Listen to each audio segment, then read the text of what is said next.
Chad Allen. Chad Allen, farmer from Tillamook. Barbara Boyer. Excused. Yeah. Mike Dill. Mike Dill, public member, Philomath. Ty Cleaver. Ty Cleaver, farmer rancher brewer, Klamath Falls. Miguel Lopez. Joe Lopez, grape grower, Willamette Valley. Kirk Mogg. Kirk Mogg, public member, Portland. Ellie Norris. Ellie Norris, farmer, Umpqua. Josh Zielinski is excused. Dean Stacy Simonich. Stacy Simonich, Dean of OSU's College of Agricultural Sciences and Director of the Oregon Agricultural Experiment Station. And Director Lisa Sharplow Hansen. Good morning, Lisa Sharplow Hansen, Director with the Department of Agriculture. Thank you, Madam Chair. Roll call confirm that we do have a quorum present and can proceed with the meeting. For those joining us virtually, please use the chat box as the sign-in sheet if you could enter your name and organization. Throughout the meeting, I'll only be monitoring this chat box for technical issues, so in general, please refrain from using the chat box to chat with board members or other attendees. All right. To start our meeting off this morning, we'll hear from Dean Stacy Simonich, Oregon State University College of Agricultural Science. But before she starts, I wanted to congratulate her on a recent award that she received. It was from the Society of Toxicology, and I don't know if any of you have worked with the Society of Toxicology, but I have in the past, and this is really a biggie. And she had received the Leading Edge in Basic Science Award for 2026, which recognizes a scientist who, based on research, has made a recent seminal scientific contribution to understanding fundamental mechanics of toxicity. And that, in addition to running an amazing college and being a huge champion of Oregon State, we're pretty proud of her. So I just wanted to share that with everyone. Congratulations, Stacy. Kind of cool to be recognized by a discipline in addition. Wow, thank you so much. I didn't expect that. I'm headed there, leaving here Friday, and flying to San Diego for the meeting on Saturday, so we'll give a talk there. Thank you so much. I would say nowadays my job is 100% dean, so anyway. So excited to be here with you. I love State FFA convention. I'm starting my 5th year as dean.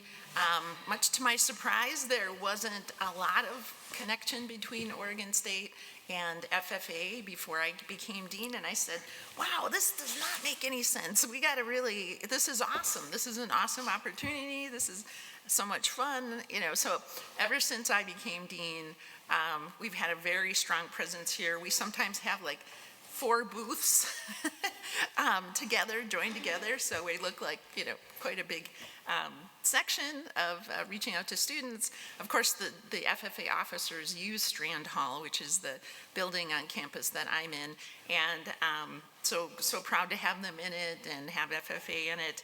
That partnership is so great. I'm so excited because I would say it looks like 2 officers at least this year will be coming to Oregon State and the College of Ag Sciences. For me, that's huge. In part, it's our increased visibility, which has been so important to me, but also we've found extra scholarship funds, or received extra scholarship funds. In fact, one is a new $3.5 million endowment to help support the education of all students from Eastern Oregon that get into OSU and the college. So we have some new scholarship funds. We're able to also direct scholarship funds directly to Oregon State FFA officers. Not other states, we're focused on Oregon State FFA officers. So excited to have that, and so excited to be here. Brought my earplugs for tonight. I hope you all did, because we're old. But such a good time, and I love to dance. So I love the energy, and so glad to be here, so glad to have this joint meeting. Also on the good news side, we avoided the HEC suggested Higher Education Coordinating Commission suggested 7% cuts to the statewide public services, which is agricultural research, extension and engagement, and the Forest Research Lab. They had also suggested 5% cut cuts for all of Oregon's public universities. Luckily, the legislature, and I want to say thanks to everyone online, everyone in this room, for helping us show the importance of Oregon's statewide public services to the state and also to economic development in the state. That's really what we're all about. So we avoided that cut, which we're very, very thankful for. I don't know what we would have done if we would have gotten that. And just a reminder that this doesn't mean a 0% cut, but at the start of the biennium, I think it was about a 3% cut relative to CSL. So it's still a hard time, but it's not what it could have been. So I'm so grateful.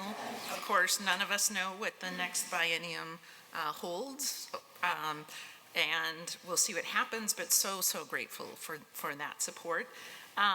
And you might also have seen, public universities, including in Oregon, are struggling financially, right? Some more than others.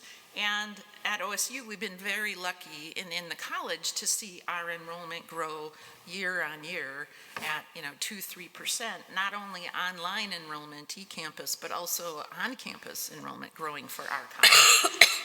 But in actuality, at some point, that will no longer happen just because, well, not just because, but because of a shift in demographics 18 years ago, right?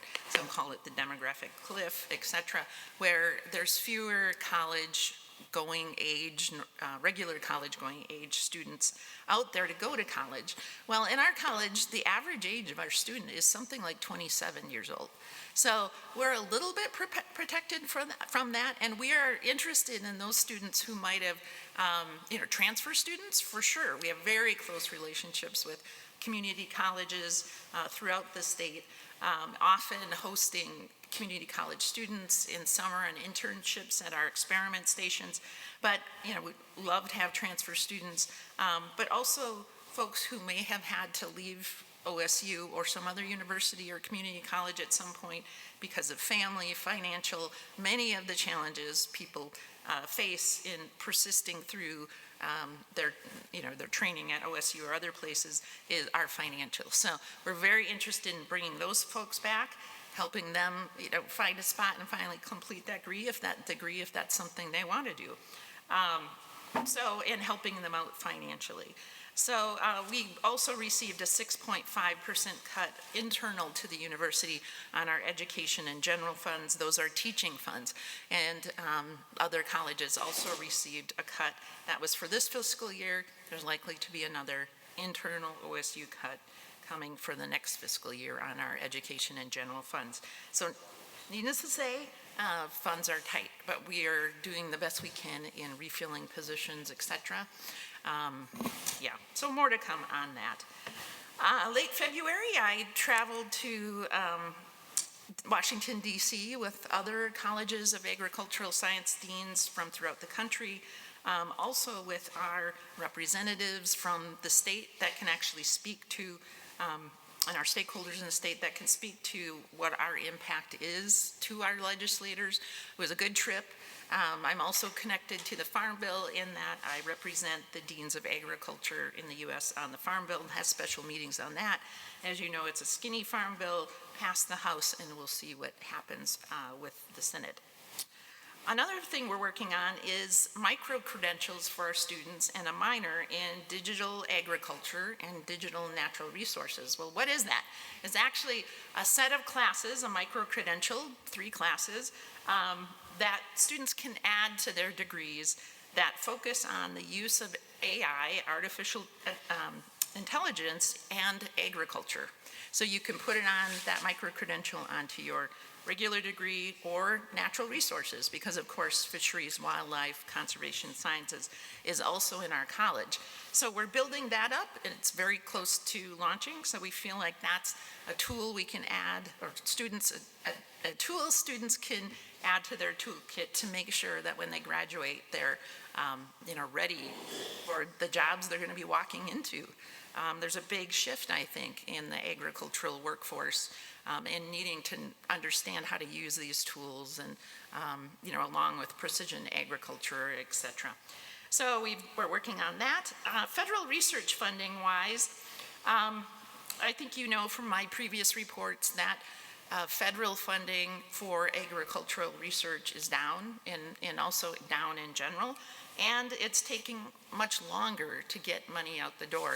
So a faculty member may have received notice that they would be funded for a grant proposal a year ago, and they may not yet have the money to start that. So that's been very challenging because they use that money to employ students, they use that money to, including undergraduates, and use that money to employ faculty research associates. So we're having to bridge that gap, or trying to bridge that gap, and not fire people in the meantime. We're waiting for funds to come in. So it's a challenging time, but I would say the number of grant proposals submitted by our faculty is record high. So they are not being deterred, they are not slowing down, they are submitting proposals. So we'll see where all that goes. I guess the other point I would say is that, like all of our meetings, I try to point out our local experiment station. So we do have the Central Oregon Agricultural Research and Extension Center in Madras. I didn't bring the director here today because, you know, just the FFA focus and maybe another time. But his name is Steve Coleman. I hired him about a year and a half ago, stole him from Washington State. He loves it here. He loves the experiment station, and we're in the process of rebuilding that station. We've hired a couple additional faculty there, focused, and the majority of their work there is on soils, on irrigation, and improving irrigation practices in this region and other regions, and also alternative crops when you have very limited water, but also, of course, carrot seed. So that station is really, really coming a long way under Steve's leadership and with the new faculty. If you live nearby, I encourage you to stop by and see them. They'll also have field days. So that's my update today. So glad to be here, see you all, and go Beavs, and go FFA. All right, are there any questions of Dean Simonich? Okay, all right, well, thank you for that. And I knew we were going to run ahead of schedule too here, so this is good. One thing we were remiss in not doing was having folks that are in the audience introduce themselves. So if we could go ahead and start and go around the room for everybody.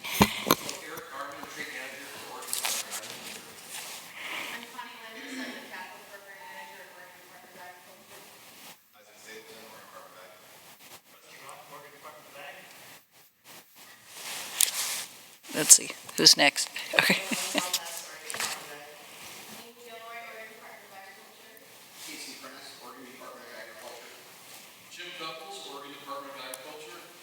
All right, Bill?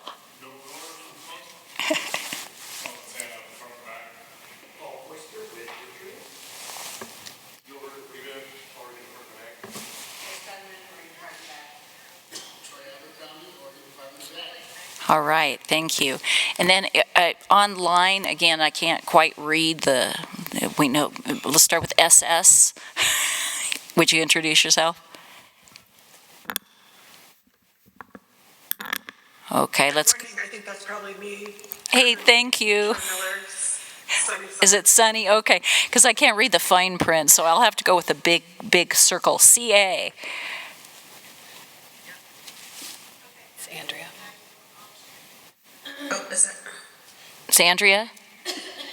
Okay. Yes, this is Andrea. Can you hear me? Yes. All right. Andrea Cantuccio, I'm the communications director. Okay, sorry it's surprising you guys online here. VK. It's Carla.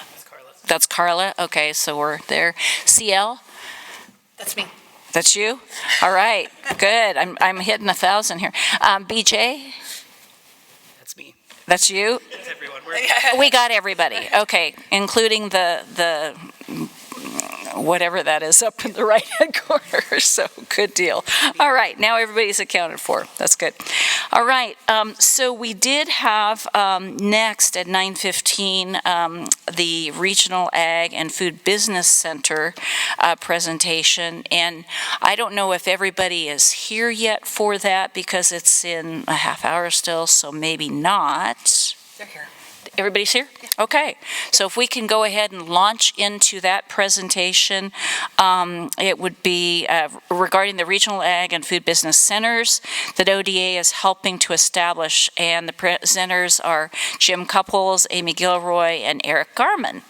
And so, yay. All right.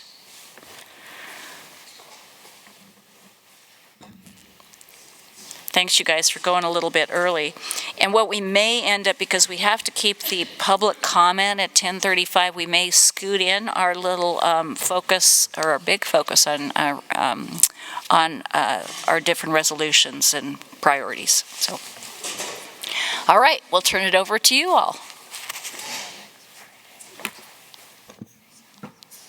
Good morning, Chair Miller, Director Sharpillo Hansen, and members of the board. I'm Amy Gilroy, and I'm on the Economic Development team. I'm going to get my slides set up and give the rest of the team a chance to introduce themselves, but we're excited to talk to you today about the Regional Food and Ag Business Centers. And so I will let these two introduce themselves. Good morning, Chair Miller, Director Sharpillo Hansen, and members of the board. My name is Eric Garman, a Trade Development Manager for the Oregon Department of Agriculture. We work in the Economic Development Division at the ODA. Good morning, Chair Miller, Director Sharpillo Hansen, and members of the board. I work as the Regional Food Systems Coordinator, and I've had the pleasure, along with my colleagues, of being really involved with this project that Amy will be presenting.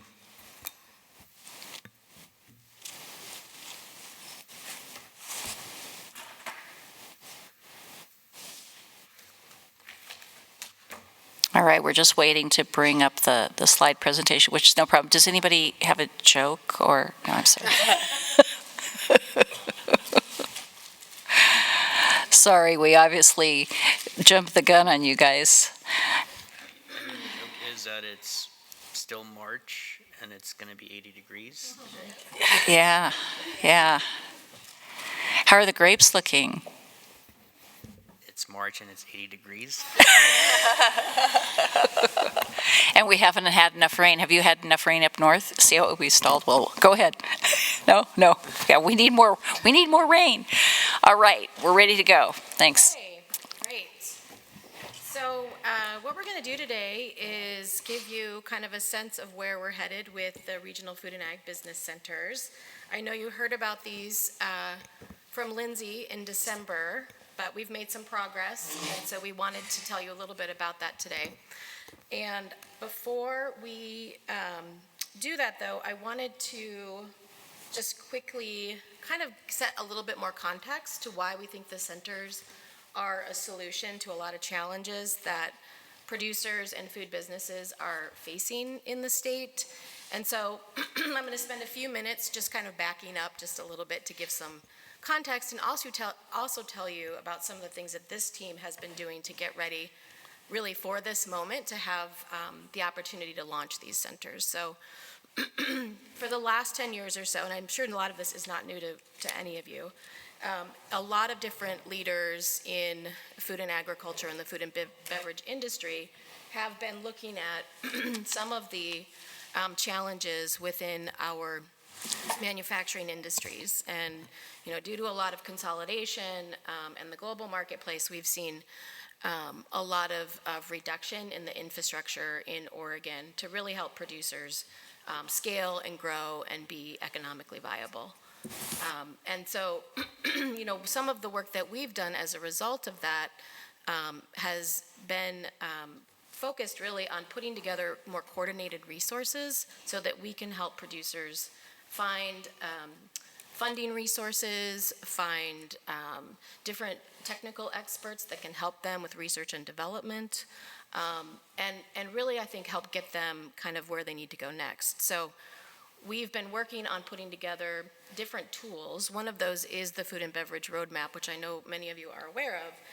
But that was really the first sort of effort we made as a team to work with communities all across Oregon to get that site well-resourced with lots of different information for producers.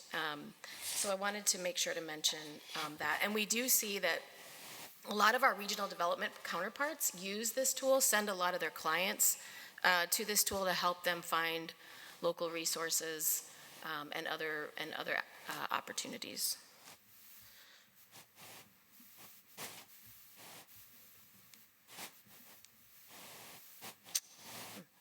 Okay, let's see. Oh, there it is. Okay. More recently, we've had some federal opportunity to help put funding towards some of the infrastructure that we've lost over the last 15 years or so, as well as the Northwest Rocky Mountain Regional Food Business Center, which unfortunately was terminated. But that program, in addition to the USDA Resilient Food System Infrastructure Program, really those two programs sort of acted complementary to one another. And so what the food business centers allowed us to do at a regional level was to really develop the tools that we needed to give individual businesses to help them with an on-ramp so that they could enter the middle of the supply chain. Unfortunately, that program no longer exists, but Oregon, ODA and Oregon State University were the two state leads on that program, and there are quite a few resources that have not really been deployed here in Oregon from that program, and the centers, the establishment of the regional food business centers, I think are going to give us that opportunity to get those resources and technical assistance out to meet producers where they are. So we are still utilizing a lot of what came out of that program. And then, of course, the Resilient Food System Infrastructure Program, which many of you already know about, helped us fund 25 different producers in the state with a lot of the middle of the supply chain infrastructure they needed. So cold storage, a lot of minimal processing infrastructure, on-farm processing infrastructure, as well as a lot of projects that focused on grain, heritage grain production, as well as processing. And, that program, I think, is really intended to help us be more resilient and kind of help us think about and be prepared for the next sort of crisis that may occur, whether that's something that happens within shock to the supply chain, or whether that's an emergency response, or something, again, like a global pandemic. So the RFSI program has really helped us revive a lot of the infrastructure that we need in the middle of the supply chain in an effort to be more resilient in the future, and I think absorb some of the uncertainty that might come with supply chain disruptions. Despite some of the funding we've had for that infrastructure program, we know there's a lot of persistent challenges that still exist for growth. Here's a few, and none of these are probably new to you, but what we see is that, as businesses scale, they face a lot of obstacles that are difficult to overcome. Some of those are related to finding funding that they might need for particular pieces of equipment. A good example of this is I've been working with a couple of businesses that are just now crossing that threshold of $1 million of sales, and now some of the requirements related to the Food Safety Modernization Act are getting triggered for them, and they don't have the right equipment to keep some of their processing infrastructure running because they don't have the capital to buy those expensive pieces of equipment. And so, these are some of the issues that we're seeing with those mid-sized businesses really not being able to get to where they want to go next. So it's really a combination of a lot of different things.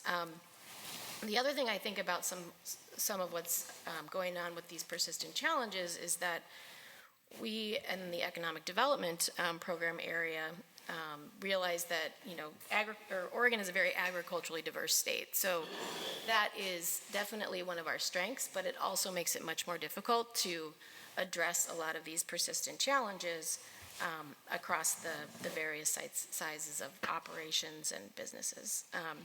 And that's also an issue of scale, because we do have many small producers And I think, those are also, these challenges affect different sized producers differently.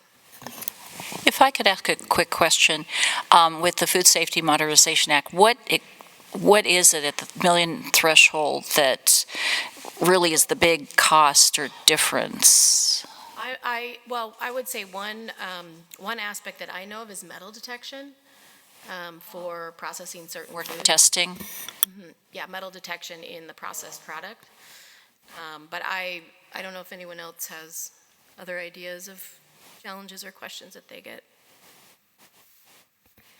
Could you elaborate more on just that little aspect that you just mentioned? So how does that work?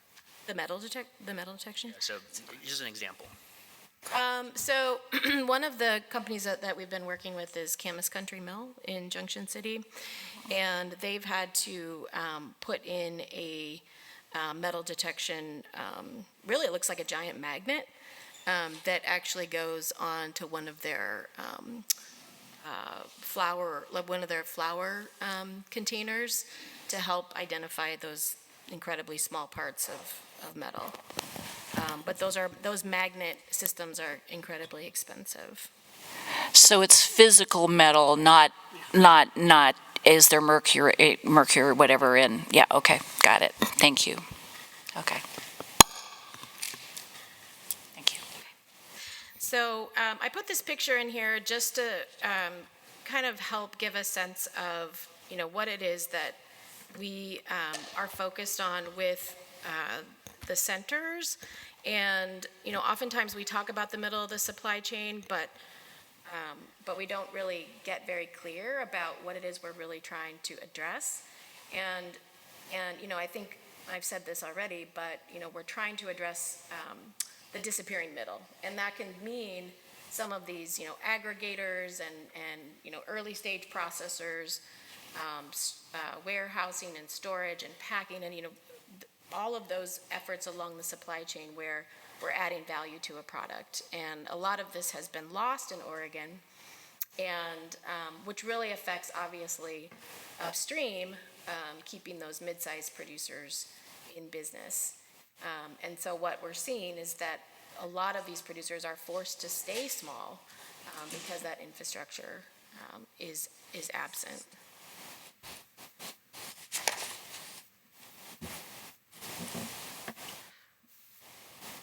The other thing is, that's what the Resilient Food System Infrastructure Program is really trying to address, are those middle pieces. I got a question. Yes. Go ahead, Director. What is it at the $1 million threshold that's changing? And how is it determined, the scale that if you stay below this threshold, then you're not? Because in terms of food safety, it seems like the concern is regardless of the scale, the potential of identifying any problems. But how is that determined? Yeah, Director Allen, I actually don't know a lot of the details about that. I know there's lots of different schemes of FSMA that get triggered at certain stages, so I'm going to defer to Lindsay. Director Allen, Lindsay Yang for the record. So I would just say when FSMA came out, a lot of the reasoning that determined how they put different sized businesses in different categories. Also on the produce side, there was some produce that was covered, was really the distribution of it. So the thinking behind it, the logic is that at $1 million of sales, then you're going to have a wider distribution, and you're producing enough that you need to meet these kind of higher GMPs. And was that statutory or regulatory? I almost think it was statutory. I believe it was statutory. So Congress decided, yeah. But it's essentially based on kind of a very mathematical determination of how many people could get sick, basically. Right. It doesn't seem very logical. It's CDC logic. Maybe we need to send you to Washington. That would be good. All right, looks like our slides went away, but the board does have the slide deck in our book. If we can just keep on rocking and rolling, it's under tab 9.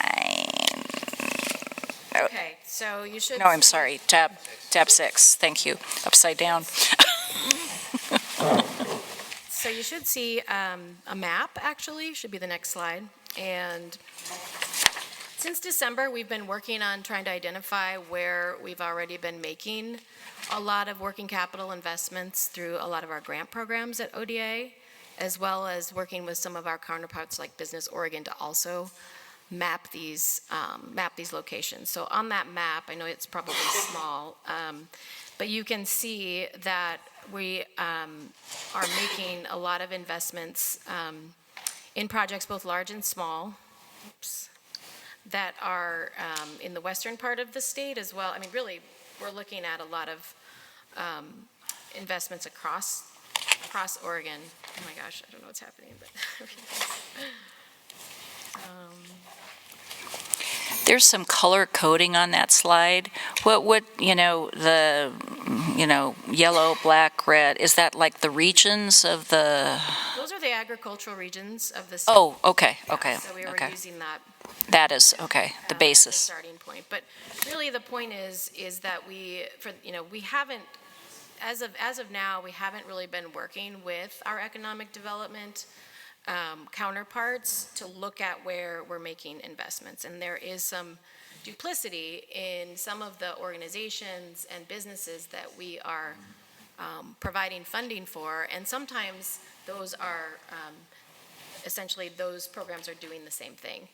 And so the idea behind the mapping was to just kind of help us have more strategic conversation with Business Oregon and some of our regional RDOs about where it is the funding is going and what are the expected outcomes of these projects as it relates to helping producers with their economic needs. Great. Director Norris and then Director Sharplow-Hanson. Thank you, Madam Chair. Can you just walk us through what the symbology is on this map? So these are grant programs such as the location of some of our meat processing grantees across the state, as well as specialty crop block grant, the farm to school program, and then the resilient food system infrastructure program as well. And then also we went ahead and received some of the information from Business Oregon on where their grantees are related to the innovation centers and the rural opportunity initiatives. So the triangles, I believe, are meat processing, and also the size of these symbols reflects the kind of magnitude of capital investment. And the circles are the innovation hubs, and the squares, thanks. Okay. The squares, which are smaller, are the farm to school equipment and infrastructure grant program. Okay. Director Hanson. So I think the thing that this helped to point out to me was just kind of looking at where we've done granting, and we've tried, I think, to spread it across the state, but there definitely are some underserved areas in terms of the work that we've done.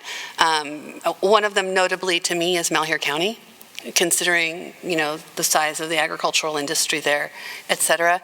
And it actually will be one of the areas where we have one of our pilots for the business centers and trying to bring things together. So hopefully, we can use this as a learning tool because it helped us to visualize where the gaps might be. Great.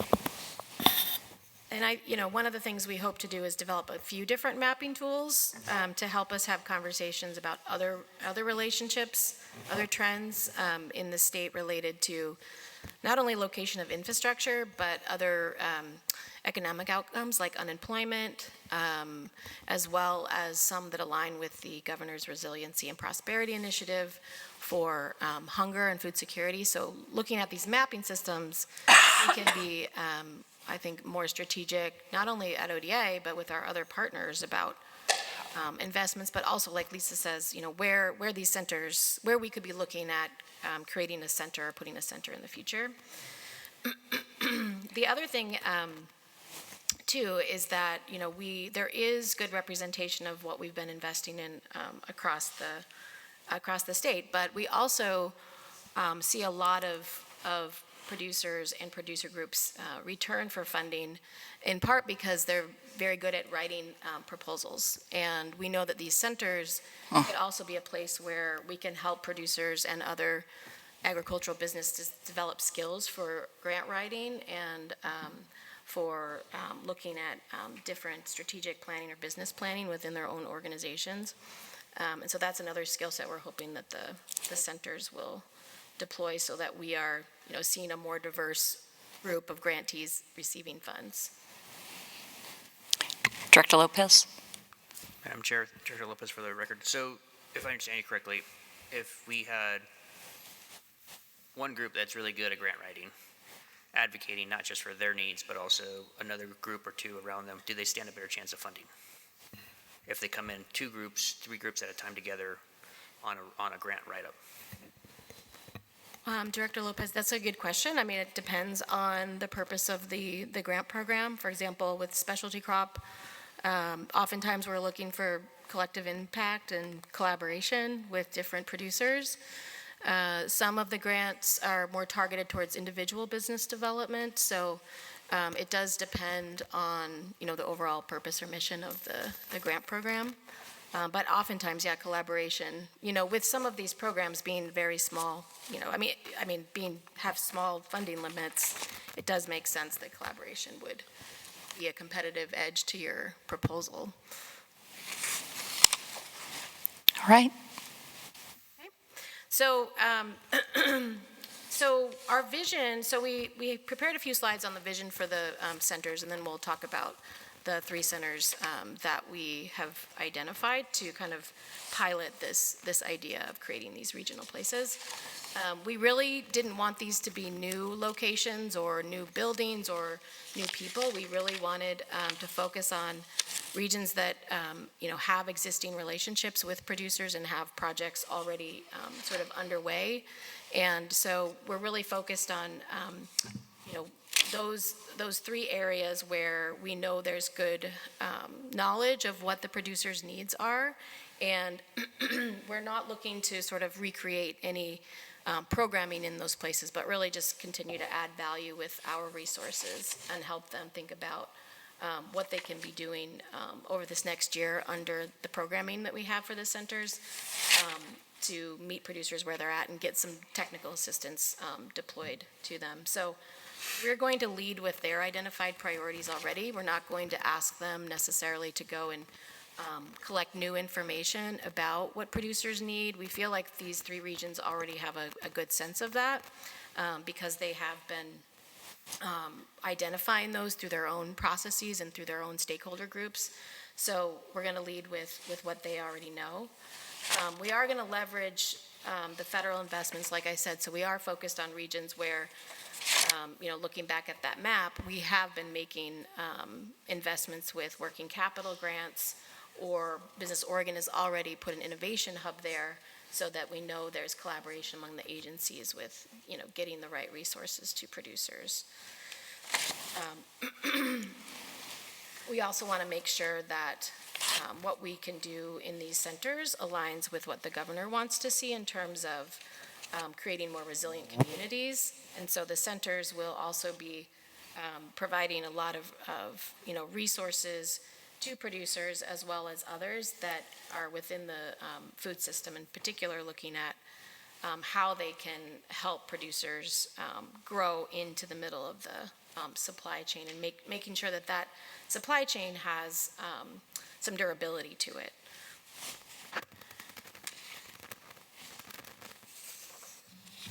So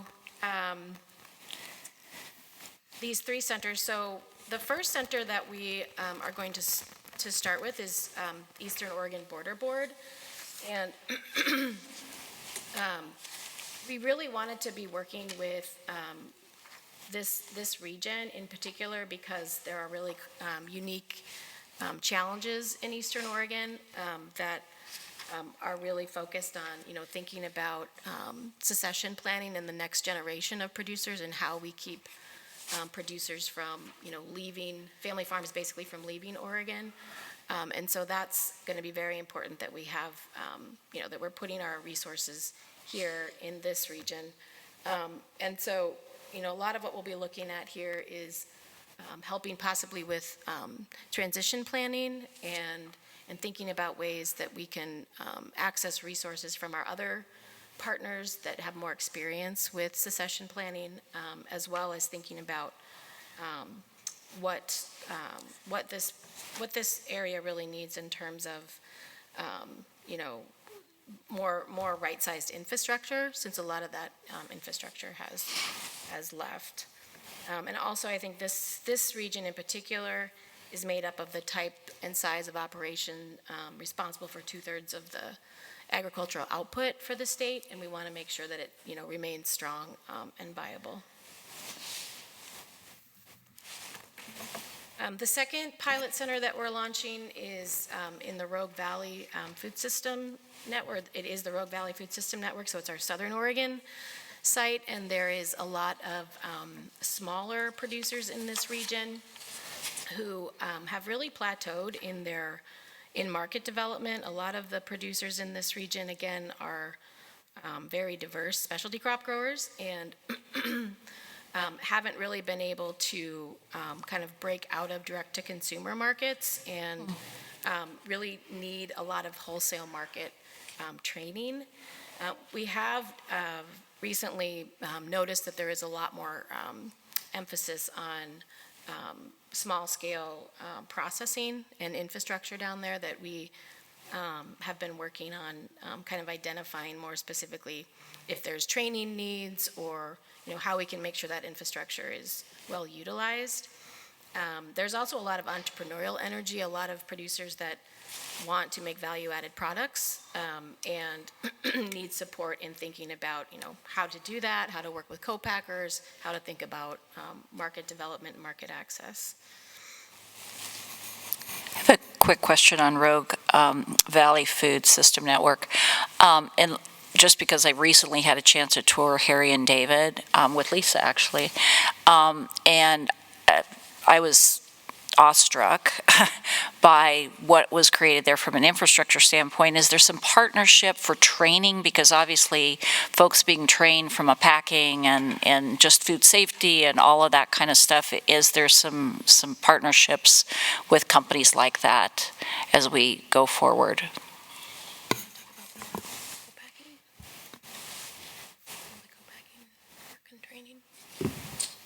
Sure. Yeah.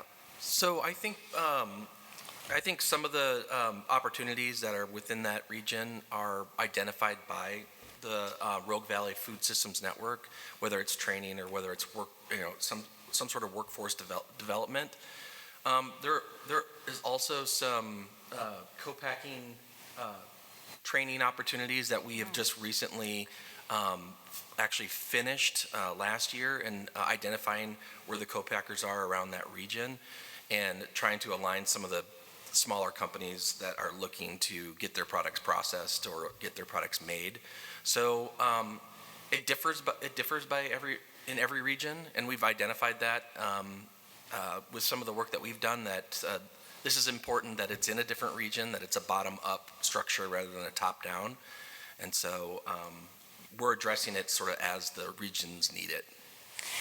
I guess where I was coming from, large companies need help too, and if what is being created helps everyone, there can be that co-working relationship. So that's what I was wondering if, because I was just kind of taken aback by what was going on there and the learning small companies and others could have of, again, that shared working relationship. So, thanks.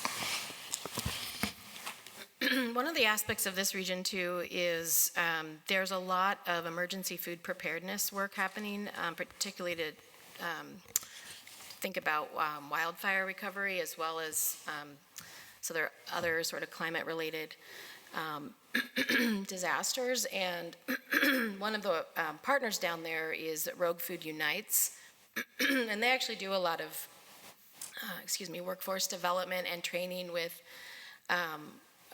new employees that focuses on sort of skill development around processing food for emergency food distribution. Rogue Food Unites actually has a contract with the Oregon, or the Office of Emergency Management for preparing thousands of ready to eat, ready to serve meals. And they are contracting with a lot of suppliers and producers in the Rogue Valley in order to fulfill that contract with the state. So it's sort of a unique model that we want to sort of look at and see what we can learn from what they're doing, and apply that possibly to other regions and even other centers as well.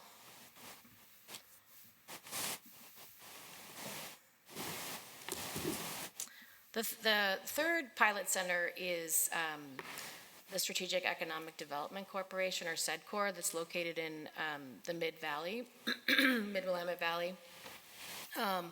And we've been working with SEDCOR for some time. They are a Business Oregon innovation hub, and obviously with a lot of the loss of larger scale processing from the Mid-Valley with NORPAC, a lot of those growers are really looking for new markets and really some support with right-sized infrastructure. That processing loss obviously has, created a huge bottleneck for growers in the Mid-Willamette, and also, I think SEDCOR is really looking at ways that they can utilize some of the ag tech programming coming out of the Ag Launch program that they're behind, and looking at ways that some of those farms can actually be some of those places where new technology is developed to support farms in other regions. So I think what we're really interested in related to this site is a lot of that kind of advancement in ag technology, and how, again, the other centers, may share that or may benefit from that. So what will these centers do? Excuse me. So the centers will really operate as a point contact for all of the producers in their region. So if a producer comes in their door, they will have a way of sort of sitting down with that producer and talking about what their needs are and how they can help them get to the next step. So whether that's helping them out with a loan application, helping them out with maybe a research issue related to a product development that they're considering, but the centers will really be that first point of contact, and we're hoping that we can also be a resource for these centers. We will be kind of putting our resources through them, and in essence, that they're going to be acting a little bit like a proxy for the economic development team. But again, I think we're trying to help them understand all of the different resources that exist from USDA, from ODA, from Business Oregon, from OSU, and others. We're really hoping that they will be proactively marketing and promoting the services of the center by developing a lot of the outreach material alongside us. And as I said, we're going to ask them to prioritize what their technical needs are, and then we're going to try to help them fill those gaps. Under this grant that we have to establish these pilot centers, they will be asked to evaluate what they're doing, and we'll be, sort of thinking about the benchmarks that they need to meet, and help them co-design. We'll be co-designing them with them. We're also going to be hiring a statewide technical assistance contractor or consultant that's going to help us set up a statewide referral network for the clients that these centers use. And so, what we're hoping is that that technical assistance provider can not only help us identify, workshops or training courses, different opportunities nationally, regionally, and locally, that can be deployed to the centers, but the contractor can also help I think, build capacity within the center staff to become better technical experts at, at one thing that they're, in high need of, or that their clients are in high need of. So, so that's what we're hoping to, is that it's sort of looking at what those needs are directly with producers, but also helping the centers sustain themselves over time by developing certain skill sets. Some other ways that we're sort of trying to help out with what the needs are of producers with some upcoming economic opportunities and how this team's going to be working alongside the centers. We have got a couple of market access programs that we're running right now that we want to introduce to the centers. Excuse me. One of those is an upcoming regional show that we're going to be focused on helping smaller brands here in Oregon with regional distribution. Eric, do you want to talk about that for a couple minutes? Sure. Yeah. For a lot of the producers that are in the middle, I think a big struggle is how do you sell more regionally? It's one thing we've focused for many, many years on the export market, which has been great for a lot of businesses. But there are still a lot of businesses that really fit in the middle that aren't even selling in Seattle or haven't had a chance to sell into the Midwest or into California. California is such a massive market that a lot of producers in the middle, if they could get a foothold in that market, could really have some success. And so about 5 or 6 years ago, we developed a trade show concept here regionally, and it was based in Portland. It was the Good Food Mercantile. And it was a very successful show, but the problem was that retailers would come in and meet with these companies that are ready to grow, and then would find out that the big issue is not necessarily that their product would fit in their retail store, but how do you get that product to the store? And so rather than leading with the retailer that can get the product into the store, why don't we lead with the distributor that can get the product to the retailer? And so we're doing a reverse, we're calling it a distribution forward concept. And the idea is, how can we solve that distribution problem ahead of time? And it really solves some of the problems that these regions have been talking about for many, many years. The ODA has been talking about for many, many years. So we have a pilot project in Puget Sound, just north of Seattle, and the concept is, can some of these businesses that are really screaming to grow into the Pacific Northwest further out, how can we get them into the Seattle market as the next step and allow them to grow? And actually, thanks to Mike Dill and the OGC, we've partnered with them to be the over-the-road distribution organization, and then the Puget Sound Food Hub for the final mile. So concepts like these are what we're experimenting with. But also there are companies in the middle that are ready to grow and sell into Chicago and sell into the Midwest or the East Coast. And so we have this for the second year. We are going to have a pavilion at the National Restaurant Association trade show. Again, listening to the listening to the producers, retail is tough. And so the approach with a food service show, it's a little easier to get into food service at times than it is to get into retail, because there's less branding involved and more volume and more ways to get the product. So these are just a couple of things that we're working on, and of course we're going to rely on the regions. It may not be a retail ready product that we're going to promote. Maybe there are some wholesale trade shows, or maybe there are some new to export opportunities that companies are looking for. So we're listening and we're looking for the best opportunities. Thank you. These programs actually, excuse me, the projects that Eric's been working on have been extremely popular. We had 15 spots actually for the Puget Sound Food Hub show, and we had over 50 applications.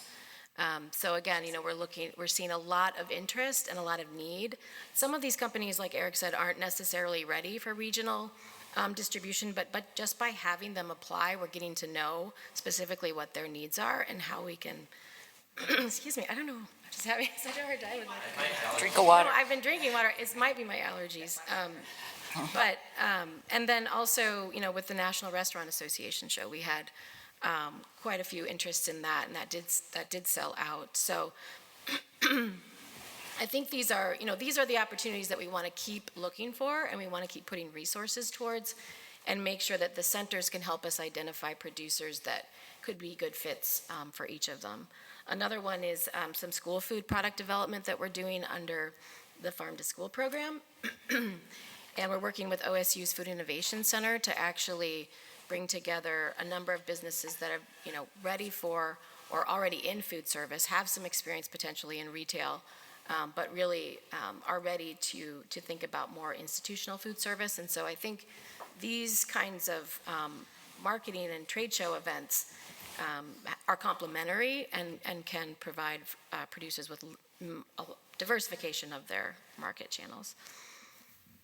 Some other projects that we're working on too, we're actually going to be looking into examining local, regional, and national distribution models so that we can bring more emphasis on what it really takes to, go from local to regional to national, and then, potentially into export markets. So over this next year with these funds, we'll also be bringing on some contractors that are going to really kind of look at distribution models and what those needs are. So, for example, just thinking about helping producers get into some of the local distribution.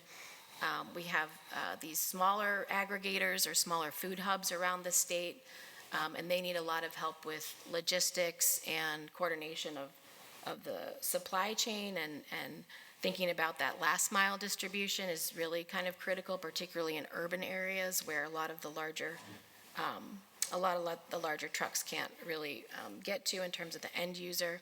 We're also going to be looking at and examining larger kind of broadline distributors like Cisco and DOT, and thinking about, what it is that we can do to prepare producers that are ready, especially those that are in the middle, to kind of penetrate those distribution channels.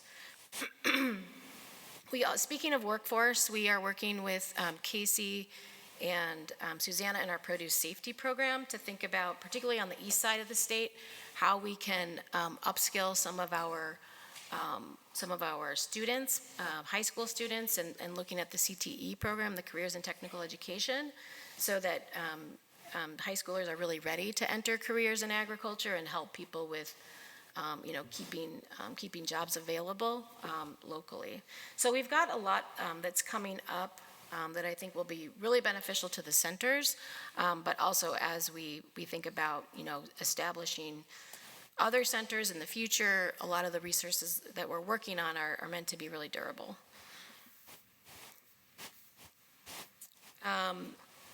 So I think I will stop there and just sort of open it up for some questions, discussion. Dean Simonich. Thank you for the presentation. It's good to hear more about this again. I appreciate the partnership with OSU. Just a couple of different questions. Of course, we see there isn't one for the coast, but maybe that'll be something to consider in the future. Just want to call out, and I think Eric knows this, we have an experiment station in Astoria that focuses on seafood processing with a pilot plant, very nice one. So keep that in mind. I keep hearing from my folks like Marsha Walker at the Food Innovation Center that you're connected to, that big problem in the system is the lack of co-packers, right? And you kind of talked about that. So how specifically can that be helped? I mean, because that takes infrastructure too, right? Thanks, Dean Simonich, for the question. I think co-packing is the an ongoing struggle for the state, and not just the state, but for the Pacific Northwest in general, and really the U.S. Believe it or not, we recently did a co-packing survey that showed that we have 80% of our co-packers in the state have capacity. Oh, wow. Now that sounds crazy because the first thing that comes to mind is that we have a lack of co-packers. The problem is the minimums. It's hard to get into some of these co-packers because your minimums are 200,000, 2,000, 100,000 products for one run.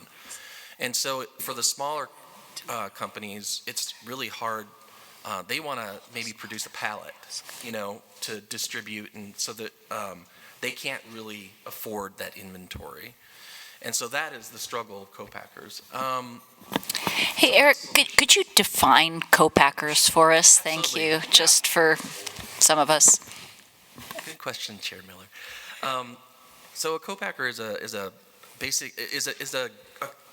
organization, a company that will make your product for you, and in various ways. It may be they pack it into a package, or maybe they actually they have your recipe that they make your product, whether they mix it and process it and then package it. So there's different levels, but a full-on co-packer will take your recipe, will make your product, cook your product, pack your product, label your product, and a lot of times store your product for you. And then so the business has really become a sales and marketing organization. So it's a really good fit for companies that don't want overhead or can't afford overhead. And so it's a great way to build your brand without having all of the equipment and infrastructure. These co-packers didn't have a relationship with distribution? Director Lopez, that's a good question. Yes, many of them do. Many of them will manage your distribution for you. But now you're getting at kind of the larger levels. But even at the smaller levels, we have a really good salsa making company in Eugene. That's a mid-sized business, and they are co-packing, and they're offering sort of the minimal distribution as well. And maybe that's taking it to Portland or Medford or Bend, but certainly they have kind of a full suite of offerings for the company. Yes, Dean Simmons? Does ODA have new resources to do this, or you're using existing resources, or having to take from other? How is this working? That's a good question. So we don't have resources to invest in co-packers. They're most recent. In general, this overall system, not just co-packers. So we are updating our food and beverage roadmap to include ways to access co-packers, ways to communicate with co-packers. There's a lot that goes into it. A lot of times companies will approach a co-packer or other groups, and they won't really know how to communicate with them, and so the conversation will end. In terms of ODA's resources, the food and beverage roadmap is our start, and we're hoping to expand on that through some of this work. Dollars. The overall presentation today, the regional food and ag business centers, is that existing resources within ODA you're able to use? Do you have any new resources? Maybe we'll have Lisa jump in, or Yeah, let's see if I can help just a little bit. We'll take it up high level real quick. So there aren't new resources coming in. We have some resources that we're using for the 3 regional food systems from the Resilient Food Infrastructure Grant, like the last part of it. And so we're using that to do the pilots, right? In terms of staff, this is some reprogramming and re-looking at how we address agricultural economic development in the agency, and trying to recognize a gap that we're seeing from our producers, our processors across the state, and recognizing that we've lost large-scale food processing in a lot of different places. Not all, but some. And I think it's really apparent in the Willamette Valley and the struggles that we see with crop rotation. One of them, I even have people saying, I don't know what I'm going to plant. It plays into the oversupply of grass seed in Oregon, because it's one of the rotations that has been profitable. So it's about meeting people where we're at today, and whether that's a grower, whether that's a small-scale processor, or whatever partners, but bring together existing resources. And I think the hope is we begin to tap into some of the other economic development dollars that are out there. We don't get to grow our staff with this right now. We're not. It's the same set of staff. It really is a refocus of that work at a different level, trying to meet the needs. I think about it a little bit in terms of the way we've approached our ag water quality program. So our ag water quality program, we have a core team where we do the regulatory work. We use the soil and water conservation districts as our boots on the ground, right? This is that same kind of idea. We have a core team, and we're reaching out and working with other partners to be the tentacles of the boots on the ground so we can bring it back together. Yes, go ahead. Director Mogg? Do we think that most of the folks who will benefit from these regional centers currently know to find them? Or what's the plan for reaching out to the people who need them to get them the resources that they can benefit from? Jim, do you want to answer that question? Sure. Great question, Director Mogg. Part of the jobs of the regional food ag business centers is to do that research and outreach to the farms and producers. So this model, kind of really leans into that the regions and the economic development organizations and the other, the ag extension teams, they know those people best, and it's easier for them to find those people in need than it is from us in Salem.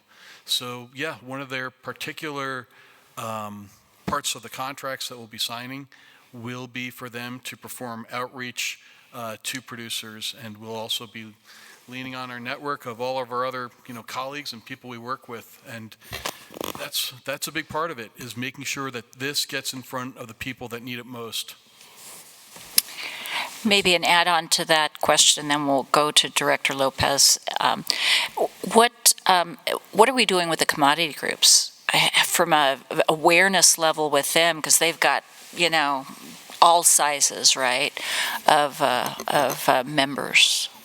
Yeah, we're lucky enough to have, good question, Chair Miller.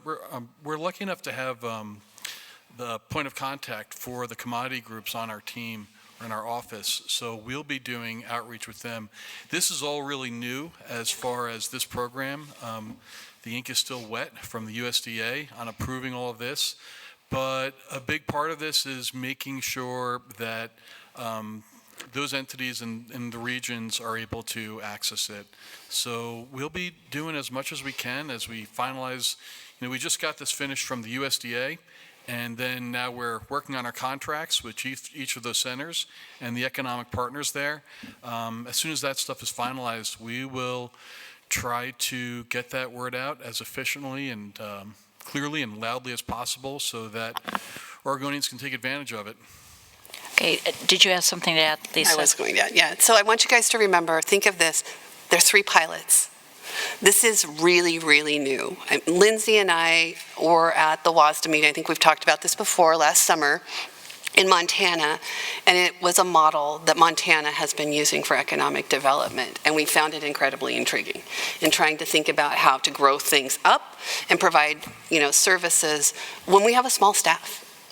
And so how do you expand all of that? So there's some of this we're learning as we go as well. And I think the pilots will give us a stronger roadmap, as we move forward into the future. Right, it's exciting. Director Lopez and then Director Owen. Thank you, Chair Miller. The technical assistant component that we're looking to hire for, how big is that pool and knowledgeable? Well, we haven't, so we will put out a contract for RFP. So that will need to go through Oregon Buys. And, what we're looking for is, either a suite of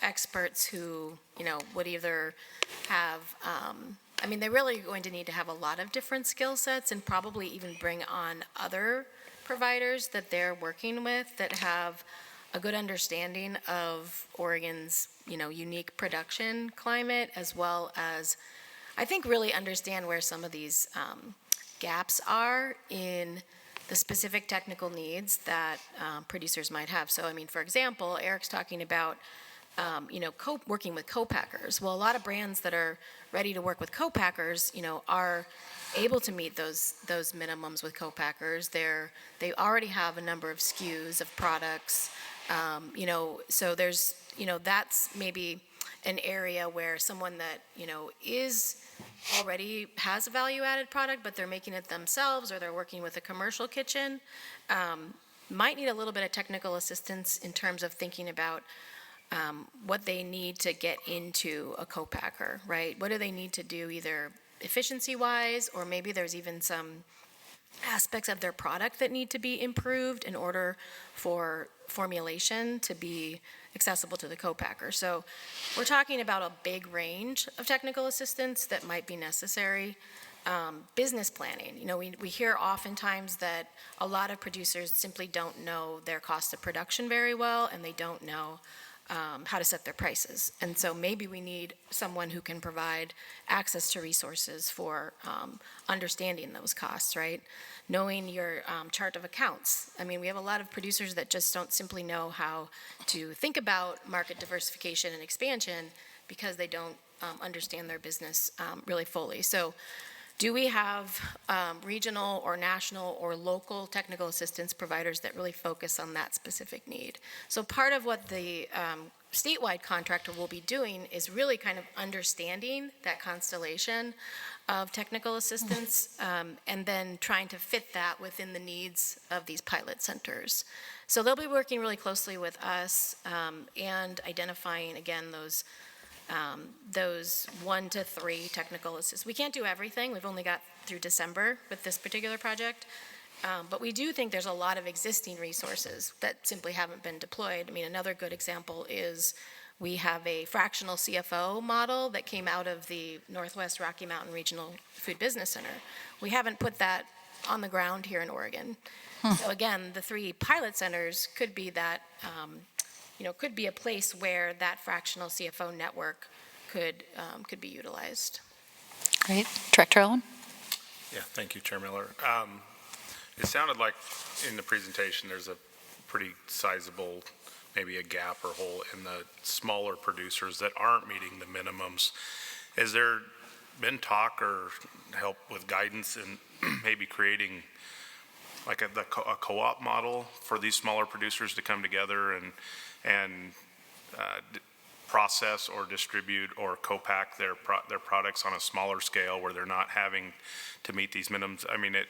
I really like co-op model, and I think it brings the producers have actual skin in the game, and it seems to make things carry forward more successfully. But has there been any examples of that you know of, or? Yeah, Director Owen, good question. There is one that I'm thinking of, and the team might have one as well, but there's a place in Lane County, actually. It's called Lane County Bounty, and they are a co-op model for smaller scale producers where they're doing some on-site aggregation and potential minimal processing of different specialty crops. In particular, I'm hearing that squash and tomatoes are something that that hub is thinking about making value-added products with. They're, particularly for squash, I think what they're thinking about is more food service type of markets for those minimally processed crops, but really trying to support some of their producers with a lot of the surplus and, just lack of markets for some of those crops that are grown in that region that just, aren't well utilized. They're thinking about actually doing some sort of tomato sauce product potentially with a group of producers just to sort of do that as a trial run. So we have been helping them with some of the processing like the processing controls in their food hub, to help them think through, how they would do the intake for these pieces of produce, what some of the kind of initial processing and kind of heat applications they might need. So we've been using some of our resources to support the Food Innovation Center staff in doing that. And then we've also been working with them on making sure that some of their producers have a lot of crop planning resources, so that they can think about, what it would take if they wanted to make some of these products at scale. There are 3 different small regional food hubs around the state that are really starting to move more product from region to region. And actually, one of those is on the coast, and so we are seeing more distribution of Oregon landed seafood inland. But again, it's pretty small scale, but again, that's where we're trying to meet some of those, smaller size producers with what their needs are. Great. Any other questions? I just really appreciate this presentation because, as we look at, later on the governor's office will be here, when we look at the EOs and when we look at prosperity, when we look at resilience, I mean, is one thing our letter had talked about all the challenges that we have, regulatory, all that needs to be dealt with, we feel. But this is all that proactive focus that we can expand markets, we can do new things, and all of that. So this is really exciting. But again, the funding for this is USDA, and it ends at the end of December.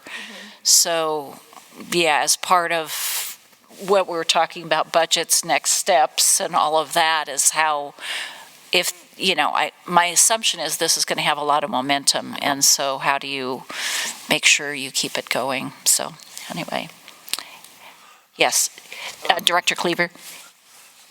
On kind of a tangent subject, I would really like to thank you guys and give you kudos for, this is kind of, to a degree, a continuation of what you guys did with the realization that meat processing and lack of it is a huge, huge problem.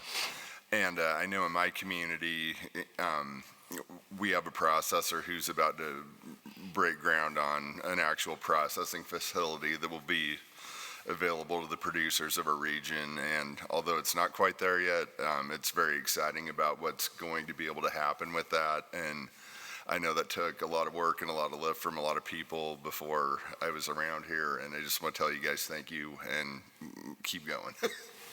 Thank you. Yes, Director Sharplow Hansen, kind of close.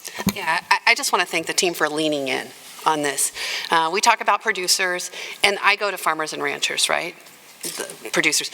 But in this context, we're talking big P producers. We're talking whether it's packers, whether, throughout the food chain. And I think we're learning and to talk about it more in terms of food systems.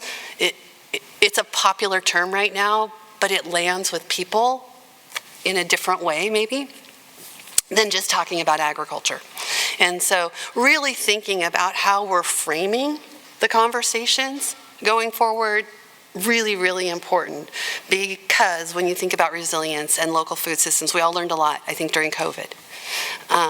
About the need to have systems in place so that there are local food. And in Oregon, that is part of the meeting people where they're at, because we are so diversified, and we are so diversified in terms of size and need. And so the team has really, really done a great job in a very short period of time, leaning in and taking a different path, I think, than what we have traditionally done in terms of economic development, as well as leaning in on the partnerships. We are a really small team in terms of our economic development team, and so we need the partnerships to be able to spread out across the state. It's one of those, you know what you know, and people know you if they know you.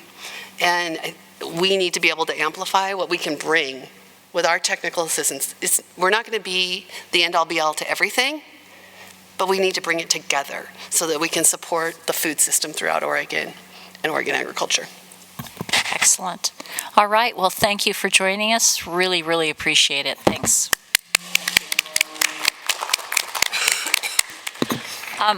We are running a little early, which is wonderful.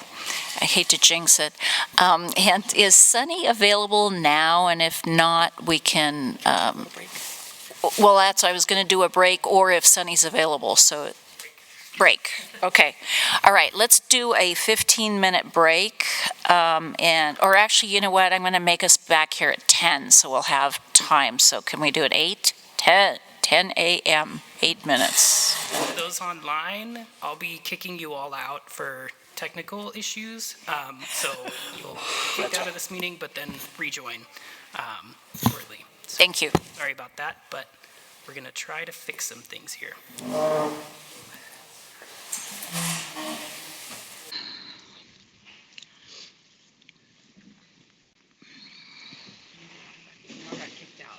Yeah, everybody got kicked out and have to go back in. She is online. She is online. She is online. We just don't see her. Right. We need to do something with the visuals because I see her on my screen. That's why.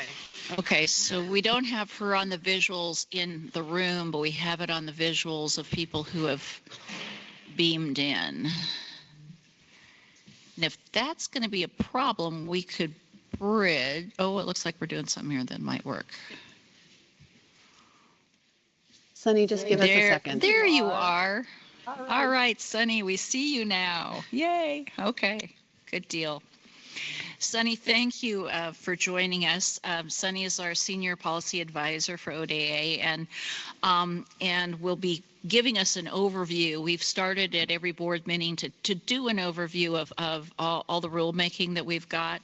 And she had obviously highlighted some things last time. So, Sunny, the floor is yours, my dear. Thank you.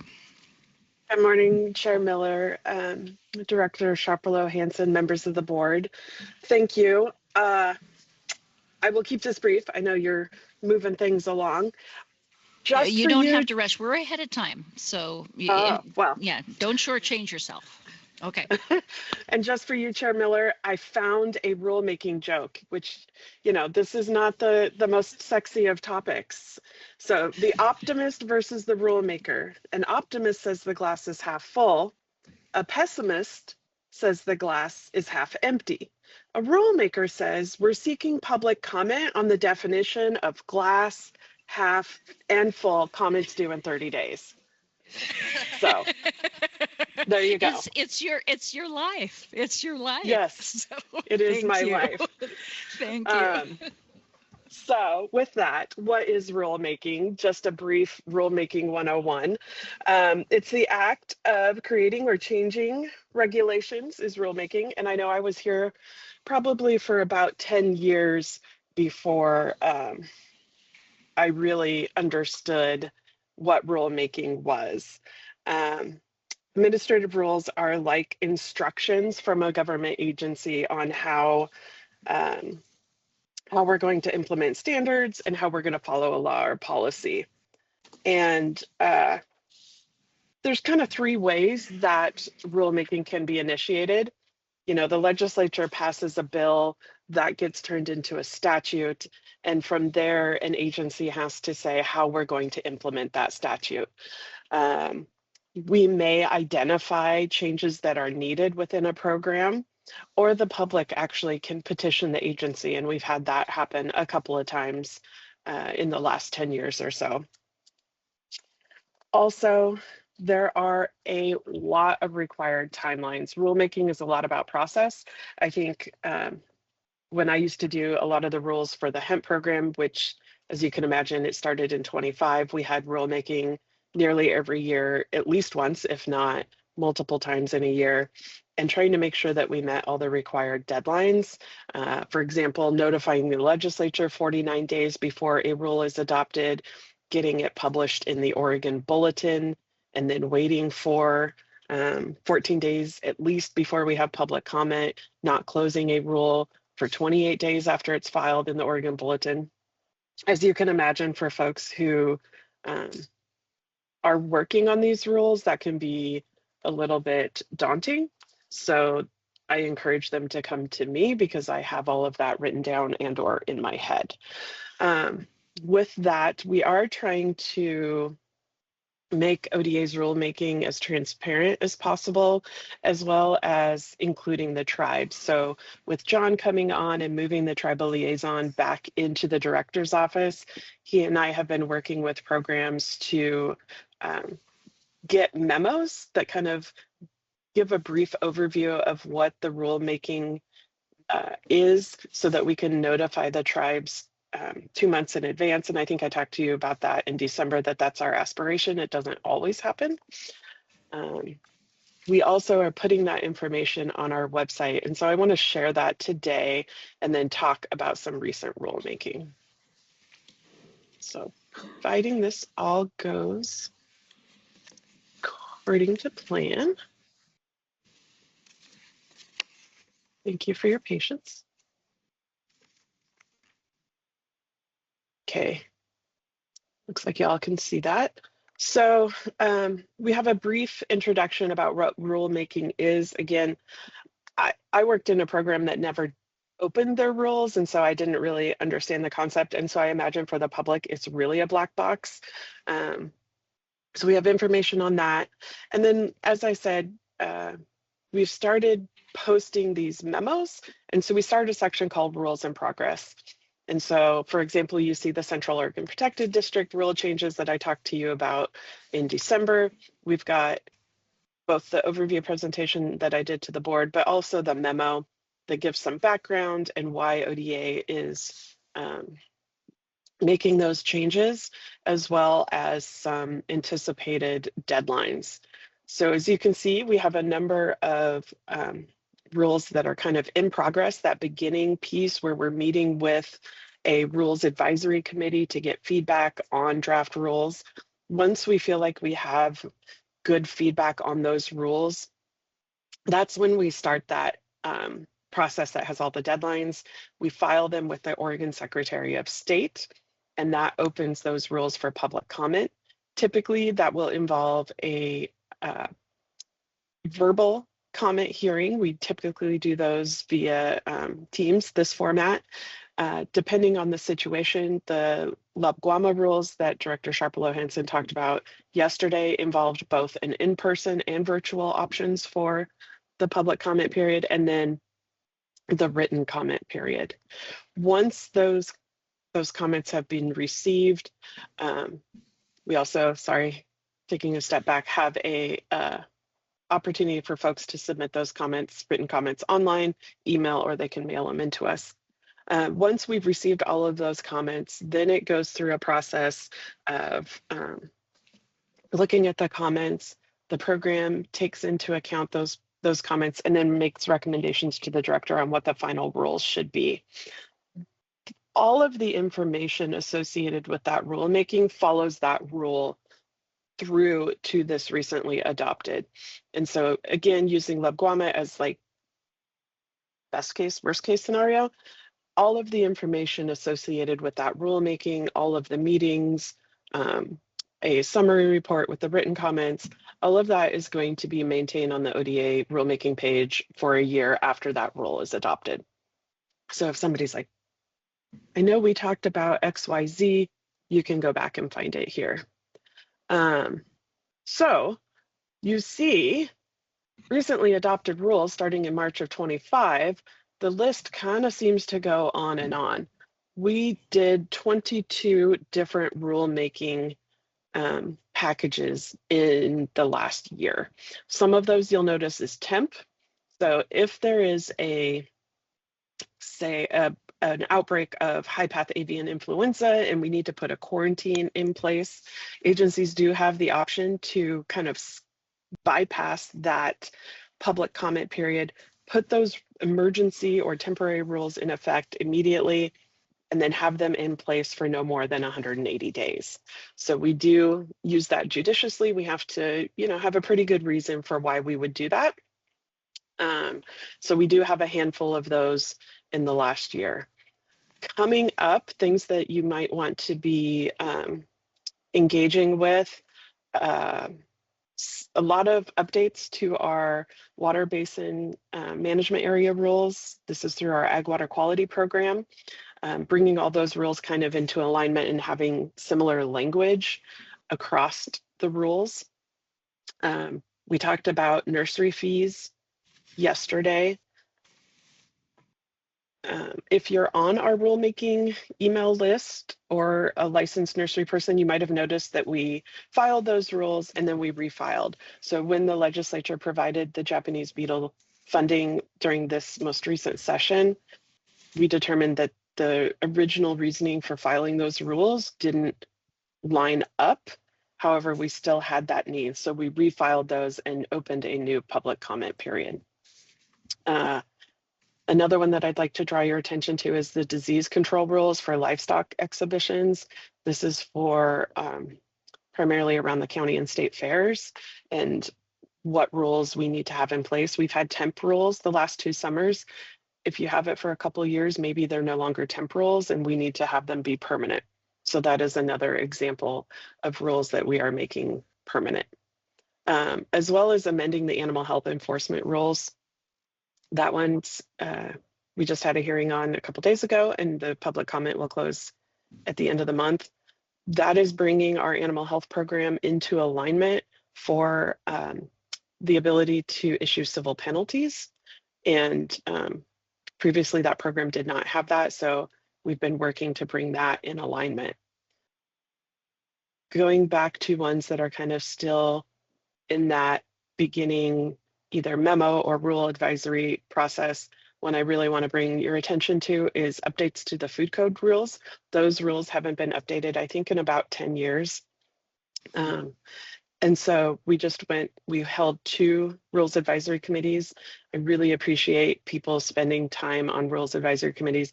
Again, it's process oriented. It's not necessarily the fun, exciting, but it really does impact the people that are participating in those rules. And we try to do our best to get as wide a representation on our racks as possible to represent small companies, big companies, different parts of the state, you know, a wide variety while keeping that rules committee to, you know, no more than 15 people because we want to hear from everybody. So there's a lot of work that goes into doing these rules. With that, I'm going to stop sharing and open the floor for any comments or questions about the rulemaking going on at ODA. Sunny, thank you for that overview. I do have a couple questions. Oregon, have worked with a lot of different states in a rulemaking standpoint. Oregon is unique having racks. So is there always a rack prior to a rulemaking? And is that statutory guidance of what a rack is? And because an example I have, when we were doing the heat and smoke rules and I was part of that rack, there were like 60 people on that rack and it was tough. So again, just kind of decoder ring on racks. Yeah, I like that question, Chair Miller. Racks are not required necessarily. You know, I would say 9 times out of 10 ODA holds a rack because we want that feedback. If it's something, for example, we just finished one recently that was a increase to the limit where somebody doesn't have to get a food safety license under cottage food. It's tied to inflation rate and we have to revise that annually. It's a really cut and dried statute that says you're going to base it on this inflation rate. We're not going to do a rack for that. That's not worth people's time. So not necessarily required. We like to use them to make sure that we are including that public comment or public input. I think there are some statutory requirements that if we don't hold a rack and a certain number of people come back and say, hey, we want to meet with the department, then we would need to go back and revisit that. And yeah, I have a really strong feelings about having too many people around the table when you want to get feedback from people. So we don't have 60-person racks. We try, like I said, really hard to keep it to no more than 15. That's kind of just my ballpark. Sometimes it's fewer, and make sure that we have those folks who can represent the different interests. Now, having said that, they are open to the public. And I appreciate that we have this tool that we didn't really have before COVID, because that allows us to actually get participation from a wider group of people from around the state instead of asking folks to drive all the way to Salem. So I think our RACs have actually had better participation. And even though other folks are not asked to speak during a RAC meeting, ODA is always happy to have them call us or send us emails in that interim, and we take that information into account as well. Great. Second, is there and I'll call it a quiet period because I was a Fed, I think that's what we called it. So we as a board, we've had folks coming, we've had obviously testimony provided during our open public hearing stuff in regards to some of the rulemaking. Can you tell us, I want to make sure we're not overstepping our bounds as a board. If there is once your comment period closes, my assumption is we don't have any further discussion. But can you just, where do we fit in? Because we've been more involved now, Lisa, thanks to you and your team, on the, what's happening as far as the development of rules.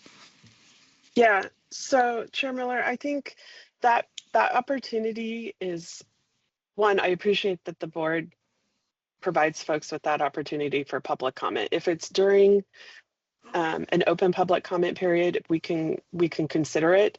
I think the board can really have a role to play when we put out those overview memos, because again, they're usually a couple of months prior to ODA putting together the RAC. And you may have noticed with some of our programs, when I send those overview memos out, we're also asking for people to volunteer to serve on the RAC. So I think amplifying that message for ODA that a topic is being discussed that might interest people that you're connecting with is a really valuable role for the board to play. Sometimes I approach board members to be members of a RAC, and I greatly appreciate the input that you all provide in that regard. I know Chair Miller, I've worked with you on something like a hemp RAC, right? And it's not necessarily something I had no idea about, but right, I could be a but public person. brought valuable perspective, right? Having that outside perspective. So I think those are two places where the board can really play a role in helping ODA make sure that these policies meet as best as possible the public's need. By way of process, I'm not sure we as a board receive those initial memos. In fact, I'm pretty sure we don't. And I don't know if that's would be too many emails we would get or whatever, but we might want to think about making sure there's some mechanism so we can engage early and we can encourage people to be on a RAC, because it is a very and Sunny, you run, having been involved in other RACs, let's say you are a star in running RACs, so appreciate your leadership there. So, but is there Thank you for your interest in this. I do think there is an opportunity, as we're talking about, doing more with tribal engagement, we can just add the board to when we're making those connections. We can add it as part of a listserv. It's been really important to the department over the last couple of years. It's a priority for the governor around rulemaking and having accessibility and transparent processes and opportunity for people to participate and understand and weigh in. And so we've made it a priority for us. Sunny has done an amazing job in terms of changing our processes, adding the website, thinking about how to lay things out to allow people to track. And part of the reason we've started bringing some of the more contentious issues to the board and having a time for them during your agendas is to provide another opportunity for access and conversation and feedback. And so I've really appreciated the latitude that the board has given us to put some of these hard issues in front of you to create another opportunity for people to feed into the process and for all of us to hear and consider, you know, the ideas and concerns that are out there. So easy for us to add it. We just need to find the spot and we'll add it to another listserv and you all can get another, you know, 25 emails in, you know, the last 12 months and you'll know even more about what we're doing with rulemaking beyond the sticky wickets. The more the merrier is what I'm going to say. Well, and I don't want to overburden the board with too many emails, but there might be a way to say, hey, these are the rules that, you know, which you do in the quarterly reports. And anyway, for you guys to look at it to see if there's a way that doesn't create more work, but make sure we're aware in advance to be able to insert early. And in a way, maybe that summary that you had provided. But anyway, just think about it as an action item, whatever works. That is a super easy request. Okay. Director Norris? Very easy. Thank you, Chair Miller. Sunny, thank you for all your hard work with this. This looks fantastic. My question is, since a RAC isn't mandatory, who makes the ultimate decision to form a RAC? Director Norris, thank you. You know, typically we have them unless it's one of those absolute have to kind of rulemakings. I think, you know, usually it's going to be the program director or the division director coming and talking to me. 9 times out of 10, I'm going to say, let's just hold a RAC. It's easy, so to speak, with this format. And I think it's better to hold the RAC and have that conversation and be open than not. It's just in this environment, I think being as open and transparent as we can be, and we post video recordings of those RACs on that page, I'd rather do that than have somebody come back and say I didn't have that opportunity. Great. Excellent. Any other questions of Sunny? Sunny, so appreciate your leadership and again, some sticky issues, but issues that we have to deal with in a very even-handed way. And thank you for that transparency. Appreciate it. So good. You're welcome. All right. Okay. So we have about 10 minutes before the open comment period, public comment period, to discuss a couple things. And if we don't have enough time here, we'll squeeze it in later too. But the one was, are there any further discussion? We're definitely going to be looking at land use collectively. Let's call it a primer on land use at our June meeting with more substantive look at change following that. But is there another subject beyond that? We're thinking, you know, labor way, I don't know. But is there something else we want to highlight now? And we do this at every meeting, so it's not like mandatory. We do this for the whole year now. It used to be we set this agenda for the whole year. But I think at every meeting we can just feather in. But if there's anything else, I'll open it to the floor. Director Norris. Thank you, Chair Miller. So apologies if I don't formulate this quite, or if I go off-road a little bit, because I'm still learning process with this. But in terms of labor, I see too that there's been a lot of movement lately, and just making sure that we are aligned and doing the best we can to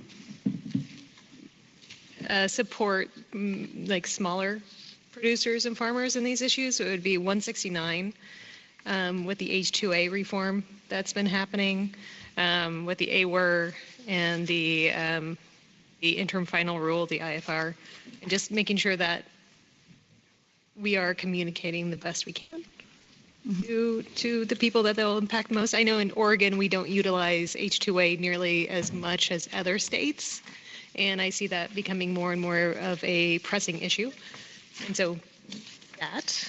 The other one would be 316, the federal minimum wage. And just, I know that in 27 we're going to go down to 40 hours, and just making sure that we support producers that maybe don't have the knowledge or the access to. I know that there's the agriculture employer overtime tax credit and just making sure that everyone is aware that they have the ability to get assistance when overtime comes down again. So, and apologies if I. That's correct. This is perfect. Okay, fantastic. Yeah. And I think too, as we holistically think about this, had we had a resolution in regards to the formation of a agricultural labor standards board, which we didn't have a resolution regarding that, and that likely will come up again in the legislature.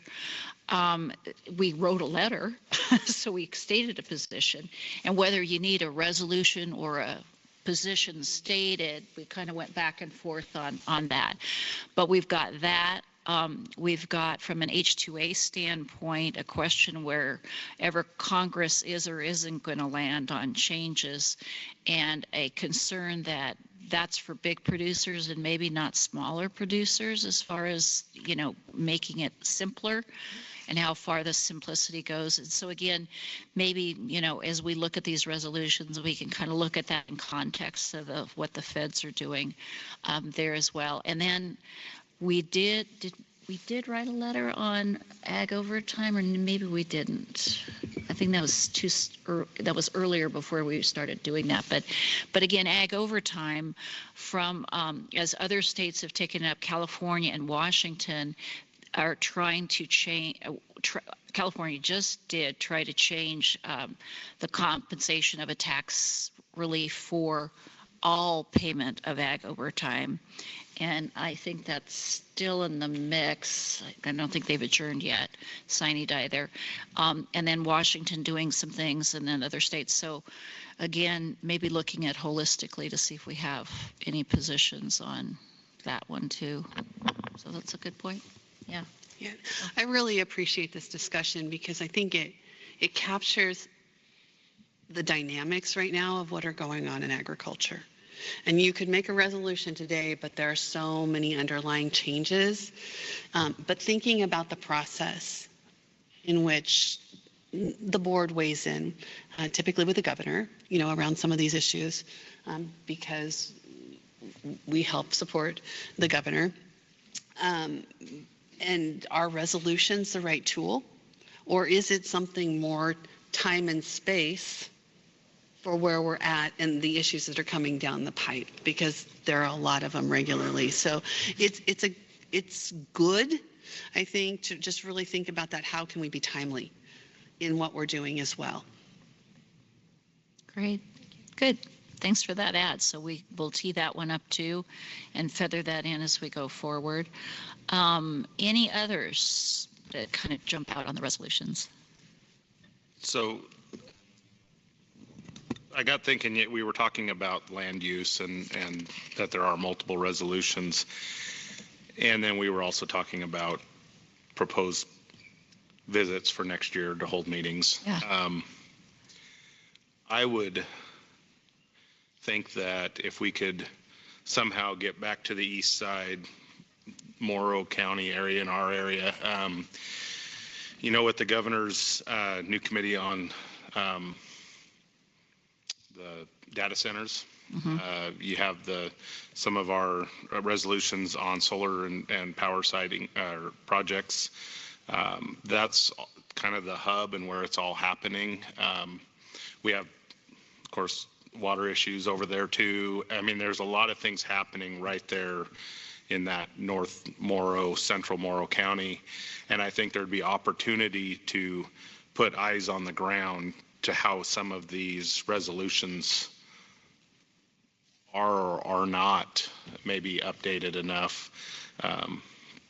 But I would invite the board to that area of Oregon just to see, because it is all happening right now. I mean, you would be able to tour an existing solar project, a proposed, and they're all right next to each other. So, I mean, you can see before, after, and probably bring in the county planner to explain how it's interacting with agriculture in the area, and maybe even touch on the mitigation part of it through the county, because there it's happening through the county. But I think it would give us some guidance on a lot of the resolutions that we currently have to update them, maybe. Excellent. So just an idea. Well, let's definitely put that on the target, because we were talking about 2027 dates, and we talked about needing to be in Salem for that first quarter, but that second quarter, we could definitely look at that. And so, did you have a comment there? Thank you, Chair Miller. Just along the same lines, I think with the Oregon's second largest port being located there, another opportunity, and with all of the food processing that goes on there, I think lots of opportunities in that area. Great. Okay, John, we're helping you do your job. This is great. Super. All right. Also, before we've got 1 minute, I think, till or 2 minutes till public comment. We have some thank you notes that we normally do, and I'm going to go ahead and pass these around. So we'll end at Lisa, so we'll get it back over here for you guys to sign and fill out.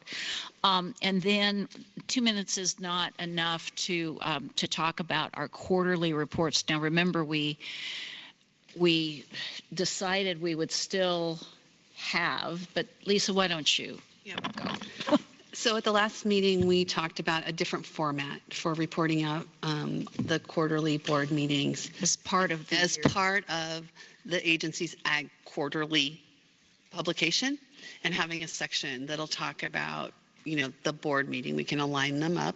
And so just thinking about topics that you might want to highlight in that, that we can work on, and John and Andrea can work stuff up to help incorporate to the board's corner. I'm not sure exactly what we're calling it, but I think about the board's corner in a little chunk of our Ag Quarter. Nutshell.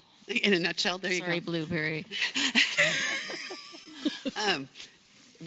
We can name it what we want, but what are those key themes coming out of these meetings, that we want Oregon Agriculture, who's a subscriber to the Ag Quarterly, to know about the conversations that you all are having here. I don't think it needs to be a deep dive into any of them necessarily. I think it's more about, we need to continue to amplify the work that's going on at the agency, the work that's going on the board, and how we're trying, and I say this over and over, to meet people where they're at and the dynamic needs that are out there in terms of agriculture today, and how fast it's changing, and how we talk about it to be more inclusive and to bring more intentional conversation around things like the food systems, thinking about that work in the regions. How do we grow the economy? How do we meet people where we're at? Great. So we'll have a little bit of time, so thinking about subjects in that regard. And the legislature does receive this too. Yes. Yeah, so again, before ours was for the legislature, but we decided we really, we would simplify, make it easier for everybody, including ourselves. So John, do we have anybody signed up for public comment? No one signed up. I'll just ask the folks who are joining online. I see a couple of folks. If anyone would like to provide public comment.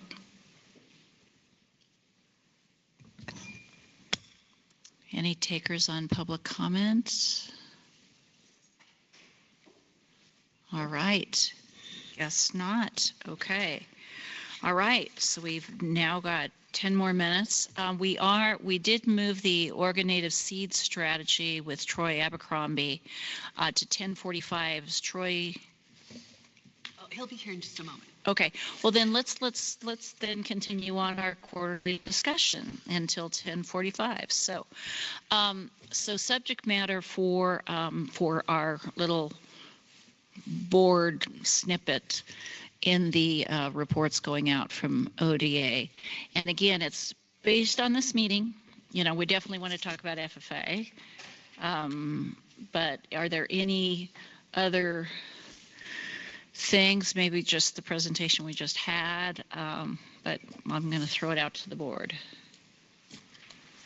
Oh, actually, we just did have someone join, a new person join, and this is the open public comment period. So Could you, I don't know if you were here to make public comment or not. So it's a 541 number that joined, and I just want to make sure that it wasn't about public comment. Thank you. No, it's Amanda Hoy with Oregon Wheat rejoining. No comment. Oh, okay, Amanda, great. We just didn't want to, we're in that period and nobody signed up, so we just wanted to make sure we didn't miss you. Okay. So back to the report. FFA highlight, maybe look at the food centers. Director Norris. Thank you, Chair Miller.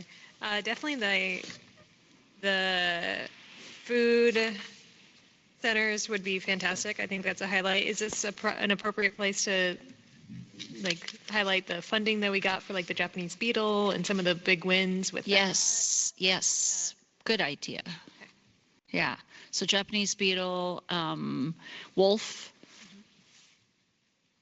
Those are two biggies that made it in, and we can just do a report out from the 26th session with the highlights. Yeah, and that can be even a different section too, but we could emphasize the importance there of those two.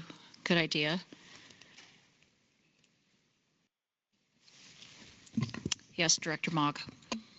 It seems like just previewing that over the next couple of meetings at least, we will be focusing on our land use resolutions, just to let people know that, especially kind of previewing so that people who might want to weigh in on that have an opportunity to pay closer attention. And I also anticipate that providing some sort of update around the governor's natural resource staff panel that's coming up would be helpful too, to just show that connection. Okay. The other thing too that we may add at because the governor's office will be here at noon, and there may be some things that come out of that we'll want to. So we'll allow a little bit of time, even if we have to work into a working lunch or something, to make sure that if we want to add anything there. But again, this is going to be brief, and so, but it looks like it'll be staff-driven write-up. We give subject, and then we'll just kind of take a look at it. And yeah, okay. Then it'll go forward.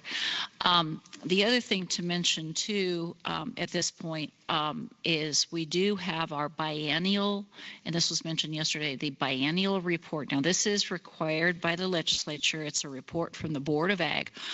And I was a little unclear about what this report was. It took me 4 years to finally get it right. I think it's right. But it's in part, this is why we were having the quarterly reports before us, because then that could feed the biennial report and all that. But it's really a state of the union for the ag industry, isn't it? So it's really talking about what's important in ag, the issues that are important, it's all the stats on ag and all that, and it goes to the legislature. And then at that March meeting, the team will set up some time where we'll break up and talk to different key legislators.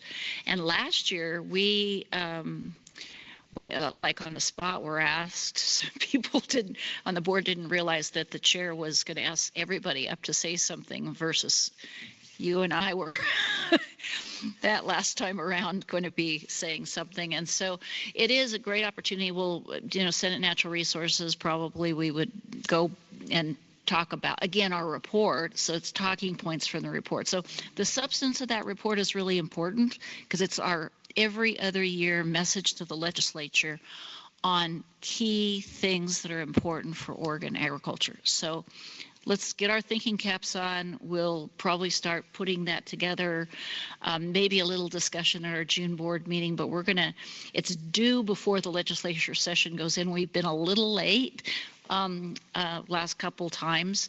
So anyway, any more to add on that, Lisa, to just give perspective? Yeah, I think it really is a chance for the board to amplify Oregon agricultural issues. And those key issues, you probably want to pick a handful. We could come with some outline to the June board meeting with some ideas for the topics from a staff perspective, and you all can weigh in and tweak them. And then think about how we would want to approach them based on what we've heard from the public, what we've been doing here, what the board has been doing, and hearing from the agency and others in bringing that together to push that forward in your messaging. Great, great idea. Yes, Director Lopez. Mayor Miller, should this just go out in a follow-up email? I know we're inundated with them all the time, but just a follow-up email for us to respond with thoughts and ideas on topics to present in June? Yeah, so we'll come out with the agenda, and we can, in the, John, in the kind of lead up to the agenda, say, hey, remember to bring your ideas. Yeah, absolutely. And we, we now have a track record of sending some letters to the governor that were on important topics. Are they still important? Or are they not? Those kind of things. And so we can feed off of that too. And at any point in time, and we might find ourselves with the discussion regarding the energy focus, based upon our feedback today, that we may, as a group, decide we want to send a letter to the governor or not, in regards to the, focus on nitrogen and a 50% reduction in meat consumption for pork and beef as a solution, potential solution. I would just add, since we met yesterday, we've reached out to the Department of Energy, and I think there is a meeting on the book, agency to agency, in the next week or so, as quickly as we can turn it around, to have some of those conversations. And as I woke up in the middle of the night thinking about this, I was remembering back, we may have some stuff in some files. It was probably 2017-ish, so a bit ago, but DEQ did a lot of work in this area as well, and ODA staff were involved in those conversations, and so there may be some things that we can go back and pull from to help with the conversation. There's been a lot of staff change, across state agencies over the last several years, and so whether we've connected all those dots, like I said, it was middle of the night as I was doing what I do, not sleeping, that I realized I think we need to go back and look at some of that, and that may help us with some of that conversation agency to agency. Great.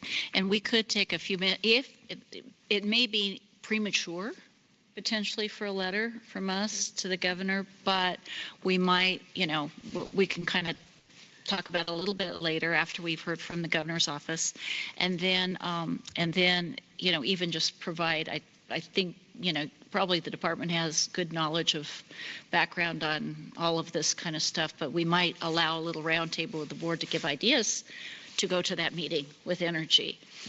Right. So, yeah. So you can be saying, hey, our board's weighing in.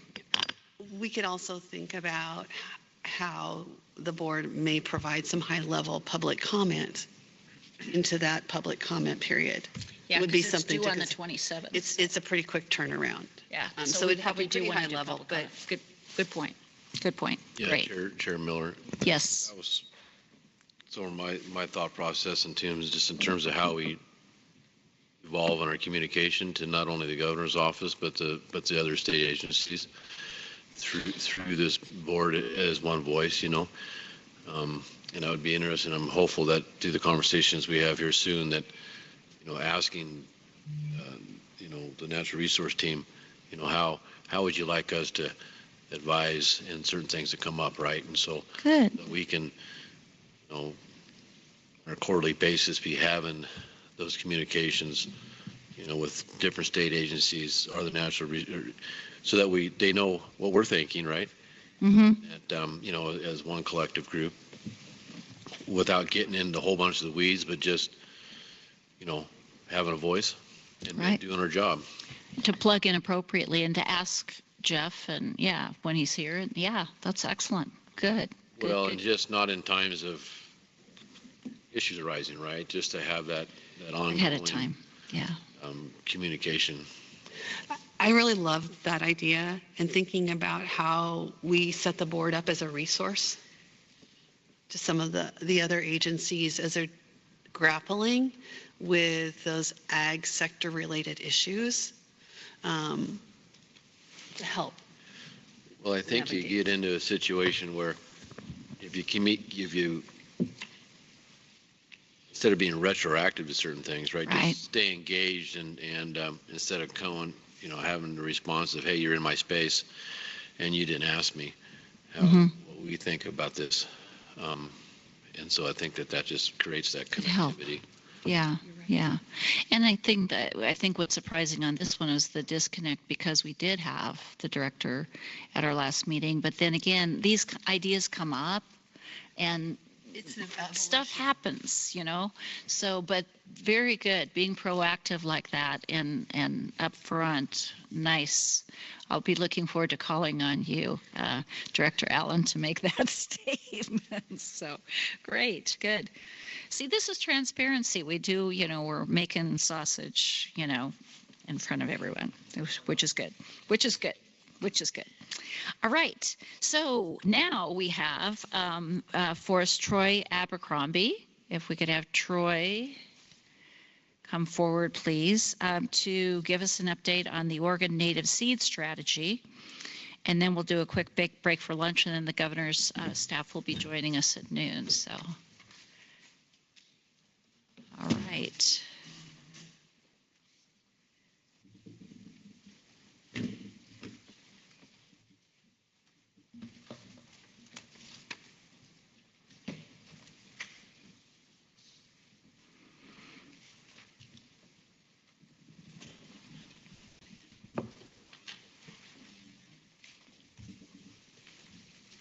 Maybe Sunny can tell us her joke again, because I didn't memorize it. So. I'll do a little setup. How's that? Oh, yeah. Why don't you do a setup? I'll do a little Excellent. setup. Thank you. Thank you. So Super. Troy has been doing a lot of the agency's work and really plugging in around working lands and the work with the Climate Action Commission, and thinking about how agriculture is amplified and the opportunities, additional opportunities for ag. I think there's even room from an economic development perspective as he talks to you today, and we think about native seed production, when you're talking about restoration, post wildfire and other things, because there are requirements by some of our federal partners in terms of the types of seeds that can be used in restoration projects. And so just trying to bring those pieces together under the umbrella. Troy has our noxious weed program, but he also has our native plant program in his purview. And we've worked to bring those together more neatly to think about what are those plants that we need out in the environment to help it thrive here in Oregon. Great. Troy, it's all yours. Thanks, Director Hansen. That was a nice little intro. Chair Miller, Vice Chair Orem, members of the board. For the record, my name is Troy Abercrombie. I am the program manager for the Native Plant Conservation Program, as well as the Noxious Weed Control Program at the Department of Ag. I first introduced the seed strategy to you all last March at our meeting in Salem, and we had just published the document. So we were in the very, very early stages of just actually having a strategy itself, let alone getting into implementation. Today I want to give you an update on where we've come with our implementation so far, some of the things we've accomplished, as well as draw some connections to how the native seed strategy intersects and supports the mandates that have come out in EO 2526, our climate resiliency executive order. Let's see if I can figure out how to work this. So I have a slideshow for you. I'm not going to read off the slides in particular, so you'll have to gather some of the cues off the slides. But really, what's happening right now is we're in the early stages of a paradigm shift. For decades, we've been reactive, we've been siloed, and we've been hampered by supply chain deficiencies and piecemeal partnerships. Today, we're moving towards enterprise integration. We're moving towards predictive and coordinated supply chains that are informed by mid and long-term demand forecasting, and we're leveraging partnerships built on shared ethos rather than coincidental intersections. And that started for us with the seed strategy with the publication of the document just last January. And we saw rapid adoption of the strategy principles by other state agencies and conservation organizations. And that's because we included those agencies and organizations as we built the strategy. They are members of the Oregon Native Seed Collective, which is a very large multi-stakeholder, multi-partner group, federal, state, nonprofit, private enterprise, tribes. Their missions, their values, and their operational roles were recognized and incorporated in the framework of the strategy, and that approach has really ensured that the seed strategy can serve existing management goals while also creating plasticity to allow for integration of emerging directives like EO 2526. Both the executive order, the seed strategy, and a lot of the other things we're doing in the state right now really focus on working with our tribes, building partnerships, and that was part of the seed strategy. It is part of the seed strategy. We were able to successfully implement the tribal granting program that I told you we were working on last March. It was simple, it was manageable for the tribes, and it really came with no strings attached. For those tribal native plant programs. That allowed them to focus on their sovereign priorities rather than simply be an agent for the state. Coupled with the technical assistance provided by ODA staff, other project partners, they've been able to produce really tangible outcomes. And throughout that process, we've strengthened our relationships with those tribes, and we've built mutual trust in each other. So really excited about that program, the infrastructure that those native plant programs have been able to build. They were doing cultural burning, they were doing seed collection, they were able to purchase seed cleaning and seed sorting equipment, storage equipment, and things like that to support their native plant programs for culturally significant species, restoration projects, and first foods. We also executed over a $230,000 contract with the Understory Initiative through an RFP process that they were awarded to help implement the foundational work plan of the early stages of implementation.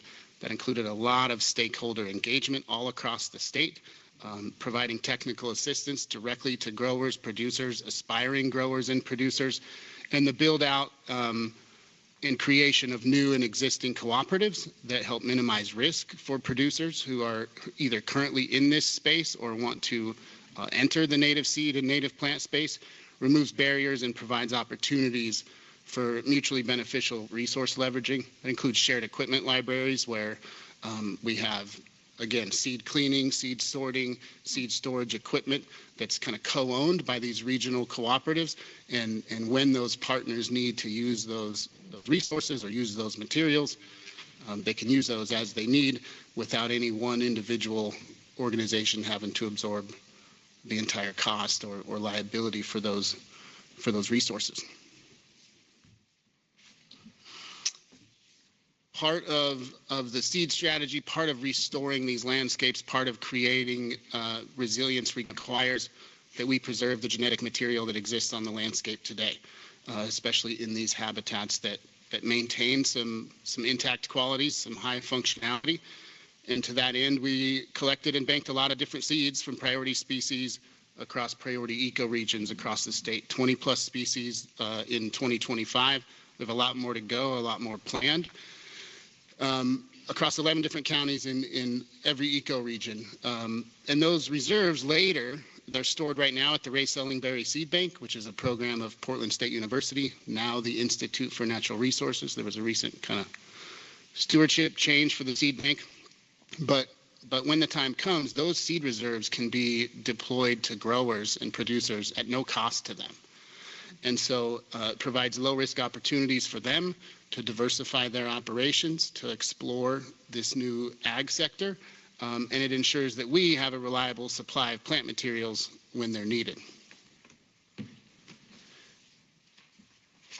One of the big priorities of House Bill 3409, which gave us the initial investment into the the native seed strategy, was leveraging funding. Of course, the EO 2526 doesn't come with any money. Instead, prioritizes using existing resources and finding leverage points. We knew that there would be opportunities for leverage I don't know that we anticipated being able to leverage it in the way we have so quickly. So in less than 2 years, a $500,000 state investment has been leveraged 8 times over.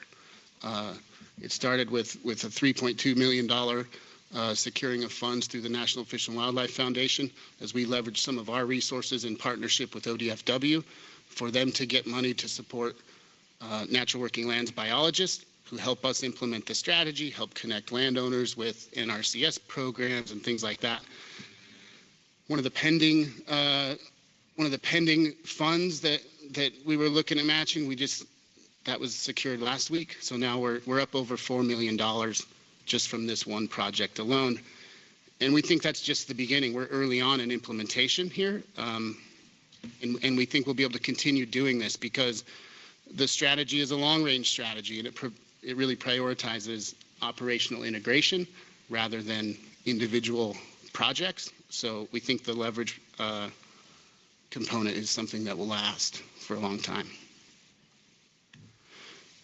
So a really quick and dirty update on where we're at with early implementation. We have a long ways to go, and there really is no end point to the strategy, right? This is about integrating a framework and a structure that we can apply over and over again for a long, long time.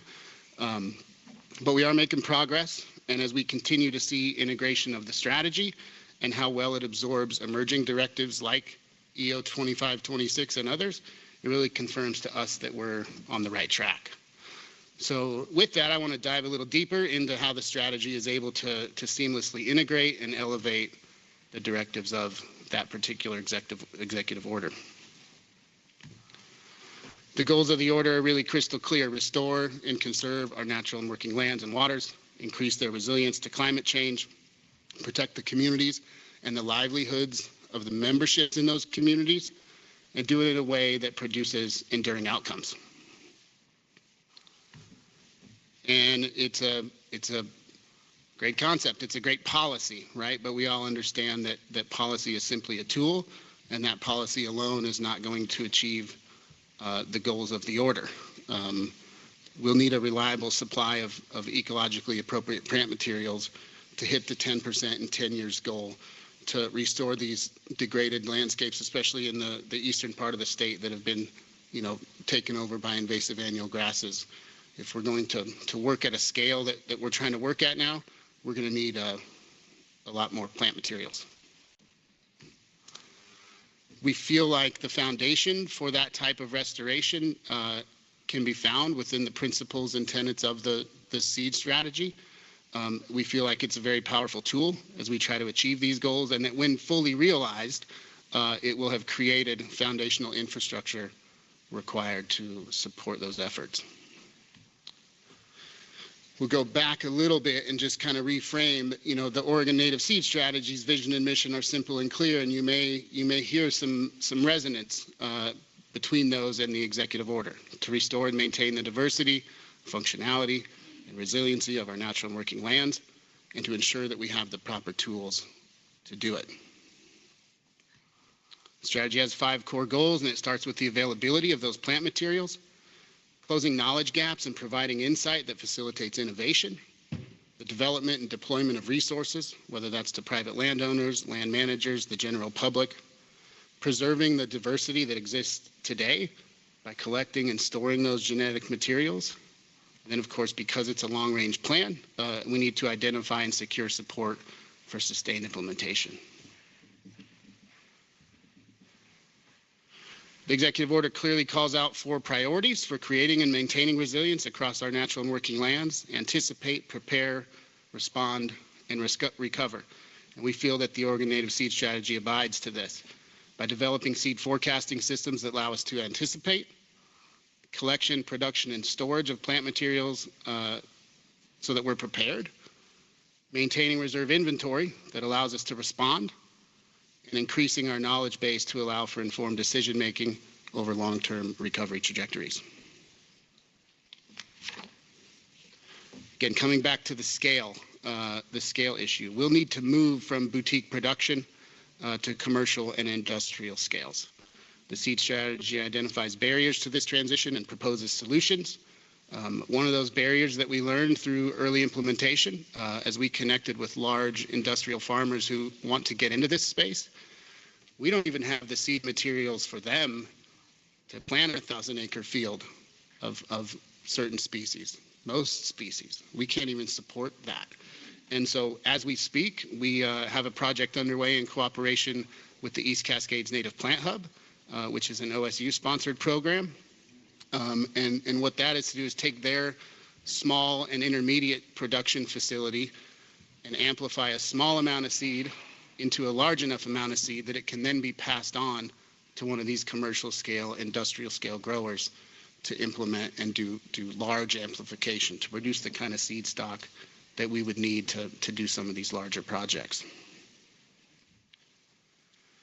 We're working on incorporating and developing models that allow for needs forecasting, that allow producers to engage in large-scale production efforts with confidence, right? Because we've been able to identify, based on the priorities of ODA, our partner agencies, as they look at developing projects and long-term plans, we can identify what those projects will need, and then those producers can engage to produce those plant materials with confidence, knowing that they're going to be able to move that product.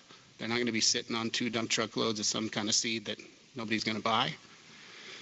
And so in turn, we can then refine our work plans for collection across the different ecoregions and habitats where demand will be high. Our regional grower networks can anticipate and expand their capacity for storage. Again, anticipate, prepare, respond, recover. This has been true recently on the west side of the state as the Cascades burnt down in 2020, but it's been true for a long time on the east side of the state. One of the biggest impediments to resiliency out there is the interaction between invasive species and the fire cycles and the loop on the landscape that creates to accelerate the degradation of those foundational components of resiliency.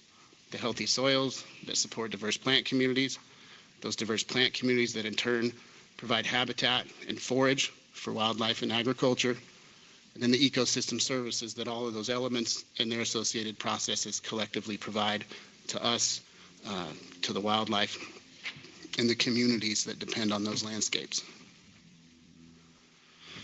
Native seed is a tool, and native plant materials. I talk a lot about seed. I want to expand your maybe the definition of that, right? We don't necessarily always mean that we have to go plant seeds on the landscape, right? Maybe we'll grow plants and plant plugs, but those have to come from a seed. And so, ecologically appropriate plant material is a really powerful tool. It's an important tool that can help break that cycle. We have to reintroduce these seed sources and these genetic materials to the landscape. When you have rangelands that burn over and over and over again at the frequency and intensity that they do, those native seed banks get depleted and depleted and depleted over and over. Those soil biome, those soil processes, right? The microbiome that's in there, that all changes, and we have to reintroduce these materials to help get that back on track. We know that native plants are required to have functional and structural diversity on the landscape. And we know that landscapes with those types of diversity are the most resilient to disturbance, to pressure from invasive species, and to the effects of climate change. We know that functionally and structurally diverse landscapes also provide the best habitat and forage resources. The native plant and seed market is really, really obscure right now and boutique, but there's a great opportunity, I think, to develop and expand this sector. It's really an emerging and overlooked market sector in agriculture in a way that really allows for diversification of operations, farmers, creates new revenue streams and value-added products. And when you work through regional networks, regional cooperatives, you can do that in a way that minimizes the risk for these farmers to transition or incorporate these types of operations into their farming. To do all the things that the strategy aims to do, and there's a lot in there, it must be grounded in truth and in science. And because of that, the strategy is data-driven. It calls for the development and incorporation of predictive fire and climate modeling. This is also something that our sister agencies' plans, like the State Wildlife Action Plan, calls for. So direct kind of links and supports between the work that our sister agencies are doing. And then we need to reconcile that with our current climatic conditions, landscape conditions, current land use, and future land use projections, right? That's a huge driver to all of this. If we do that, that'll inform decisions that we make today that will ensure that our efforts are durable and that our decisions are based on a comprehensive understanding so that they're appropriate for the landscape of tomorrow. We also understand that science is not the only form of truth. For millennia, indigenous people in this country have lived in harmony with the land, and not just as passive beneficiaries, but as active participants in the ecological processes that shape and maintain the landscape. The seed strategy prioritizes the incorporation of that traditional ecological knowledge, acknowledges the importance of culturally significant species, and recognizes tribal sovereignty. We have the blueprint, and some of the architecture is already built. The interagency team right now is working to develop statewide resiliency attributes. I was at a great workshop just last week for that. The Native Seed Collective and its membership are implementing and engaging resiliency projects and restoration projects across the landscape. As closely as we're all trying to work together, I think we could still benefit from more cohesive coordination at regional scales.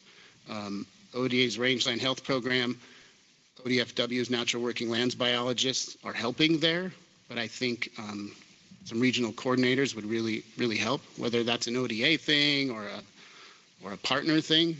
Who would lead that? I think there's some flexibility there, but that's something I think that would really help us. Hopefully all this stuff sounds really cool and really exciting to you all. I don't want to oversell in that for all the progress we've made, a lot of the goals of the seed strategy are still aspirational. Many of them are currently unachievable with the existing resources and capacity that we have. And so in order to realize that potential and in order to achieve the goals of the strategy, the executive order, we'll need to find a way to build capacity for those efforts while maintaining our ability as an agency to deliver core services of our agency and our programs, and for our partners to be able to do the same. We don't want to lose sight of the core mission and values that we have as an agency and the services that we provide. So we've got some priority actions. Some of them are our ownership. Some of them are out of our control, but nonetheless, we feel they're true as far as priorities. To recognize the native seed strategy as critical infrastructure in the EO implementation and biennial agency plans. As I mentioned, we're going to need to continue to look for ways to leverage funding for 2729 and 2931. These early stages of implementation, getting the momentum going is really important. We hope that we're able to continue incorporating ODA's native plant and rangeland health programs into the EO's natural resource interagency team. And we'd really like to see integration of the strategy's 10-year seed demand forecasts into agency planning for their achievement of the 10 by 10 goal in the executive order. This is my last slide. Hopefully you can see or start to see that the native seed strategy and the executive order are not competing priorities. We see them as inseparable frameworks, really, for creating resiliency on the landscapes across Oregon. And we're really excited about the potential to continue implementing the strategy and working towards these goals. So I really appreciate the time to be able to tell you all about this. Yeah, thank you for your time. Happy to answer any questions that you might have. Troy, thank you. This is very informative, and I think the right time, right place with obviously getting that additional funding coming in, I'm sure more to come because the need's there.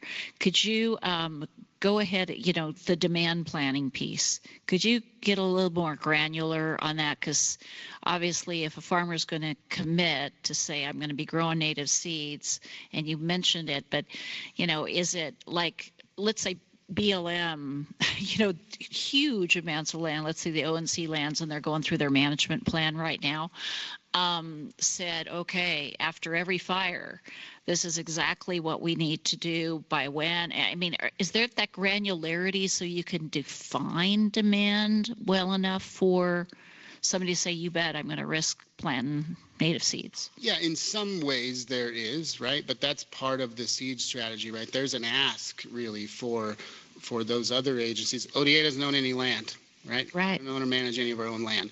And so there's an ask to our federal partners, to ODFW, as they implement the State Wildlife Action Plan, as the BLM and Forest Service implement burned area recovery projects, that they start to evaluate, and they're starting to use risk modeling, where pre-fire we can carve out a piece of land and say, if this burns at X intensity, what do we think the effects of that fire would be? And based on that prediction, what do we think our response would need to be?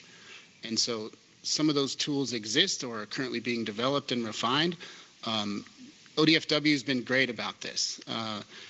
We're starting to operate at a scale that's really unprecedented for all of us. It's a new space, right? We work patchwork landowner to landowner, finding willing people. There's momentum, there's movement on the landscape, especially in Eastern Oregon, where we're not talking about 10 or 20 acres. We're talking about 100, 1,000, 10,000, 100,000 acres being incorporated in these project plans. How are you going to restore 100,000 acres if you don't have the plant materials to do it, right? And they know that, right? And so that's what makes this nice. That's what makes it so easy to integrate, because they know they're going to have to do that forecasting. They're going to have to make a list. So we've been doing stakeholder outreach with land management agencies and resource managers to say, what's your top 20 species, right, that you have bottlenecks? There's certain species that we've put into production. There's certain grasses that are really easy to grow. We have a lot of those. But what we've gotten into is we'll go out and restore after fire, and we'll put out 8 species, right? Those 8 ones that are easy for farmers to grow. That's what we got, right? Because there's that risk factor. And so that's where the co-ops come in. That's where that cooperative leveraging comes in, so that you can connect the dots between the needs on the landscape, have a way that you can communicate that to the supply chain, and that they can implement those projects in a way that minimize risk. So there's work to do there as far as that needs forecasting, but we're all working on it right now. So I don't know if that is a long roundabout way to answer your question. No, that's great. And again, a really exciting time. I didn't realize, we had a taste of this, but this is really showing where the rubber hits the road. So thank you. Dean Simonich.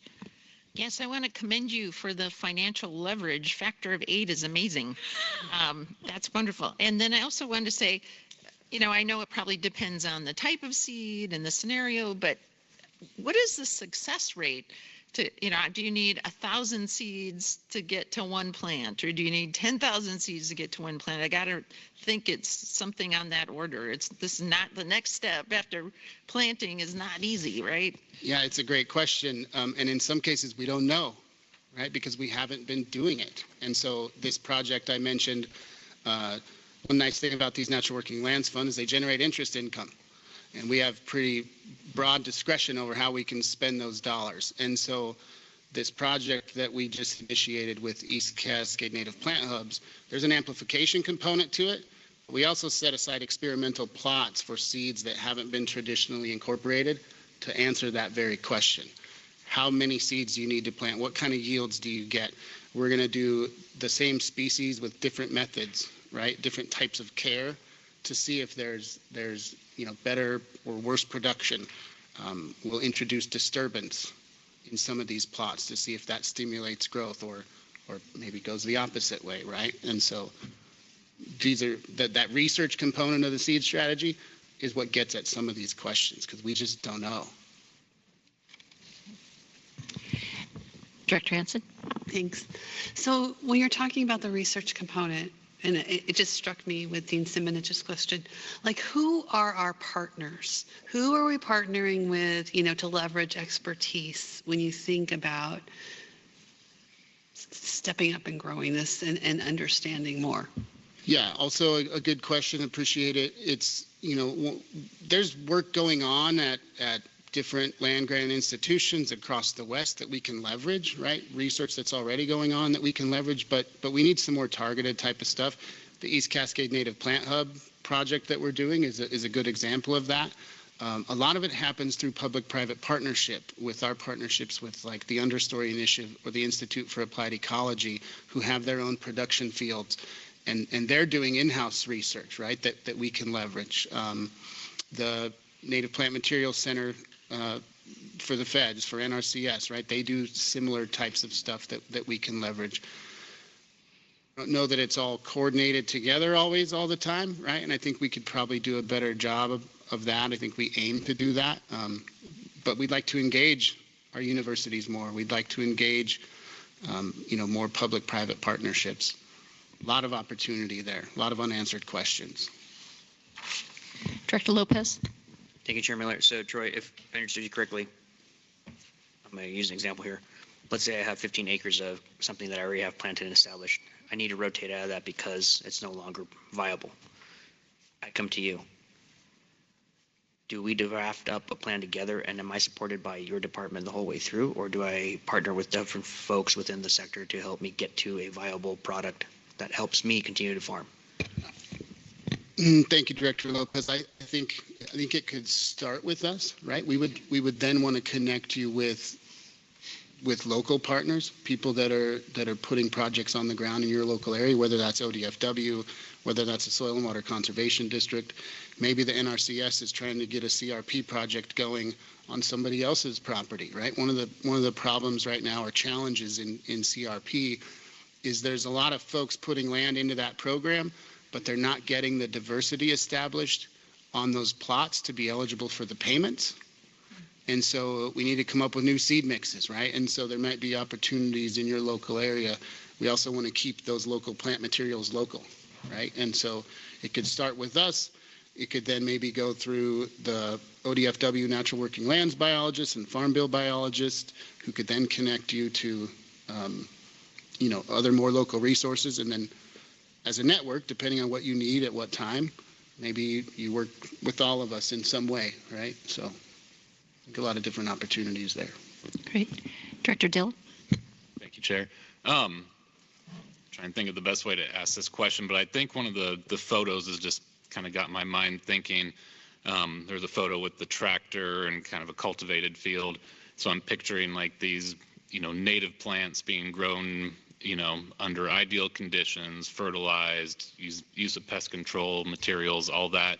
Like, is there any difference in the attributes, the, climate adaptability of native plants grown under like cultivation that might impact, when they're planted out there, on their own? Like Dean Simonich was saying, like maybe 1 in 1,000 seeds survive.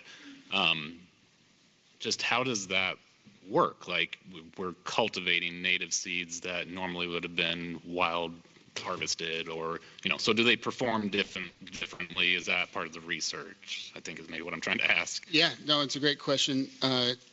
Absolutely they do, and in some cases they perform really poorly.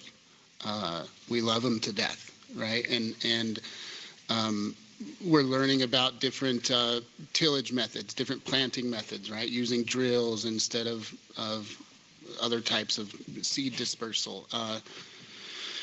Again, if you grow them, even though it's not technically a native soil, right? If a field's been farmed over and over 20, 30 years, you wouldn't consider that probably native soil compared to what's out on a non-farmed area, but it's at least in the same climate zone. It's going to get the same type of rainfall, the same right amount of sunlight, right, that it would need on the adjacent hillside that's not an ag land. So I think starting with local production, or at least production in a zone, we have what's called seed transfer zones. So this is where we can use existing climate modeling and say, if you grew a seed over here, you could actually plant it over here because we have similar enough conditions, we have similar enough soils and processes that we would anticipate that a seed grown here, a plant harvested here, could be transplanted here successfully. So again, there's a piece of that research component that comes in there, right? Developing these methods to where we get sustainable, high-level production. Some species lend themselves really well to it. Annual species in particular, typically pretty easy to grow. Even our native ones are fairly weedy, and so they grow. It's our long-lived perennials that are harder to get established. But there's a lot of people working on that right now, right? Whether it's universities, whether it's, there's a farmer just down the road, Dry Fly Farms. They do a lot of native plant work, and they've learned a lot, and they want to do more. So we're making progress, but a lot of work to do still. Director Norris? Thank you, Madam Chair. Coming from Southern Oregon, what do you envision your partnership is going to look like with private timber? Good question. And I'd say I'm not sure, at least for us, right? We know that ODF has quite a bit of work going on right now through Natural and Working Lands to engage private producers to have seed orchards, basically, right? To leave certain stands of trees to generate seeds that can be used for restoration.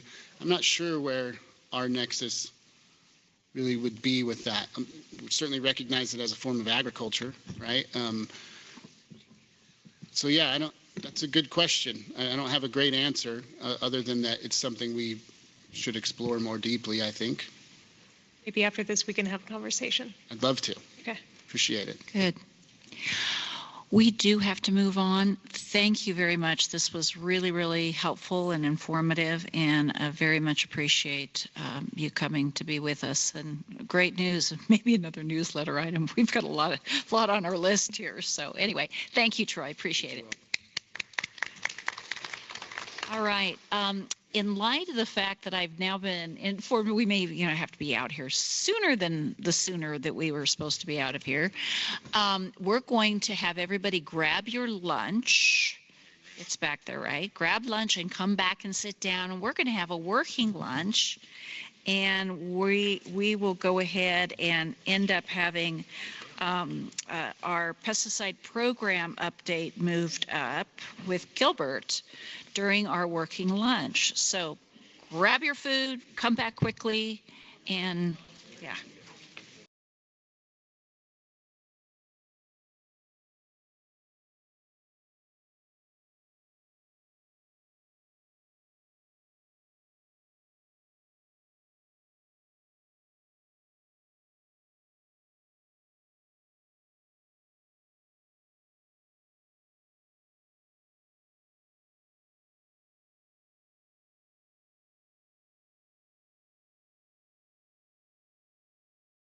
Briefly, because I know we're short on time, just some introductions about, it's okay? Okay.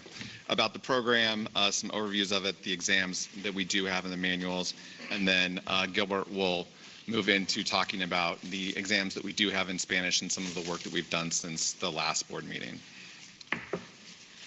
So just to provide a foundation for how the pesticide program is structured. Update. We build on the foundation of EPA and FIFRA regulations. We also have cooperative agreements with EPA for the work that we do in the state, and then we have state-specific statutes and rules. So that's just how you can kind of think the layers of pesticide regulation. We have two sides, right, of the pesticide program. There's the compliance and enforcement side. Today we're primarily talking about the pesticide registration, certification, training, licensing side of the house. There's also this one or this one? Oh, I'm sorry. Yeah, this one. I couldn't hear you. Okay, sorry. So yeah, this is just a quick overview so you can see kind of how the program's structured and the different work that the program does. Again, a little bit more information about the various sections of the licensing and certification side, and the program's here for you guys to review later. I won't go through each one of them again. So for Oregon, we have 28 different pesticide licensing exams that we administer for the various license types and categories. And in 2025, there was 5,700 exams approximately taken across the state at our various testing center locations. We contract with a company called Metro to set up those testing centers and operate those with contracts with each of those folks, which is generally speaking community colleges around the state. So all of those dots on the map there represent the testing centers. And then the chart, which, sorry, it's kind of hard to see on the screen. This is just showing the various exams that we do have, the number of attempts, and then the pass rate. The ones that you'll want to pay attention to more closely, because what we're talking about is the laws and safety in English and Spanish, and then the private applicator in English and Spanish. And so you can see the difference in pass rates for those two exams there. And folks that take the Spanish exam do have a lower pass rate. So to combine with the exams, we also have study materials that are required or that are paired with that. This is a list of all the study materials that we have and the various stages of updating and implementation of those. So at the top, you can see seed treatment, non-soil fume, and the Oregon Core Manual Addendum. Those have all been recently updated and brought forward. We're in development or about to implement several others. That list is quite long. But again, the two that are about to be implemented that are pertinent to this conversation, again, are the laws and safety and that private applicator manuals. And those are in alignment with the national core manuals that have been established and are about to be published and implemented in Oregon. And then there's a whole slew of others that we haven't even began to touch or think about as well. So it just kind of gives you a breadth of the work. Yeah, Isaac, as you're doing this, because we had received, comments obviously at our last meeting. So if you could say, okay, this was raised and so this is why, and you may get to that. So Yeah, we'll definitely get to all of those points. Thank you. Kind of set the foundation Excellent. pretty well. Thank you.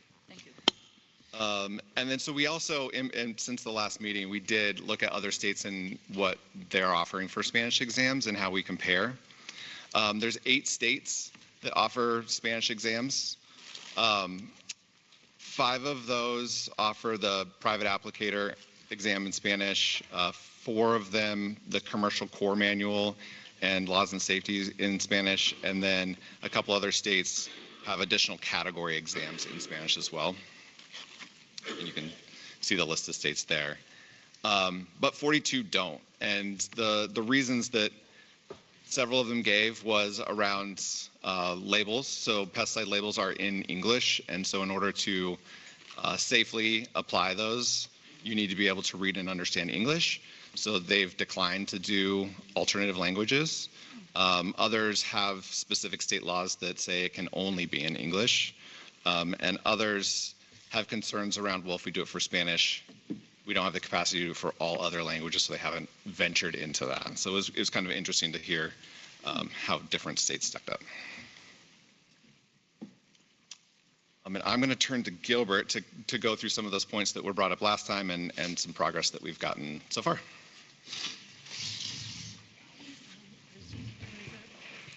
Right. Yeah, so I'm going to focus on the exams that we have in Spanish in Oregon, particularly the private applicator exam, because that's been the one that's been of main interest by some of our partners and interested parties. On the next slide that we have, the ones that we do offer currently are laws and safety and the private applicator exam. There's some additional details there that I'll go into a little bit more detail in other slides. But I'll talk about what kind of work goes into updating those exams and the type of work that goes in from our program in order to make sure that the questions are appropriate for the audiences and those types of things.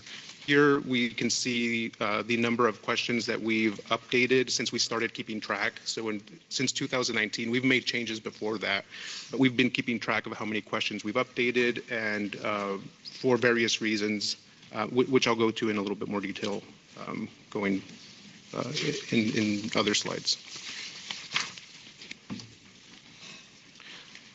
So in terms of what we've done, because of the limited bandwidth, Isaac mentioned in one of the slides, we have currently four specialists who work within that team who update the exams. One of them started on Monday, and two of them are limited duration positions. So we have two permanent members who are tasked with maintaining the exams and the manuals that we have within the program, in addition to the other work that we do within that team. And so one of the things that we've done is we've employed using statistical methods to analyze all the data that we collect on the exams to really target the questions that are underperforming. One of the folks who has joined us on a limited duration basis has some background that has helped us. And there's a lot of information out there from institutions that focus on exam development and things like who offer standardized exams, who have statistical approaches to evaluating the efficiency and the efficacy of the questions and how they're performing. And so that's one of the things that we have been implementing to target underperforming questions and to use the resources that we have in a more efficient way. And so that's why in the table that Isaac showed, where we've made changes across all the exams that we've had, they seem sporadic, but it's because we've been targeting some of those lower performing questions across all the exams that we have.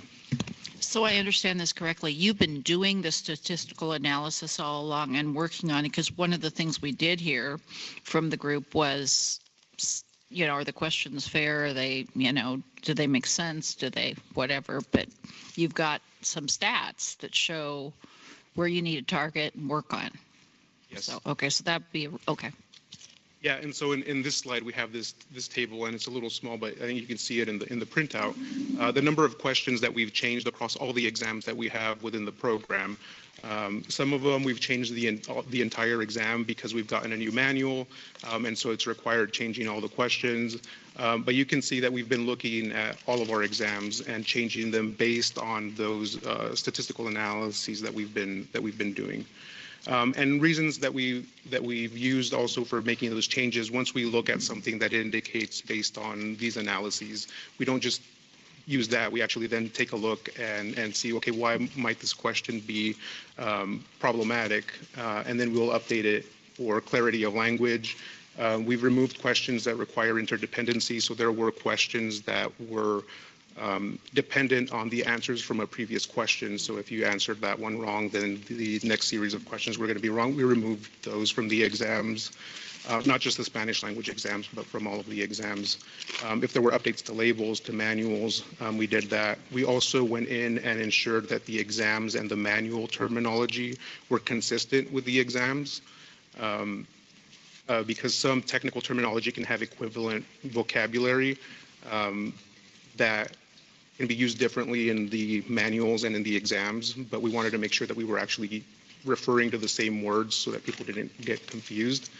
And then when it comes to the English and Spanish exam questions, if we made any changes to either the English version of a Spanish language exam or the Spanish version of the exam, we had to maintain equivalency across both exams. And so we would have to review to make sure that equity was maintained or equivalency was maintained in both exams.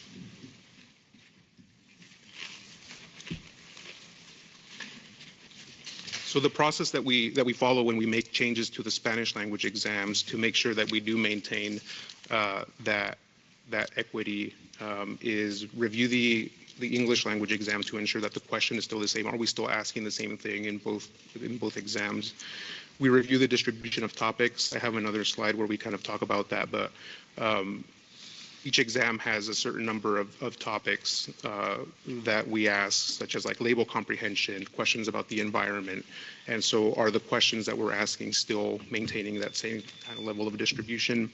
We review the changes in the questions to ensure that the terminology and the language that has been updated is appropriate for the audience. And then we review the terminology to ensure that the language is in alignment with the study material. So we don't want to make changes and then find out that the terms that we're using is different than what's used in the study material. So we have to go through that process for each of the changes that we make for every question. So now, some of the things that have been brought up by some of our partners and other interested parties that we work with have been requests to offer 3-hour exams, for example. We do allow test takers 3 hours for the exam, but the default isn't, that isn't the default for everybody. It's 2 hours, and one of the reasons for that is that not everybody needs 3 hours to complete an exam. And if we made the exam 3 hours by default, that would increase the wait time for everybody who's registering for an exam, because then everybody's taking up 3 hours at testing centers who may not need the 3 hours. And so one of the things that we are doing is looking at the test taking data, at the exam data, to target how we offer that 3-hour exam. We do want to do it. We want to make it more accessible for the people who need 3 hours. But how do we go about doing that in a way that doesn't adversely affect all the other test takers who may not need the 3 hours? And now we may have increased the waiting time for that. So before I go into that, I'm going to just clarify what some of the roles are, because I'm going to be talking about some of these.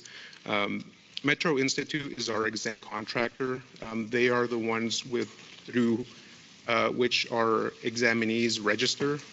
So they are based out of Arizona, but they manage the exam registration process, and they communicate with the testing centers to handle the logistics of registration and all those sorts of things.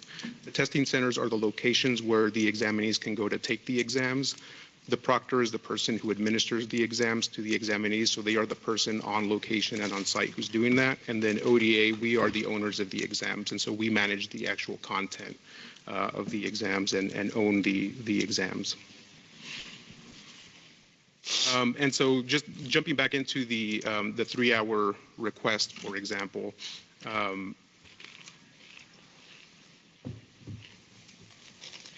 we've been looking at the data of how long does it take for people to complete the exams. And here we see on the y-axis the number of folks who have attempted to take an exam, and you can see in blue and pink there the people who passed and failed. On the x-axis, the time that it took them to finish their exam, and we have 60 minutes and 120 minutes, which is the typical default time. And we can see when they're ending their exam time. And so we can see that, for example, the general PEST exam, the vast majority of people, whether they're passing or failing, or stopping their exam at 60 minutes. And so offering them a default exam time of 3 hours would end up, using up excess time that wouldn't be used by them. The public health exam is another one where most people are finishing at that 120-minute mark.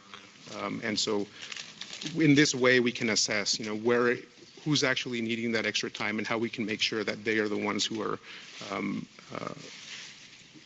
using that more efficiently so that it doesn't bog down the waiting time for all other folks. I'm just going to go through this more quickly, but here we can see laws and safety in English. Most folks are finishing at the 60-minute mark.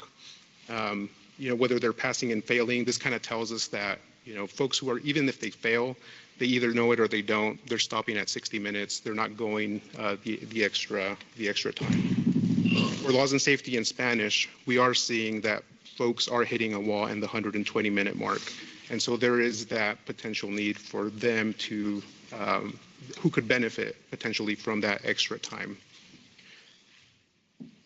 For the private applicator, we see that folks, many of them are passing, but they're still going up to that 2-hour mark.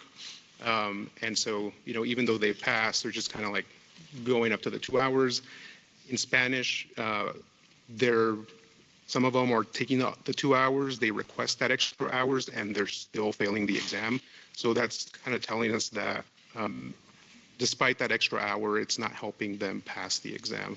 And so this is a new way of looking at the data that we just looked at, or that we just started implementing. And so it's one of those things that can help us reassess how we look at the exams and how we update them. and how we look at how we prepare and how the other folks can help prepare test takers for the exam, because this is also telling us, although the numbers of examinees is low, what the root cause of the problem here is. This is telling us that it's not the extra time that's needed. There are other factors involved. So now the question is, how do we offer more time efficiently? Like I mentioned, we do want to make sure that folks who need more time and who could benefit from that time are using it, or whoever wants it, in a way that isn't bogging down the entire exam process. And so what we do now, test takers can schedule more time in advance through Metro. If they say that they want to have that extra time, they can do so. Proctors can also provide more time if a test taker requests it, but there are limitations, because if a testing center is already booked for the day, they may not be able to accommodate that time request on site, or if they're already going to close, they can't accommodate that. So requesting it ahead of time is the best way for somebody to ensure that they're going to have that extra time if they need it.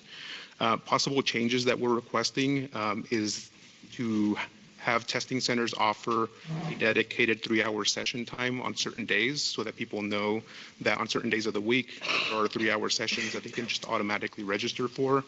And then that way it doesn't fully open up the sessions and create a long waiting period for everyone, and just make it easier during the registration process for people to select a 3-hour time slot if they need it.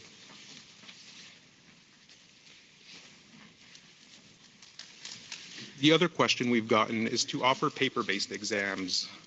This was something that we used to do before we implemented the computer-based exams, but we've moved away from for some time. And so because we've moved away from those processes, we'd have to revisit it, and there are several logistical factors that we'd have to overcome. And in order to do so, what we are currently planning on doing is to have a phased pilot implementation to gauge the demand and overcome some of those logistical challenges in a stepwise fashion. And then that way we can also implement this sooner rather than waiting until we have everything in place before we can implement it. Some of the things that we need to implement is getting contracts in place, figuring out how we're going to ensure exam security. Now that we're moving from an electronic security system to a physical printed paper-based system again, and how we're going to do exam scoring. These are all little things that we need to figure out before we move in that direction.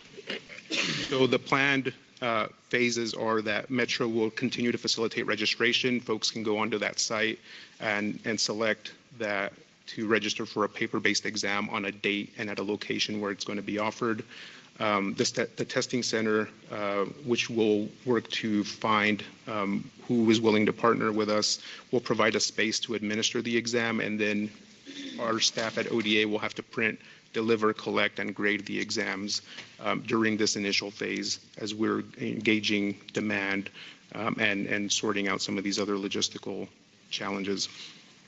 Phase 2, Metro will continue to facilitate registration, but then during this implementation, they'll work to automate question randomization based on exam blueprint categories. So we'll tell them, how many questions of each of the different categories we want on each exam, and they'll work to automatically help us print out different versions of the exams, so that we're not doing that ourselves in-house, and so that people who are sitting next to each other don't have the same version of the exam.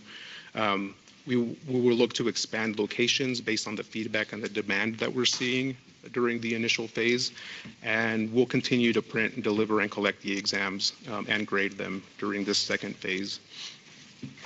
During the third phase, we hope to by then have acquired automated scanning and grading technology for the exams, and to have set up a secure data transfer portal with Metro so that we can continue to do this in a more automated way and have all the statistics on scoring and data housed in the same place, because during the initial phases, we will have to be responsible for the scores and the data. We won't have a way to really move it securely to Metro. And so this third phase will be when we have that automated transfer of information. Other changes that we have in progress from Metro, and this is based on some of the feedback that we've received. Metro is working to improve their Spanish language customer support on the registration site. Like I mentioned, Metro, that's where all the registration happens, and so they're working to update the language on their website and to have on-call support for Spanish language speakers, for Spanish speakers. We're working to have them improve their practice exam and possibly making it available prior to the exam on a public-facing website, and ensuring that test takers have the correct study material. That's a big thing that we've found, not only with the Spanish language exam, but just in general, that folks who are struggling with the exam will call us, and then we find out that they're actually they don't have the correct material. And so we have it on our website, we have it on different places, but they're still not having it, and so we're putting it in as many places as we can. This is the material that you need for the exam that you're taking, and just increasing the number of communication points where they're receiving that information. And another example is clock visibility. One of the things that was mentioned is that having a running clock on the corner of the screen increases test anxiety for test takers. And that's a very specific thing, but I think it touches on some of the things that we are working on, is that there are aspects that may contribute to people being unable to pass the exam that are not tied to competence or knowledge. It's other factors that are not, linked to that. And so how can we work to decrease those challenges wherever possible? And so that's an example of some of that. Yeah, Gilbert, can we, in about 5 minutes, wrap up? Thank you. So one of the main things that we have coming on board, and we've been waiting for a while, is the new core manual, and this is going to be available in English and Spanish. The English manual and exam bank is already available. The Spanish manual and exam bank will be available in August, and we plan to implement these exams January 1st, 2027. The Spanish version of the manual was supposed to be available sooner, but due to federal cuts late last year, or at some point last year, it was delayed. At some point, it was unknown whether it was going to be available or not. But thanks to actually work done here in Oregon between Chris Shadell and the Oregon Conservation Districts, Casey Buell, and collaborations that we had and conversations that we had together, this national manual is going to be made available to the entire country, thanks to work being done here in Oregon, and to that collaboration and initiative. And so we expect that to be implemented, and so that'll be for both the private applicator and the laws and safety exams. We plan to incorporate outside feedback in the development of new exams, and so that will take into account what priority learning objectives there are. So which concepts are important for industry, which concepts are important for us as the regulators, and then create exams that meet both needs, giving weight to higher priority topics. So here's just an example. I'm not going to go into each of those details, but the private applicator exam, both in English and Spanish, are broken out into these categories of exam questions and the number of questions that are in each of them. And so these are the types of things that we want to build out based off of the feedback that we get from industry and any other partners that we get involved. I know one of the questions also was, like number of questions on the exam, is 100 really necessary? And so those conversations can help provide that feedback to us as well, to ensure that we are covering each of these topics sufficiently. All right. This is the last one that I really have, that exams are only one part of the puzzle. We have to provide front end, back end support for applicators. We have to create guidance documents for people who are going to get exams, and then compliance assistance materials to help people maintain compliance. And so there's a lot of work that goes on both the front end and the back end as well. Here are just some examples of a lot of the other material that we've translated to ensure that people who have passed the exams maintain that compliance. Because if they pass the exam and we don't have that support on either the front end or the back end, then it's only one piece that we're addressing and not the rest of it. Okay. Gilbert and Isaac, thank you. Really, really appreciate it. I think, Director Lopez, did you have a question?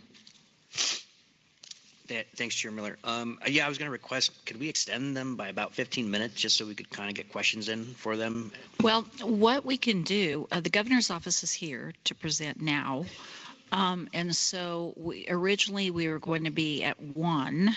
And so as long as you guys can stick around, once we get through the governor's office presentation, and then we can bring you guys back up, if that works for everybody, because I also realized that obviously at 1 o'clock it was noted, and I think there were some people going to be joining us for this presentation at 1 o'clock, and we obviously were premature in that. So there may be some other things, because we are going to have it open for public comment too at that time. So yeah. So what we can definitely go ahead and do that. So thank you, and thanks for shuffling around and being very, very flexible on the timing of the presentation.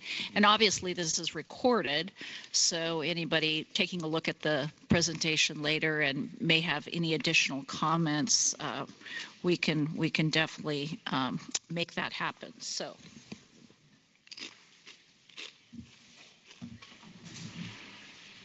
Okay. All right. So we actually take 2 minutes or so. Yeah, we have 2 minutes. That actually, Miguel, if you did have, sorry, as you take a bite. Thanks, Chair Miller. No, I can wait. I just wanted to make sure that we were able to hear them out. And yeah, I was looking through the schedule, and there was that Q&A afterwards too, so I can wait till then. That's fine. Okay. All right. Great. And now for jokes. No, I'm sorry.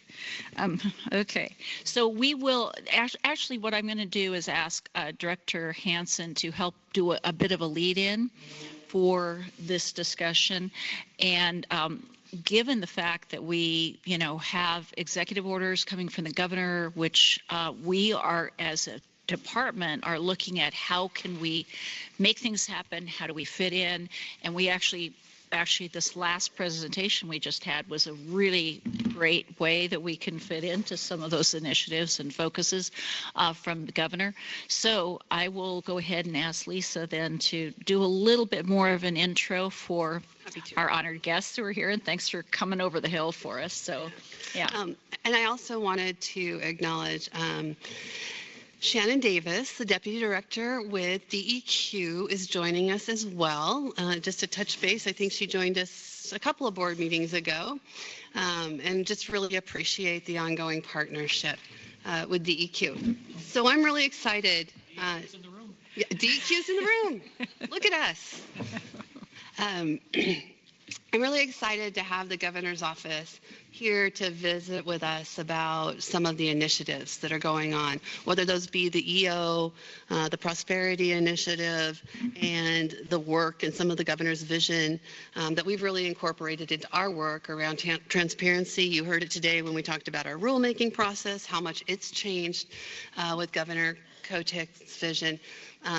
The Governor's Natural Resources Office has been meeting with the natural resource boards and commissions this last couple of months-ish, I think, if I've got it right, and just engaging in conversation with all of you. And I think this is a great chance to think about how we continue to align our programming as we adjust it, to the changing paradigm in the world and the changing paradigms in agriculture. We talked a lot about the ongoing shifts in agriculture earlier today, and I think this is just another one of those places where we can think about how we play into the vision longer term for Oregon. We'll turn it over to you. Thank you very much. Good afternoon. We're so happy to be here. Kurt, I haven't seen you in ages. Good to see you. Kurt and I go way back. longer than either one of us want to talk about, probably, right? Jeff Huntington, I'm the Senior Policy Advisor on Natural Resource and Energy and Climate Issues for Governor Kotek with my team here of colleagues that focus on natural resource issues and on energy and climate, and thrilled to be here today. This is maybe our 7th or 8th visit with different boards and commissions, so we're being pretty deliberate about honoring what the governor thinks is a really important piece of the administration, which is to knit together not only our Natural Resource Agency cabinet of directors, but also have some continuity of understanding of where we're headed and dialogue with our boards and commissions for each of the natural resource agencies. If you've heard me talk before, I always start out and say we have 14 natural resource agencies, around 34 boards and commissions, and account for about 2.8% of the general fund budget of the state. And so we're not headed in a space where we would have an overarching DNR or a substantial slice of the pie to implement our natural resource programs and represent how important natural resources are to the state of Oregon. So one of the things we've been focusing on in the Kotek administration is really trying to create a sense and an expectation of collaboration between the 14 natural resource agencies. And we meet twice a month as a group of directors and governor's staff, and really talk about how to integrate our programs, how to collaborate and build something more than the sum of the parts. So the executive orders that we're here to talk about today are really that. And they are about knitting together a cohesive focus for natural resource, energy, and climate expectations in the Kotek administration and beyond. I was around when the Oregon Plan for Salmon and Watersheds was developed, and that led to a really cool focus of soil and water conservation districts and watershed councils working on grassroots projects up, and it changed the way we think about management of natural resource issues in the state. We're now 25 years later, and I think these executive orders set the stage for something that'll be as lasting in some of the threads of conversation that we'll have today with Chandra and Amy and you all. Resiliency is the cornerstone of the Natural Resource Executive Order, which is Executive Order 2526. Affordable, reliable, and clean energy is the cornerstone of the Energy and Climate Executive Order 2529. We are arriving at these executive orders late last year after about 2 years of work that started with the agency directors in the cabinet saying we want to have a North Star that we can all think about as we're implementing our individual missions and goals with our boards, commissions, rules, agency staffing, priorities, budgets, legislative concepts. Let's talk about how we develop a North Star that'll be lasting and do some of what we spend so much time talking about with integrating programs. The executive orders were born out of that conversation with the agency directors. They did not just appear from the governor coming down. And in that context, it's a little different than some other executive orders. Frequently we see these and they say, go do this, this, and this. The governor's expecting these things. There's a little bit more of that in the energy executive order than in the resiliency order, but in particular, the intersection with this board and commission is really these executive orders identifying that North Star and saying, as you implement your programs and your policy directions with this agency, here's how we would like you to think about doing more of what will make a difference in Oregon's natural and working landscapes being more adapted to the changing environment of climate, the pace and scale of climate change in Oregon in 10 years, say, than if we keep doing what we've been doing for the last however many years. So how do we think about a compass that will say, help us do more of what we should be doing and make choices about things that maybe we need to de-emphasize in order to have room within existing agency missions and statutory authority. That's the philosophical bent of the executive order for resiliency. We've now turned the corner and we're into implementation. And Amy Schlescher, the Energy and Climate Policy Advisor to the Governor to my left, is going to talk to you about that executive order first, and then Chandra Ferrari, who deals with most of the natural resource issues and the agency portfolios there. We'll talk about the other executive order, and we are looking forward to just having a conversation with you. So we'll be a little short on our presentations and long on conversation. I did hear from Director Hansen this morning that maybe you want to talk a little bit about the Prosperity Council that the governor's put in place. We're happy to take questions about that and talk a little bit about that if you'd like as well. So with that, I'll turn it over to Amy. Thank you. Hi, everybody. Again, for the record, Amy Slusher. I'm the Climate and Energy Policy Advisor to Governor Tina Kotek. Executive Order 2529 establishes the governor's vision and direction for executive branch agencies to take a series of actions to help reduce greenhouse gas emissions and help the state achieve an affordable clean energy transition. And the order aims to achieve these objectives through three buckets of actions.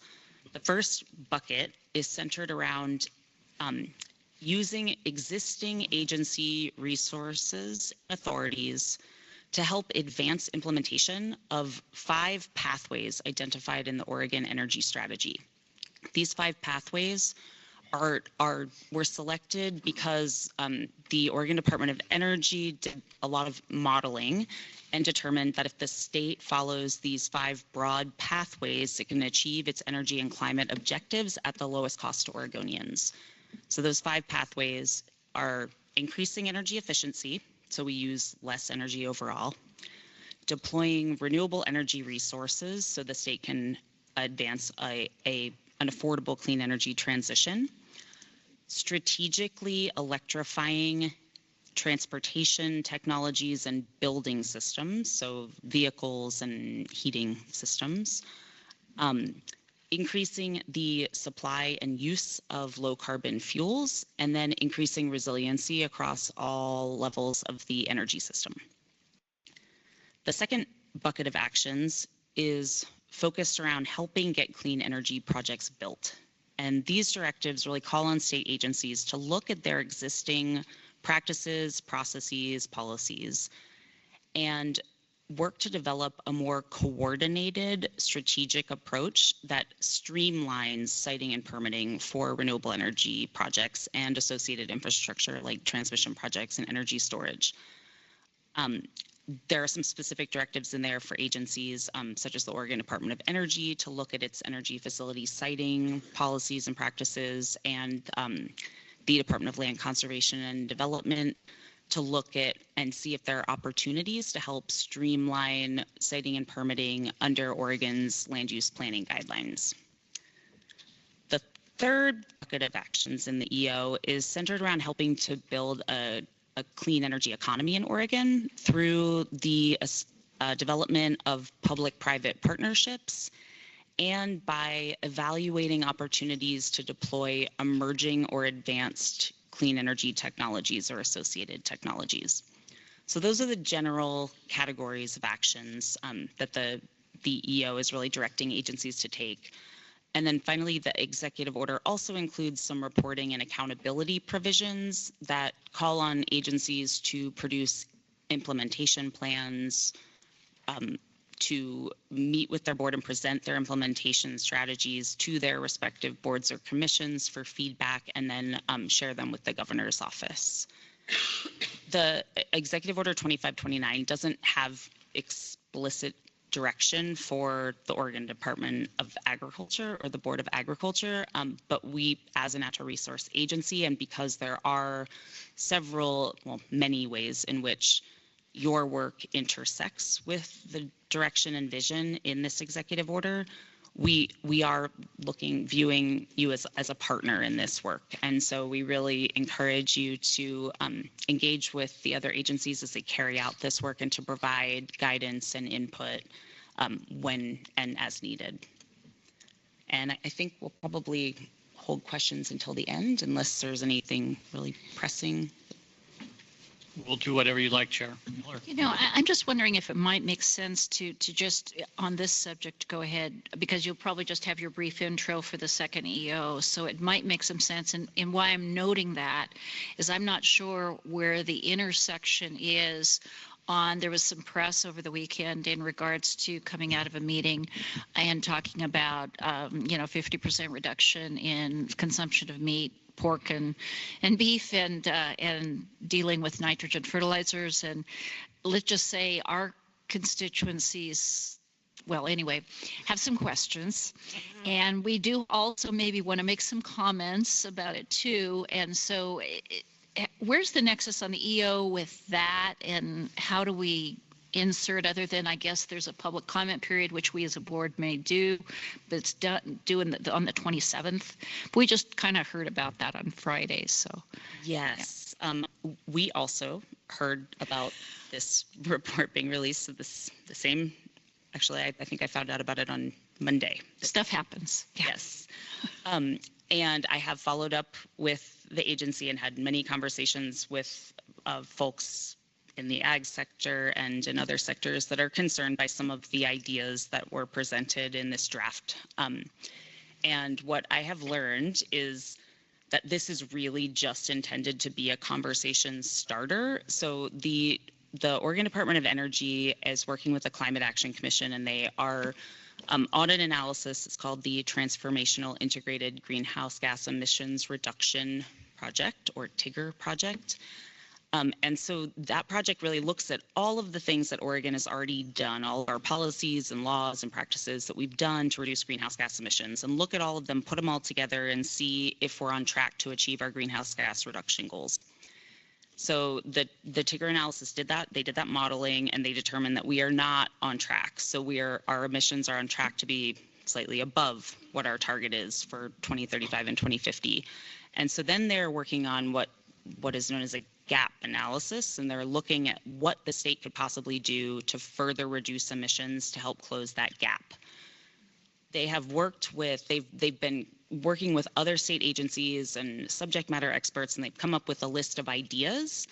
And this, what just was released, is that list of ideas. And now they're trying to solicit input from other stakeholders and members of the public to see which of these ideas they should continue to model.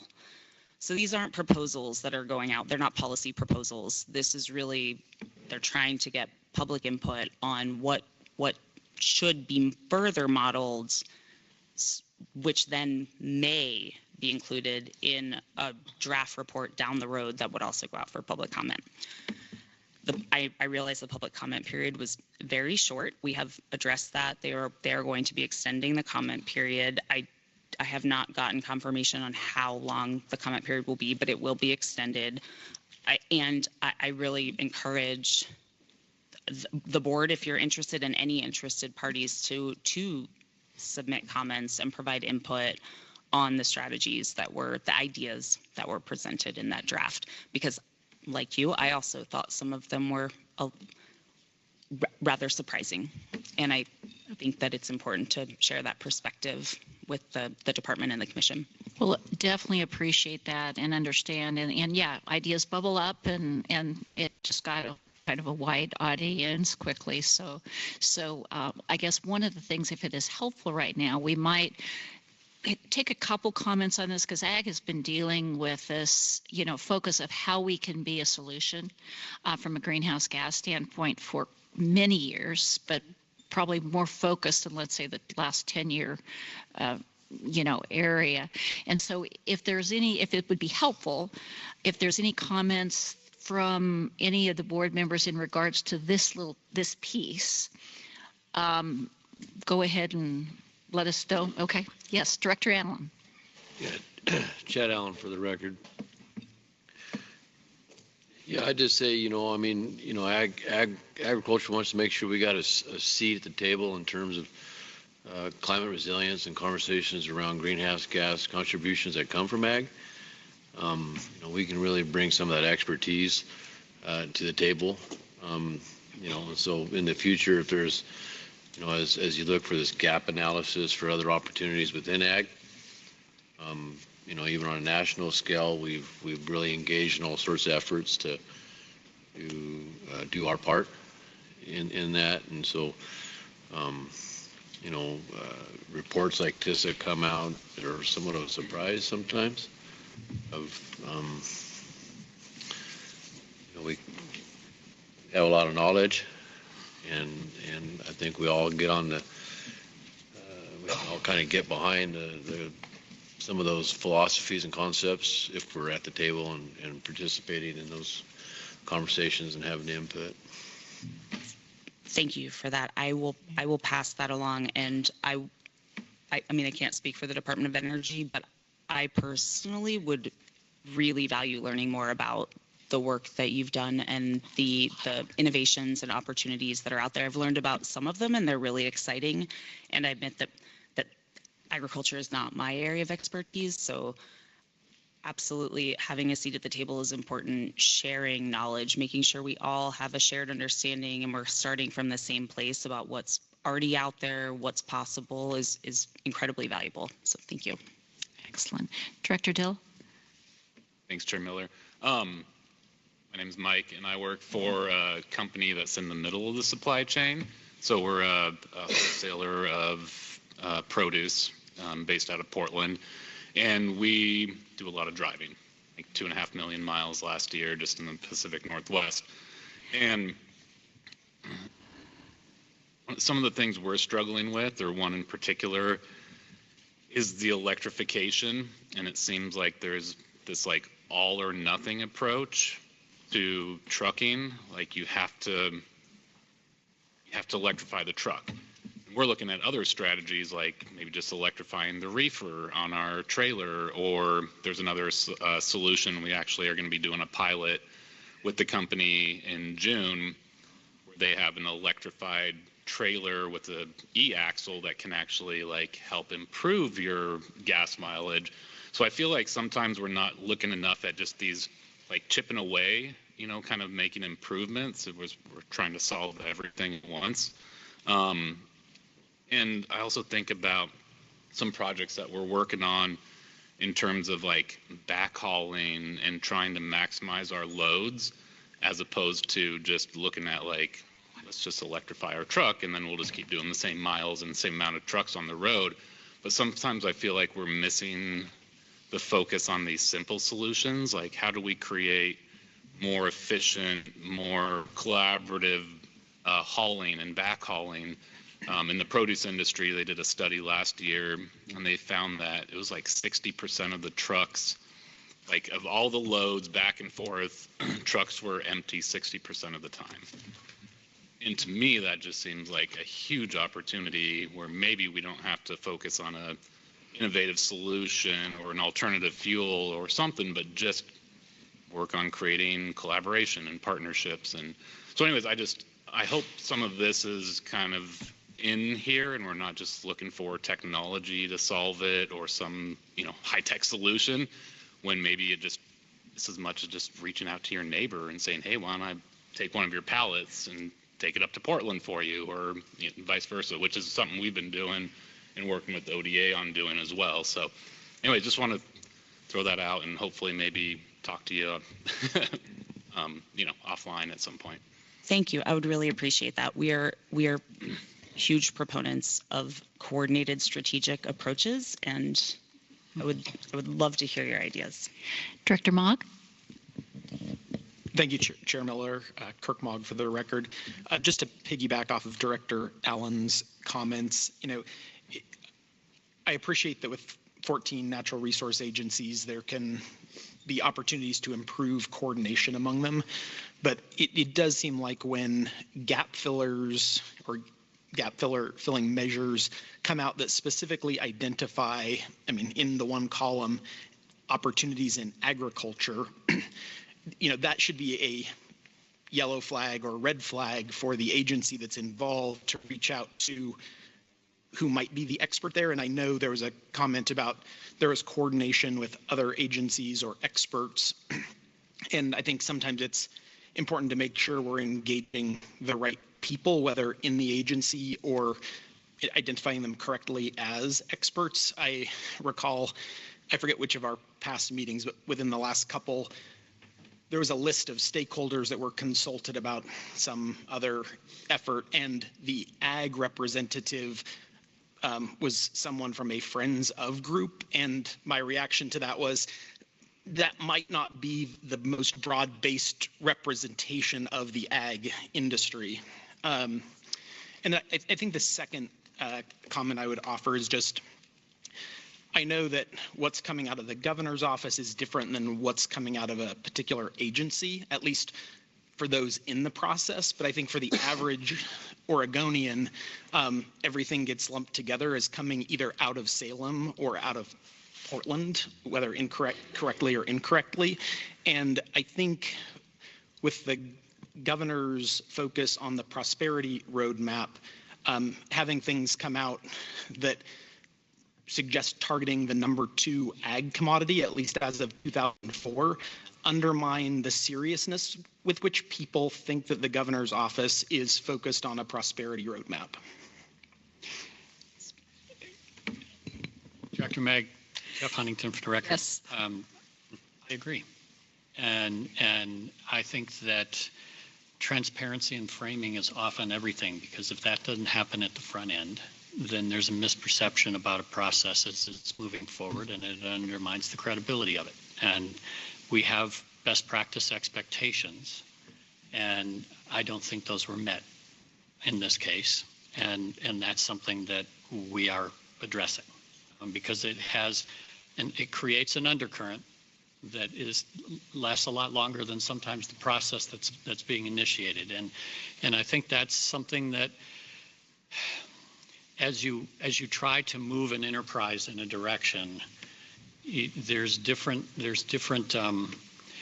levels of absorption of expectations that happen, and mistakes happen. And this is one that I think that could have been avoided by more transparency and conversation with the constituency before it came out, so that we all would be sitting here saying, oh, this is just some ideas that somebody threw on the table, and they want some input, and there are some bad ones in here, and there's some good ones, and there's some in between. And Director Allen, I think you were very polite in the way you approached it. And Director Dill, I think what you described to me is I call it the everything bagel problem.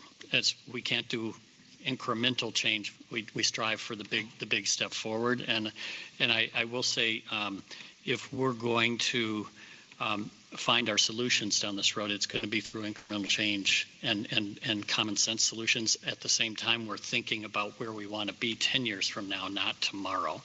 And I think that that's been blended together in what we're talking about here. I think that it's a work in progress, and we'll talk more about the Prosperity Council, but I think that I'm trying to address, I think, directly what your comments are. Jeff, thank you for those comments. Really much appreciated. And I think one of the things that Director Allen had brought up even earlier was, if you have some ideas about how we as a board can be part of or integrate earlier or whatever we need to do, because there may be assumptions that agriculture has a position on something, but I think people might be very surprised at how many of us have been proponents for dealing with climate and other things, because, hey, we deal with Mother Nature. So anyway, it's just if you give us some feedback of how we can, and we know Lisa is there front and center, but she can't be everywhere. So. And I will say, two more comments on this. I think one is that I think some of the difficulty with different agencies and different programs intersecting with agriculture is what you just mentioned, and that's 1,000 different products, 1,000 different practices. Unlike our timber industry, which is much more consolidated and economic drivers, and the way it relates to different issues and different pieces of the economy. Our agricultural industry in Oregon is so important, in part because there's so much variety and to it, and different approaches and different needs and different ways of contributing. And I think that in itself, when you're again trying to move an enterprise, how we intersect with one sector of the agricultural economy is entirely different than maybe the way we should be intersecting with a different sector of the agricultural economy. And it's important to rural economic development and prosperity. So there's a lot more opportunity to do things that we say, boy, we could have done that one better. So we keep our eyes on that. as part of that, one of the things that we are going to do is I think we are about to schedule, or maybe are in the midst of scheduling right now, a third retreat with the chairs of every board commission and the director of every board and commission, so that we can again continue to push forward on one of the directives that Governor Kotek gave to me 3 years ago, which was I want our boards and commissions more engaged in where we're headed and how to best get there. And so we'll spend a half a day together in May talking about just this issue with a representative from this board joining Lisa and all the other boards. And we'll continue to strive for that incremental progress. Yeah. And best practices. Excellent, great.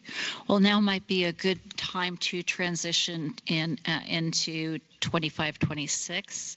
So let's take a look at that on resilience, and again, we may have some questions and comments afterwards. So I hope so. Great. Thank you, Chair Miller, members of the board. For the record, my name is Chandra Ferrari. I'm a Natural Resources Policy Advisor with the Governor's Office. And before starting, did just want to check, I think we may have provided some slides. I don't know how helpful they are. They're pretty simplistic. Oh, we did not? No. Okay, then we'll follow up with those. They just had the basics of what we were going to be talking about today anyway, so apologies for that. So I'm talking to you about Executive Order 2526. And really, in its simplest framing, it's about promoting the resilience of our working lands and waters, of our natural lands and waters, and of our community. And it's a lengthier EO, and there's a lead up in our rationale for why this is a priority for Governor Kotek in the resolutions leading into the actions that really highlight the immense value that our natural and working lands and waters provide to Oregonians right now, whether it be economic value, environmental value, cultural value, spiritual value, and there is immense opportunities for meeting carbon goals as well through sequestration potential. It also recognizes that Oregon is experiencing significant change. We're seeing that this year, I think, with our snowpack patterns. We see that with our precipitation patterns, air and water temperatures, all manner of things that certainly affect, I know, our agricultural landscapes, and that they do impact, those changes impact the health and resiliency of our lands and waters. And that to retain those values and put our landscapes and our waters in a position to withstand change moving forward, that we really need to be thinking about proactive, urgent actions. And finally, that we cannot do this alone as a state, and we can't do everything. So the executive order recognizes that prioritization is a must, and that we need to leverage resources. And so we need to be basically bringing as much value as we can out of all actions that we're taking as an enterprise. And given the stakes and importance of this topic, we really need to be working with our partners to get, again, to leverage as much resources towards common outcomes as possible. So that's kind of the framing of the executive order. What's actually in the executive order breaks down into a couple of different components. The first component is about really understanding what we are trying to achieve. When we say resilient lands and waters, what does that mean? And getting all of our 14 natural resource agencies, our boards and commissions, and our stakeholders all on the same page about that.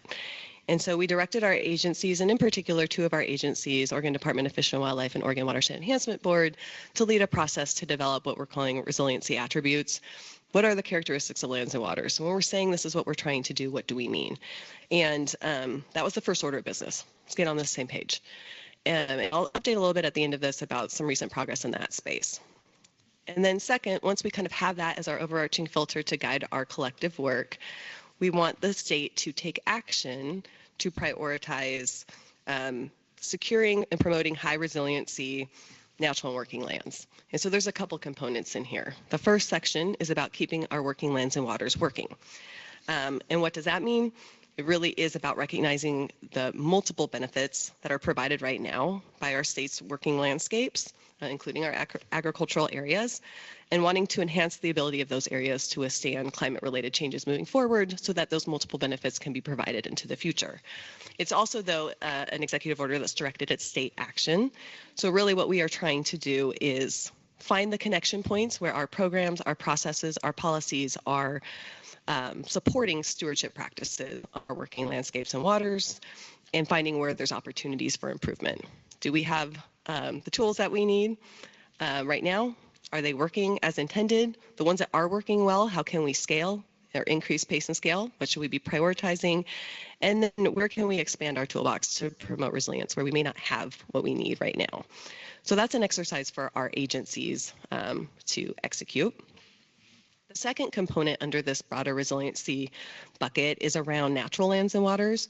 And what we've asked our agencies to do is to support and further actions that will either protect, connect, restore or conserve 10% of Oregon's lands or waters within 10 years.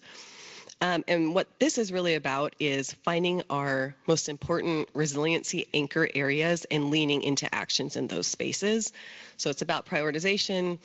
It's about trying to maximize co-benefits with all the actions that we're taking, and it's about finding durable solutions. So there's no prescription in here, but there are some guideposts to kind of guide how this action will move forward. And then finally, under this category, we have a directive around innovative mitigation solutions.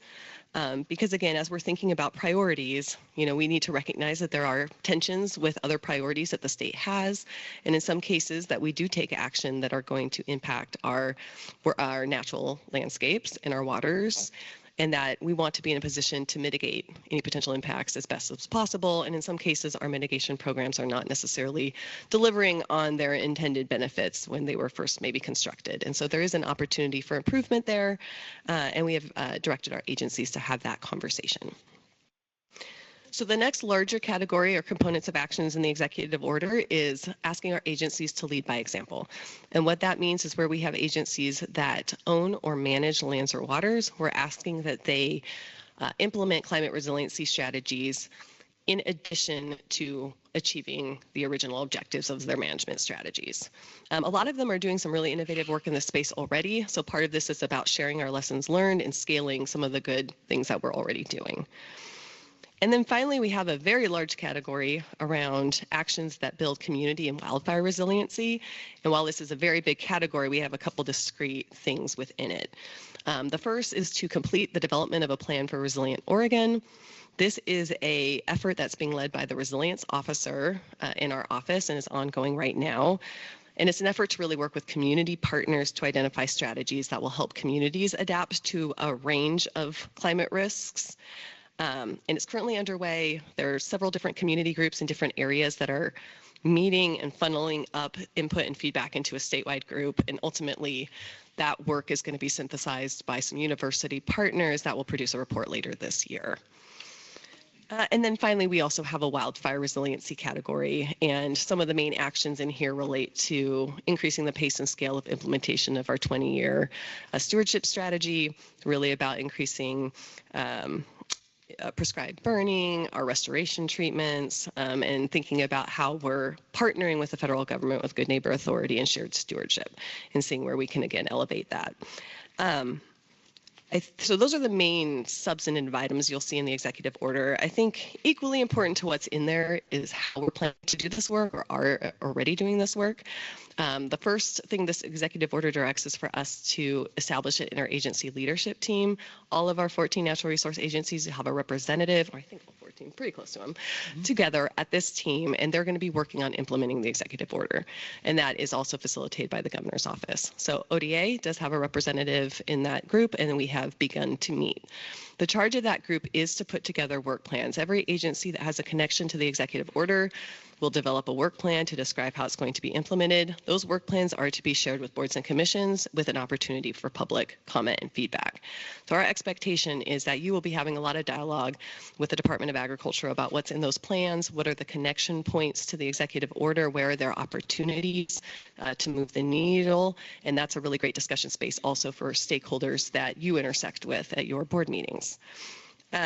We're also putting together a board and commission advisory group to assist the agencies in implementation of this executive order. That group hasn't been established quite yet. To Jeff's point, we are putting together kind of an introductory meeting with a board member and directors later this year, and then there will be a standing group of some kind that will be informing on implementation efforts. The other piece of this that's important is really the accountability piece. And again, we'll do that a little bit through our work plans and follow through on reporting on how well we're achieving our goals. But also we're asking our agencies to take a really critical look at their key performance measures and make sure that those are really reflective of the sorts of items that we want to track over time. And they'll be working with our Department of Administrative Services to do that over the next short-term period as well. So looping back just real quick, I wanted to note that to that first point of what, getting on the same page about what we're trying to do, we did recently have a workshop that ODFW and OWEB put together with a facilitator. We brought together a lot of outside thought partners and experts to give some information to the agencies about how it should proceed with this work. And the idea being that we wanted to make sure we're not recreating work. We're not going out and collecting studies or things like that, but we want to synthesize all the best work that's out there, the best thinking that's out there, and we want to create something that can drive our action forward in the near term. Like we're asking for a deliverable by later this spring. So this was kind of a kickstart workshop to say, hey, for the folks that connect into work like this, tell the agencies what they need to know to put something together that's useful, that other folks can resonate with other folks and can drive shared and collective action. So that recently happened. There's a website that has the results of that. There was public outreach opportunity as well there, and there's going to be more public comment period as that deliverable unfolds over the next several months too. So I just wanted to note that. I also wanted to note just ODA has been amazingly helpful so far in our leadership meetings and really did put together some great preliminary work around some natural connection points to the executive order that cover a lot of things I believe that you've been talking about recently, including your native seed strategy, but also thinking about your, the native plant program, efforts around pest surveillance, noxious weed control, agricultural water quality management program, your invasive species programs, other grant programs. So there's a lot of really natural connection points that we're really looking forward to hearing your perspectives on as the executive order moves forward and seeing where there might be opportunities. The other thing that we've asked our agencies to do, I think as Jeff noted, we don't have a lot of extra resources necessarily right now, but we are in a better position if new resources emerge to secure some of those if we have collective coordinated asks that are tied to leadership priorities, which are articulated in this executive order. So we're trying to be really thoughtful with our agencies about, again, where are really good lean-in opportunities where we can move the needle? And where can we maybe find ideas that span agencies, that maybe leverage resources of partners and can really drive some priorities forward. And so that's an exercise that we're engaging in right now. We've had a lot of conversations with partners too, recently with our regional solutions advisory committees, a big interest in issues around rangeland resiliency, so thinking about stewardship economies and seeing if there aren't some ideas in those spaces. So I kind of just wanted to highlight there's some great threads of conversation already generated, and we're just really excited to have more conversation with you all. Great. Well, thank you. And thank you for mentioning the Nexus already, because we just had a report on our native seeds, and we are very excited about what's going on, and especially the opportunities of not only within the state of Oregon, but we're a leader, it looks like, nationally, honestly, on this effort. So that even makes it more exciting. But also connectivity, obviously, to invasive species. We also had a report at this meeting on looking at working land easements and the opportunity for working lands and agriculture. And so, where that funding is challenging, but where that might go in the future, and potential augmentation of where that funding might go as well. So excellent. So I think we've got some connectivity going, which is really cool. You do. So Director Norris and then Director Sharplow-Hanson. Thank you, Chair Miller. I want to piggyback on what you just said, and you said something else that was highlighted. We had a presentation about the pilot program for food and ag business centers, and I think we all agree that increasing economic development to create resiliency in the food system is important. And so it was a wonderful presentation. And I'm really excited what that could mean for more rural communities. So I do want to make sure that we point that out to you guys as well. It's wonderful. Thank you. And I will say again, your ODA representatives in our team are really fantastic about bringing your input back and really have some very great ideas that I think they've brought to the table to explore, and have been very clear too about the fact that achieving outcomes that can produce financial durability, right, for producers can really provide more of the space and options for producers to lean in also to these longer term resiliency strategies. And so I've really appreciated that and the ideas that have been generated here. So. Yeah, and I'll just, I'll add on the department's plan for implementing the executive order is something that you should have a lot of time with and a robust conversation around, and then really use it as a way when something's in front of you, and Jonathan Sandow sitting here at this mic and telling you where the department wants to head, and you're saying, well, how does that relate to the plan that we just saw a year ago or 2 months ago? I think that's the kind of conversation we want to bring to the boards and commissions, because that's that constant feedback loop. And that plan, there will be key performance indicators that every agency has that we have told the directors, if you need to adjust your existing key performance indicators in order to integrate resiliency into a way that makes sense to you, the Department of Administrative Services and the governor's office is really open to that. So as a board, you have that constant interaction back and forth. And one of the things we'll be discussing at the May or June retreat is we've established this board council collective that will have a direct input to the governor's office on how agencies, what different agencies are doing, and how, whether we're hitting our marks on integrating as we should or not. We'll talk about how to frame that up, and that'll be something we listen to the chairs of the boards about the best way for the governor's office to hear directly from you as a cohort to natural resource management in the state, so that I think between those things we have some mechanisms for ongoing conversation, and not just have this EO end up on a bookshelf at the in the library. That's great to hear. And what I'd like to, Lisa's brought to us with her leadership as director is, we have our strategy, and we quarterly take a look at where we're tracking, but also understanding our strategy changes based upon opportunities for what happens federally, good and bad, as well as looking at executive orders and leadership from the governor. So we have it in our cadence. We'll probably spend a lot more time on that in the future. So anyway, I have to say, I really am impressed by the structures you all have built at Department of Ag and with the Board of Ag. I think they're something that other agencies could model after. Well, there's some of us have been around the block for a while. So anyway, questions on this EO? And okay, yes, Director Owen. This used to be a really quiet group, and I'm loving it that it's not. Thank you for being here today. My name is Eric Orem, and I'm a wheat and cattle rancher in Morrow County. I'd just like to reiterate a couple things and addressed on this executive order, and maybe one comment on the second one that we started with.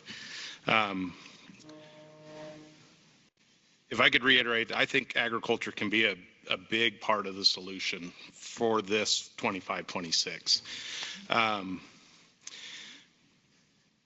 The number two, keep Oregon working lands and waters working. I mean, I think when I think of that, I think of agriculture, and but I would remind you to be mindful of regulation. Agriculture is already struggling in Oregon right now. Many sectors. There's a couple bright spots, cattle being one of them, but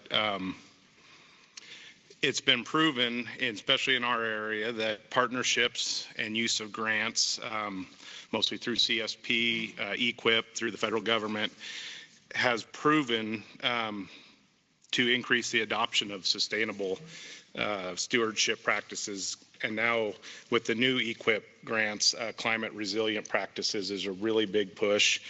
And with the ag economy being a little depressed and the costs of inputs being so high, I think more ag producers are willing to look at some of these regenerative ag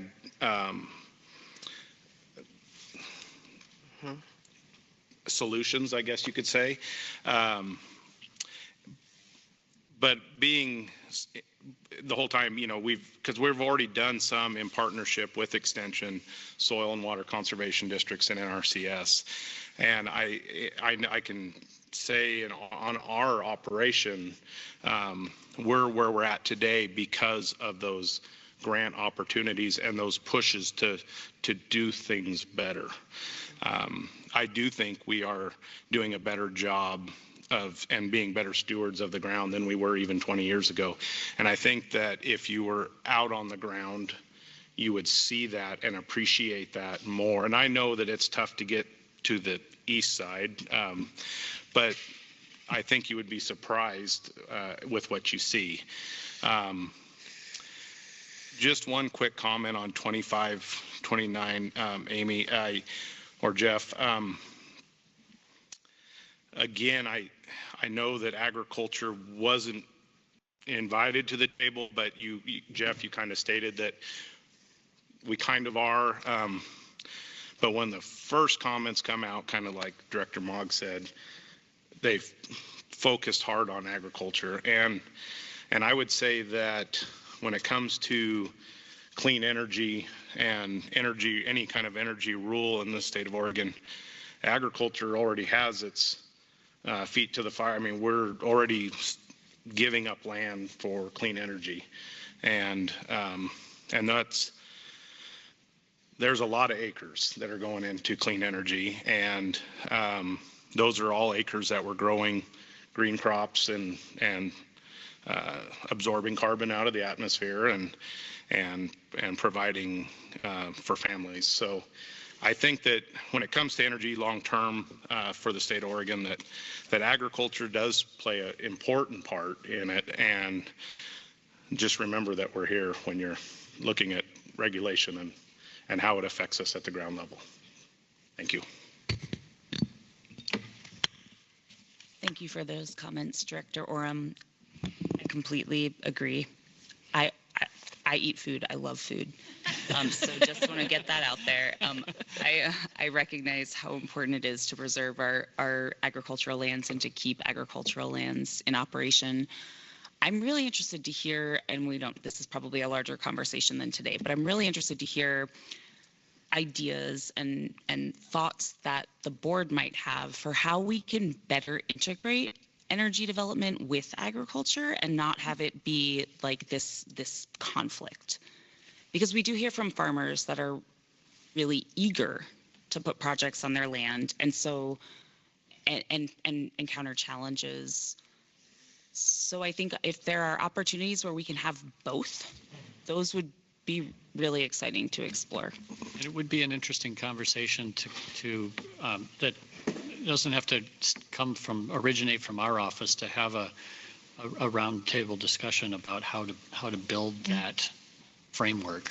We could potentially build it into our next meeting for a subset for doing that too, or a separate meeting. We could look at that as well. But I see a couple mics down. Director Orem, just a follow-up. Really quick to Amy's comment. So I think that we're in a really, really unique time in agriculture where, to be frank, we're not making any money. Land prices are high, input costs are high. There's a lot of talk of, succession planning. You have a generation that's not coming back to the farm again because a lot like we saw in the 80s when CRP came in, there's just not the opportunities to make a living. The energy leases are a quick fix. It makes succession planning very easy. It sets up their family for a long-term investment. I don't fault my neighbors that have energy projects or potential ones. It pays very well compared to dryland wheat farming. I think there are ways to integrate it together, whether I know there's there's studies on pasturing sheep under solar panels. They're doing it already in some.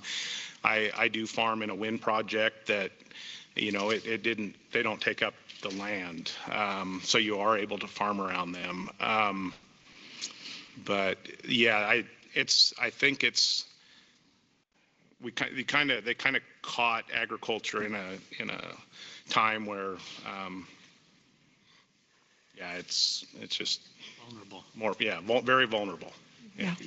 Good. So that's. Thank you, Director. And we may, I follow up on this. So yes, go ahead, Director Dill.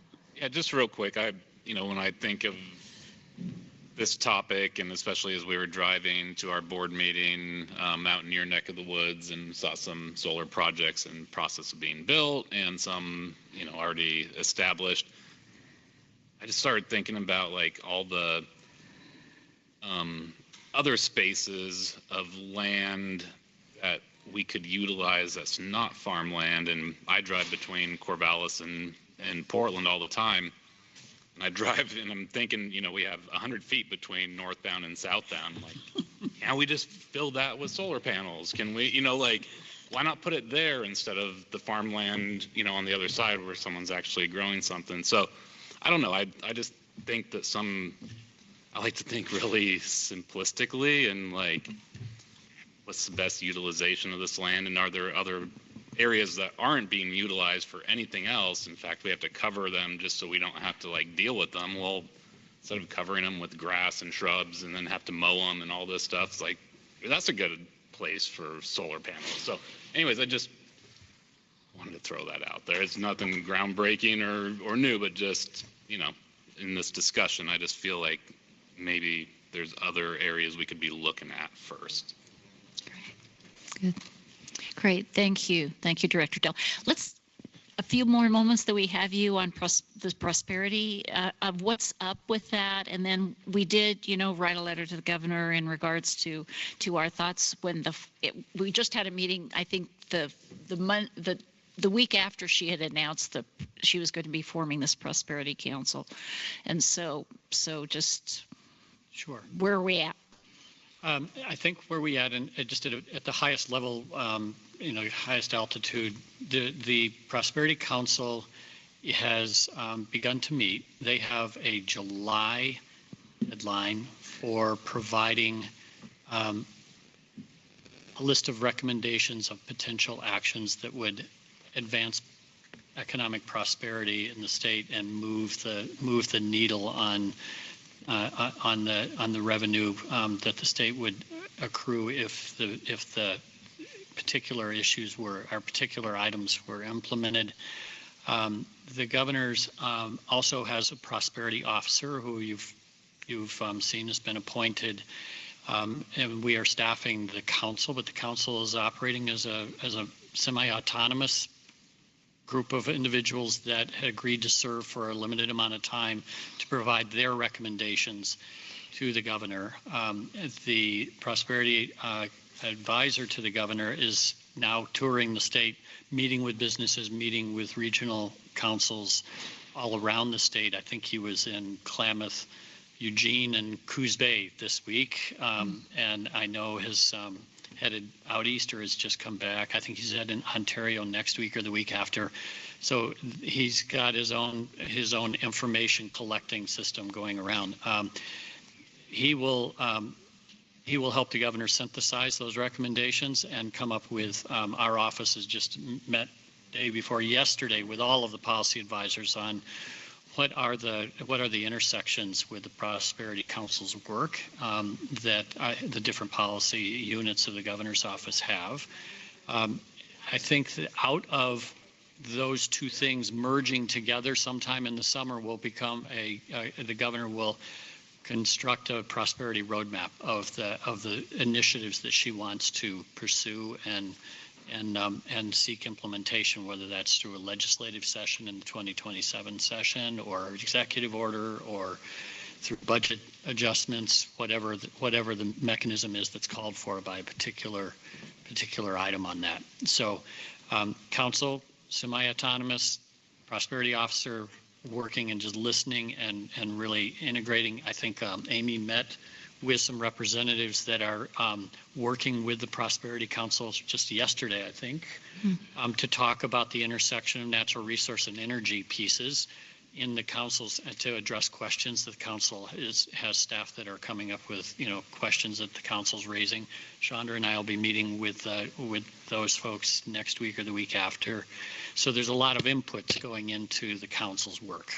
And again, that'll all kind of merge, and the governor will have an agenda that'll come out of both things that are working on their own pathways. So as an independent group, it's really not housed under any agency or natural resource or whatever. It's direct to the governor. It is with not the housed lead. under an agency. Excellent. Okay.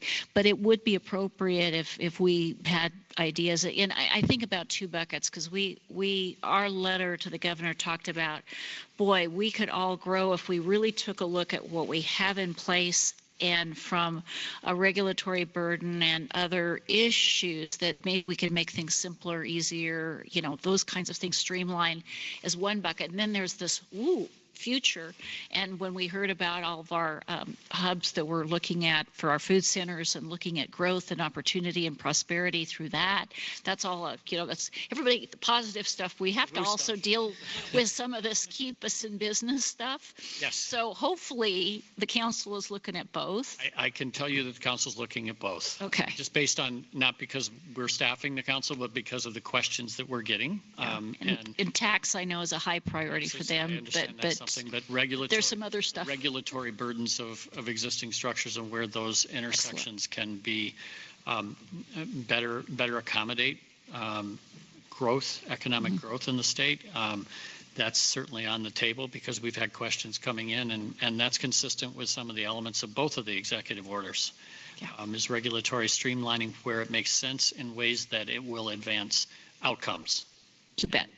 And one of the things that we're keeping really keeping a finger on the pulse of is understanding that Oregon's natural resources base, whether it be working or natural lands, has an economic benefit to the state that can't be overlooked, and how it's not a matter of whether we do one or the other, prosperity or protecting or integrating our natural resource management. It is how do we do that? And it's not an either or. And we can't lose in this conversation what makes Oregon, Oregon. And we know it's working lands and waters. We had a great conversation that was so similar to what you raised, Director Aram, with the Fish and Wildlife Commission, talking that day to the Dungeness crab industry. That's a working water. And boy, oh boy, there's some issues to resolve there, just like we're dealing with our working lands. So it's how we integrate these things and don't lose the things that make Oregon, Oregon. And our rural economic landscape just depends a lot on the outcome of this Prosperity Initiative and the Prosperity Council's work. So anything you can do to integrate and provide input, I encourage you to do it. There are some representatives on the council and then consulting from agriculture and other natural resources, forestry. Yes, and thank you. The council, you've got some real rock stars on that council. So that's really great thinking going on. Yeah, great. Any other questions? Yes, Director Lopez, and then we'll probably let these guys move on down the road. So, thank you, Chair Miller. Director Lopez, for the record, I was looking at the EO number 2526, page 10, section B. It says here, Board and Commission Oversight Team. A subgroup of relevant Board and Commission members will be assembled under the auspices of the Governor's Natural Resources Cabinet. The subgroup will work parallel to the agency leadership team to support the implementation of the work of the order. It makes me a little weary, parallel and auspices of the Governor's office. It almost seems like it goes against everything in the spirit of what we're talking about here, just as an observation. Yeah, Director Lopez, let's talk about that for just a minute. Our intention there was to actually create the opportunity for our boards and commissions not only to have a representative to integrate the Environmental Quality Commission with the Board of Agriculture with the Water Resources Commission. So you're talking to each other or have threads of conversation between your boards directly, not just through your directors. But also to have that direct access to the governor's office to say, hey, you know, this executive order has taken a left turn that we didn't expect to see. Or, hey, we see opportunities that our agencies aren't really aggressively pursuing, that as the policy oversight boards and to these agencies, we think that the governor's office should know about and be thinking about. So it's actually intended to be what you would like to see, I think, more of than what you're worried it might be. We are not trying to create a way to block things, but rather to open up the conversation. Thank you. Appreciate that. Good. Well, thank you for coming over here. We know your schedules are really, really busy. We kind of wanted you to join for some of the FFA festivities. This is the first time in many years that we've had a Board of Ag at the same time as 4,000 FFA members will be joining us soon here, like with now. And so it's really quite an amazing event. And so anyway, we appreciate you being here. Thank you for your leadership. Thank you for your dealing with our concerns as of Friday, and we know things happen. So thank you. It's amazing to us the amount of time our volunteer boards and commissions that oversee the agency spend and the depth of the issues they're dealing with. So we should be thanking you. This is the kind of conversation we want to have. It's the kind of conversation we've had at every stop. Really apologize that we weren't able to spend more, a couple of days with you. Hey, no problem. We care and you care, so that is key. We will be here anytime you ask. All right. Thank you. Thank you. Appreciate it. Thank you.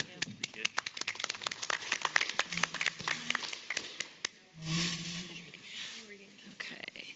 All right. Why don't we take 5 minutes just real quick and we'll bring back our pesticide group. Okay. We will get started again. And we could have Isaac and Gilbert come forward. And again, sorry for bifurcating your presentation and all.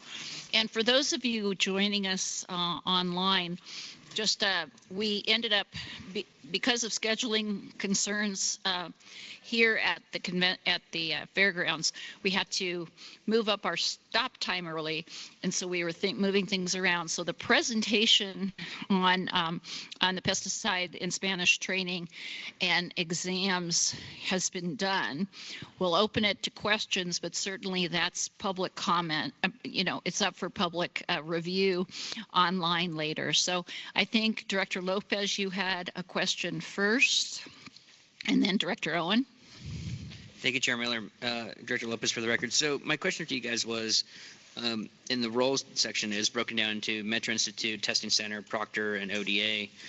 What is Metro's track record with helpful translation exams and their pass rates going up after they've helped us? Would you just speak to that a little bit more? Thank you for the question, Director Lopez. So actually, Metro, their role in providing bilingual services is in that customer service during registration. They're not actually involved in the translation of the exam materials themselves. That's what we've done, and in past years, we've some of that has been either outsourced in some way.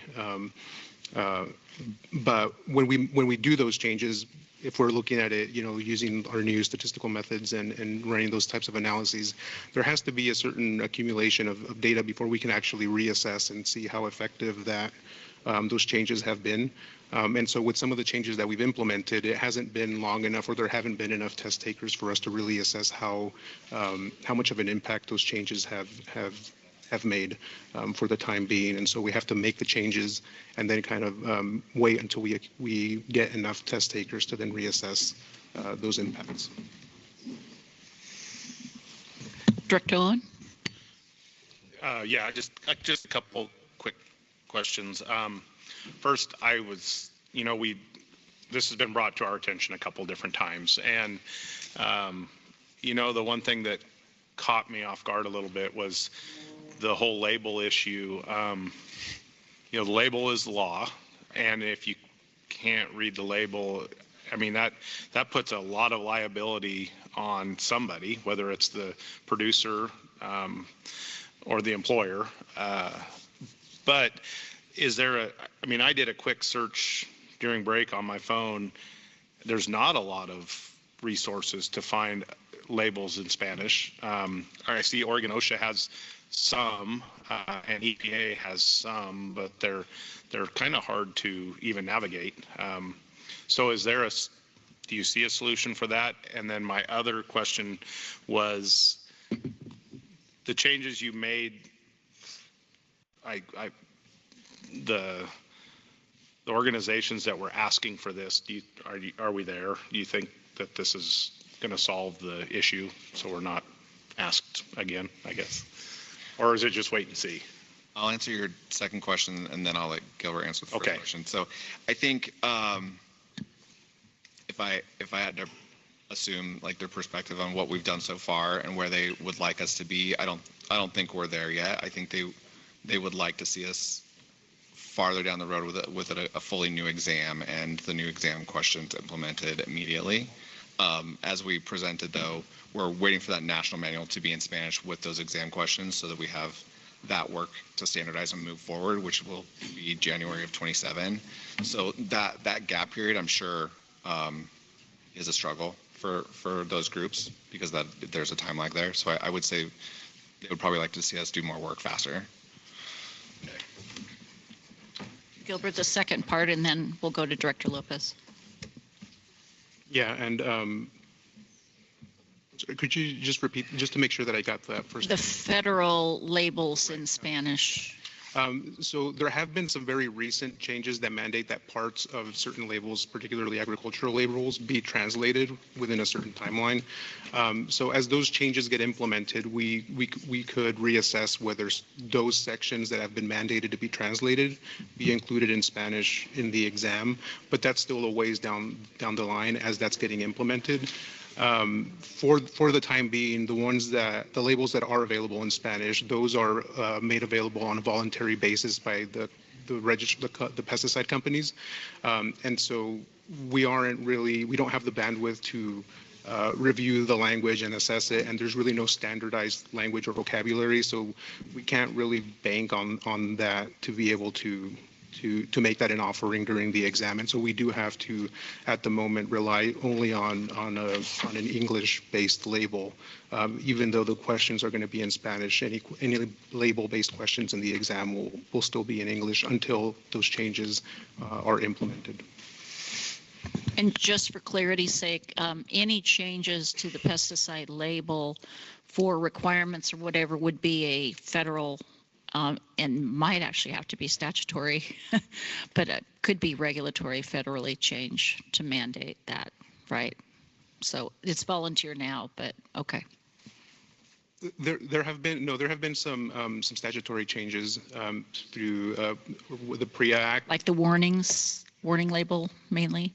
Yeah, they're the first aid sections that are going to be mandated, some of the more basic and critical sections of the label, but like the directions for use that actually tell you how you're going to use the label, those are not being mandated to be translated. Okay. Thank you for that clarification. Director Lopez? Yes, thank you. So the folks that, let's say there's a handful of folks that go through the program this year, study for the exam, use the materials currently available, take the exam, pass. Will they have to then do this all over again when we make the changes next year? No, thank you for the question, Director Lopez. And no, that would not be the case if we change to a new manual. There is a separate process that we're going through to implement the certification and training changes for changes that have happened at the federal level that have changed the certification standards for pesticide applicators, and we are working on a process that will allow people who are currently certified to meet those standards, but not by having to retest.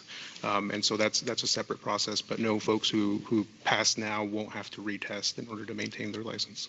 Chair Miller, I got a question. And that will be done through continuing education? The requirements for private applicator licenses? We're assessing how that that's going to happen, if it's going to be through continuing education or some other type of learning opportunity. But it won't be through, retesting will be an option, but it's not going to be a mandatory option. Okay. The other thing I would just add quickly to that is that as we transition from current study materials to the new manuals, there will be a period of transition where we'll say, like, if you're taking the exam before this date, use the old materials. Once we start implementing the new exam, you need to start studying this so that you can take it on January 1 or whatever the implementation date actually ends up being. So there'll be some coordination and communication around that as well. Director Allen? Yeah, I can remember there were some questions around test preparedness in Spanish. What work has been done on that, at least in the short term, of providing easier access for Spanish-taking test takers to be prepared?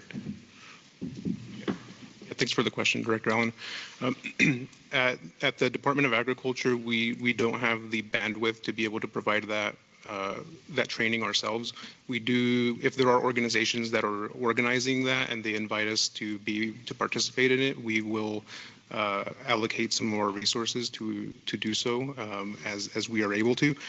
With the Hood River Soil Water Conservation District, for example, when they organized their trainings, they invited us and I participated in some of those trainings, but we were not the organizers of those events, again, due to the bandwidth within the program. And so if there are organizations out there that would like to organize some of these events, we'd be happy to help them and participate to the extent that we can.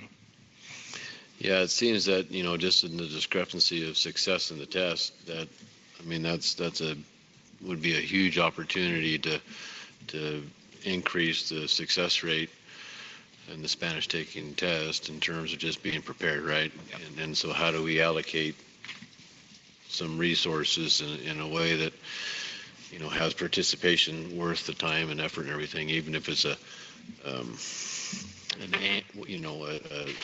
centralized annual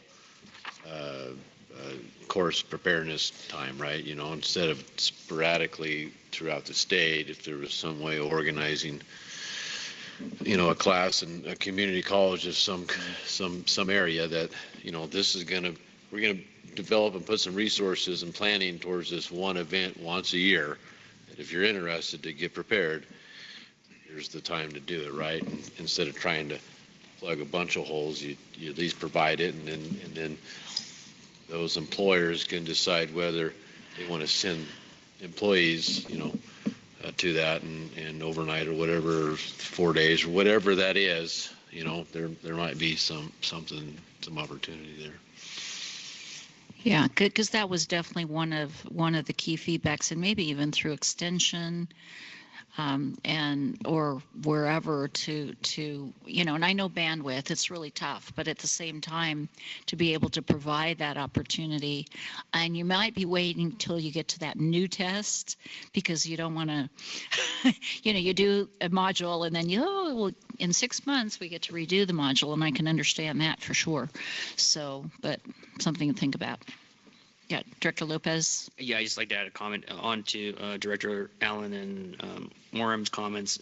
They're very right and very much in the spirit of being able to have folks' safety at the forefront as we go forward in agriculture. It's a big one. Test anxiety is very real, especially if you're taking a test in a language that you are not used to, or the level of Spanish that you're being exposed to is higher than you're accustomed to reading or listening to. That's a good point. Those factors do play heavily into that. And then also from the standpoint of just safety, we live in a world now where it's on everybody's mind, how can we do this collectively and together? And there are opportunities out there. I know for a fact, through my foundation, the work that we've been doing, we do want to see this rolled out. We do want to see this deployed for the folks that we've put through our program, because at the end of the day, they're the ones executing on our plans and our goals and wants for our agricultural wants. I think it's the same for every single agricultural sector as well. So just my 2 cents on that. Okay, great. Any other questions, comments? I'm sure we'll be hearing more, and as you progress, you get to that point of saying, okay, now we're launching into the new. It might be good to come before the group again. Oh, Director Dill, I hadn't seen you. I Okay. was just going to ask a question to my board member over here, and maybe I just ask it to the whole group. And I haven't taken these trainings. I'm curious, are there any instances where there's actually like a facilitator in the room that reads the questions to people? Because maybe reading is part of the problem, and there's that comprehension, but if you have someone actually explain it to you or read the question out loud as opposed to trying to read on a computer screen or whatever, like, has that ever been an option or something that's considered?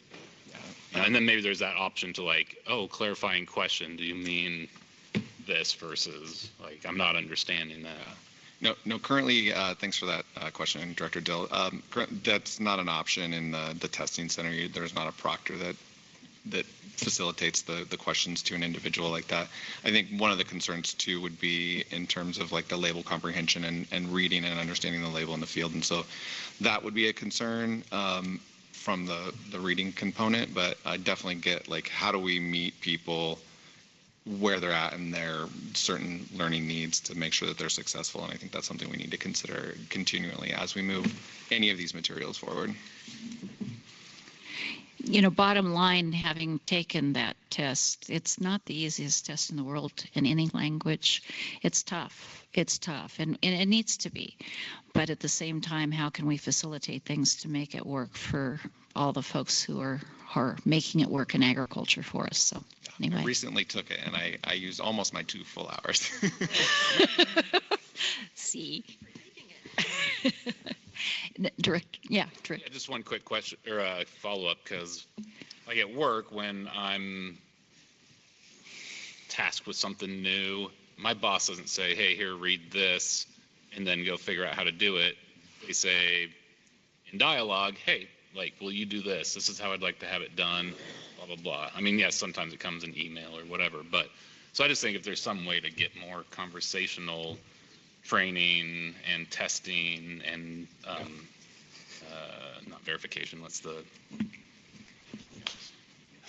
Yeah, absolutely. And finding partners who are willing or have the desire to put together training programs in Spanish that would have that would be over a course, whether that's a couple-week course or whatever that looks like, to help prepare people and provide that level of education and engagement so people can ask questions and do that back and forth. That's definitely something that we would support and like to see, but it really takes folks to step up and want to do that kind of thing, because that's not a current service that the agency provides in terms of that kind of training. Dean Simonich, is OSU Extension looking to do anything in regards to this, or how's OSU Extension possibly tapped to help with this? Well, you guys talked about it. I mean, our the main manual, where PC Buell is a OSU employee, so heavily involved in it. So. Yes, Director, that's okay. We have answer. 1 minute to public, but go ahead. Yeah. Yes, our local extension does it in Heppner, and Training. That's where we did our studying, where my kids did too, for their private pesticide part of it. We go through a sample test and talk about it, and it's not offered in Spanish right there at that one, but there's not a demand right there. So, but it is being done through extension. Teaching around, and sometimes in Spanish. Yeah, where there's a demand for it. Yeah. Thank you. If I could just. Yes, Gilbert, go ahead. Before working at ODA, I worked for OSU Extension, and I offered some of these trainings as an employee of OSU Extension, and so I have some experience too as to the needs that some of these workers have. And I think as has been explained, a one-off course isn't going to do it, and it needs that repeated exposure. And sometimes when we offer, or when these trainings are offered, the expectation or the hope is that one of these pre-licensing trainings is going to get somebody to the level where they can pass the exam, and then they become disillusioned when they take the course and then try to take the exam and then they can't pass it. There are other folks too who take the exam multiple times and then they still can't pass it. So I think there are a lot of factors that come into play: the test anxiety, the lack of familiarity with the content because of challenges for adult learners that need that repeated exposure over longer periods of time, especially for technical language and information. And so that's why there isn't just one easy fix for this, and we're trying to approach it from the multiple levels that it requires. Great, good. Thank you. Appreciate the, break in between, which was kind of exciting though. Yeah. So, all right, great. Thank you. Thank you too. Appreciate it. All right, we are right on time for our public comment period, and I believe we have one person signed up. I don't have the name, but one person signed up in person for public comment right now, and one online, maybe. So I don't know who signed up for public comment. Do we not?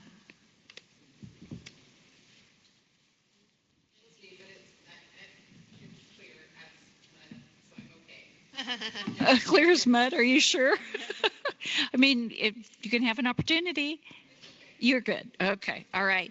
And was there any public comment online? And if we could have you introduce yourself, or if you want to introduce. I think we've got Chris Shadell, I'm assuming, from Hood River SWCD. I'm sorry, Chris, I'm assuming that's you.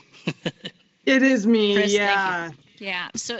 Yeah. So Chris, since you had given us comments before, Anyway, this is perfect timing. Thank you. Yeah, thanks for the opportunity. I'll keep an eye on the time. This is ad hoc. I wasn't sure I was going to be able to be here today and catch Gilbert and Isaac's presentation. I just want to say up front, I really appreciate you guys keep putting this on the agenda and giving it time and attention and some of the thoughtful questions and feedback. A couple points that kind of came up to me during the presentation and question sessions is, I'd like to just be careful of data that is derived from years of people not accessing the test and not having any ability to prepare for the test. The attempt rates in the state of Oregon are exceptionally low, and the pass rates are even lower. In 2025, you saw that it was 20% with, I believe, 30 attempts. In 2013 to 2015, I believe 7 people statewide secured their private pesticide applicator's license through the Spanish language exam. So these numbers are pretty hard to derive data from. I really appreciate Gilbert and Isaac's efforts, to look at timelines or like test taking times, the platforms, to give people who historically are not academics. Grower community is not full of PhDs. There's a lot of people who have not taken an exam like a multiple choice test on a computer in their entire lives. The people we are seeing come through our program with education and taking the exams, they do have English proficiency. Their first language, however, is Spanish, which of course that would be the language you want to get important information from. These are orchard owners. These are business owners. These are foremen. These are crew leads. These are people who have been doing the work for oftentimes decades. These aren't people who just came here who are working seasonally or who have no English language ability or understanding of pesticide use and applications. These are the people already doing the work. I think we are missing out huge in not focusing on the educational component of this, revisiting the opportunity for in-person, culturally appropriate Spanish language exam preparation course. I think ODA is the perfect agency to be doing it. OSU could also do it. They are not. They just terminated their only bilingual pesticide educator within the last couple months. Lucky for you, ODA just snatched her up and she's amazing. ODA has this ability, and it makes sense that it's set at your agency. You're missing a huge opportunity to reach your goals of applicators being in compliance with the law, to apply pesticides safely, to understand environmental concerns. Like, it's such a multifaceted thing. And if you say you are not an education agency, you're really missing the opportunity. I love the comment of like, we don't have to be shotgun. Also, the model exists. Like, let's do 5 trainings. Let's do 1 in Medford. Let's do 1 in Salem. Let's do 1 in Eugene. Let's do 1 in Portland. And let's do 1 in Milton Freewater. Spanish language serving pesticide applicators for ag. Like 5 times a year. Then let's offer the exam on site where the test takers are, on paper, proctored by ODA staff. It's absolutely a secure system, and it's a model that already exists from Washington. We can look to them. We don't have to reinvent things. It doesn't have to be a huge capacity issue. There's solutions, but we do need to move forward, and we're missing out on a huge opportunity if we don't focus on the education. The other element I want to focus on too is plain language.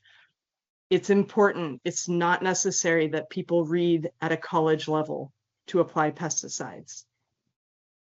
I think if we don't focus with that lens to serve grower community, English or not, Spanish speaking, doesn't matter. Plain language, everyone benefits. There's no reason to be tricky about this. Right. Well, Thank you, Chris, guys. thank you. All right, appreciate you joining us. I'm glad you heard the presentation, and it looks like our team is working on it. So thank you. Thank you very much. Great. Okay, so we are going to be rounding this out rather quickly. So we talked a little bit about the quarterly report, or the report that's going out in the regular report on a quarterly basis. And was there any more that we wanted to think about adding to that section, given the discussion with the governor's office? Okay, Director Orem. Sorry, Chair. Were you talking about the ideas for the biannual or for the quarterly? Actually, for this quarterly, we said if there's anything more that came out of the governor's, but then we will go to the biannual. Yep. So I think, again, probably the importance of the engagement of agriculture and its voice, and I think we were heard loud and clear.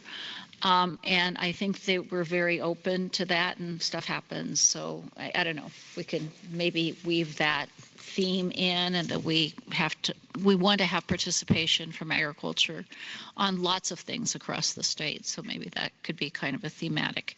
Anything else out of that? Hopefully we'll be beyond the Friday publicity stuff, and be able to be at a different place on that regarding the energy issue. Okay, let's move to we are going to spend more time on the bi-yearly, biannual report, but later. But hey, if we've got some things to jump out at, Director Orem. So I think you mentioned it earlier, but I think these are a great tool to have when you go to visit legislators next spring for the long session. Simple, to the point. It's hard to do a one-pager because we cover a lot of different things. But if I kind of just jotted down some things that I think I have 10 here or so that are, I think, are issues in agriculture currently. I know we're talking a year from now, things change, but I would list them if. Go. Okay. Great. Ag statistics, of course, like we always kind of have in there. Issues around regulation, also the bright spots in agriculture, succession planning, mental health, affordability. Am I going too fast? I'm catching up. Go ahead. Consolidation, energy policy, labor, and land use. And I think those are all important, and I'm sure I'm missing some. Those are just ones that kind of popped up as we've been talking today.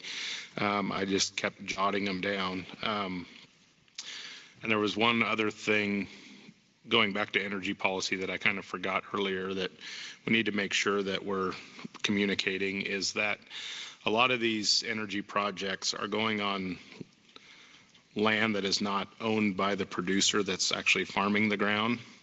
And so a lot of this ground that's being permitted is absentee landowners that don't even live in the communities anymore. They're usually 2 to 3 generations removed. And so that, even though there's some significant income coming into them, it's to those people that own the land, it's not staying in the local economy, and then you're losing opportunity for the local farmers that are there. Just something that came to my mind and I was reminded of after earlier. So Great. Great. So we could even just have a little template, but go ahead, Director Cleaver. And it would kind of fit with the consolidation thing, but one thing I've had a lot of conversations with friends at home about is, the big boys are doing pretty well. It's like mid-sized farms and their viability right now that is just it's extremely compromised. I think that's shown in the ag statistics clearly when you look at them. Yeah. In fact, you might look at the statistics and then really hone your messages off your statistics.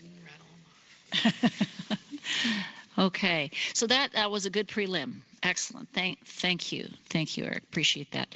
So we let's see. I'm just making sure I've got everything, all the boxes checked here. Thank you for everybody for your flexibility in the multiple changes of our agenda. But I think we got everything accomplished. Did I miss anything there? Okay. We do need to wrap up. Do we want to send any? I guess the public comment period sounds like it's going to be extended, but it may not be extended beyond our next board meeting. So how might we want to deal with that?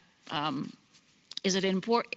If it still stood, and it sounds like what was in the papers may not be what will be in the future, but if it were to still stand, I would be very happy to call a special board meeting to have a discussion. And we know that you're going to be participating very heavily, I think now especially. So I would just mention, in between all of this, there's a meeting scheduled with Department of Ag staff and Department of Energy staff. Charlotte's been working on it. I don't know what day it is, but it's soon. I will go back and invite Amy to that meeting as well. And I think let's see what the outcome of that conversation is to determine if we need to do something else. Yeah. I think just keeping our eye to the conversations, because there are a lot of them that are going on in a lot of spaces right now. Yeah. Okay. Chair Miller, I'd have a comment, I guess, for that. Go ahead. In terms of providing comment in a public comment period for such a thing, that I think it's kind of retroactive or whatever, I mean, our comments should not have been in a public comment period, as far as my opinion is. Yep. And I would say in what my mind seems to think is that, a letter directly to the Department of Energy or the governor's office from this board is, just based on the fact that we weren't involved in the conversation in the beginning, ag wasn't, is probably important to do.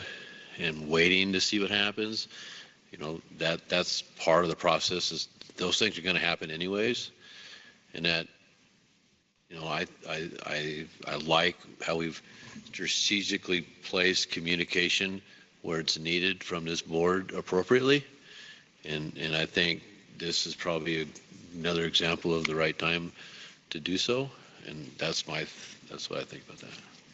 Okay. Maybe what we could do is, and again, because I really appreciated the governor's office's response of the why, where, how.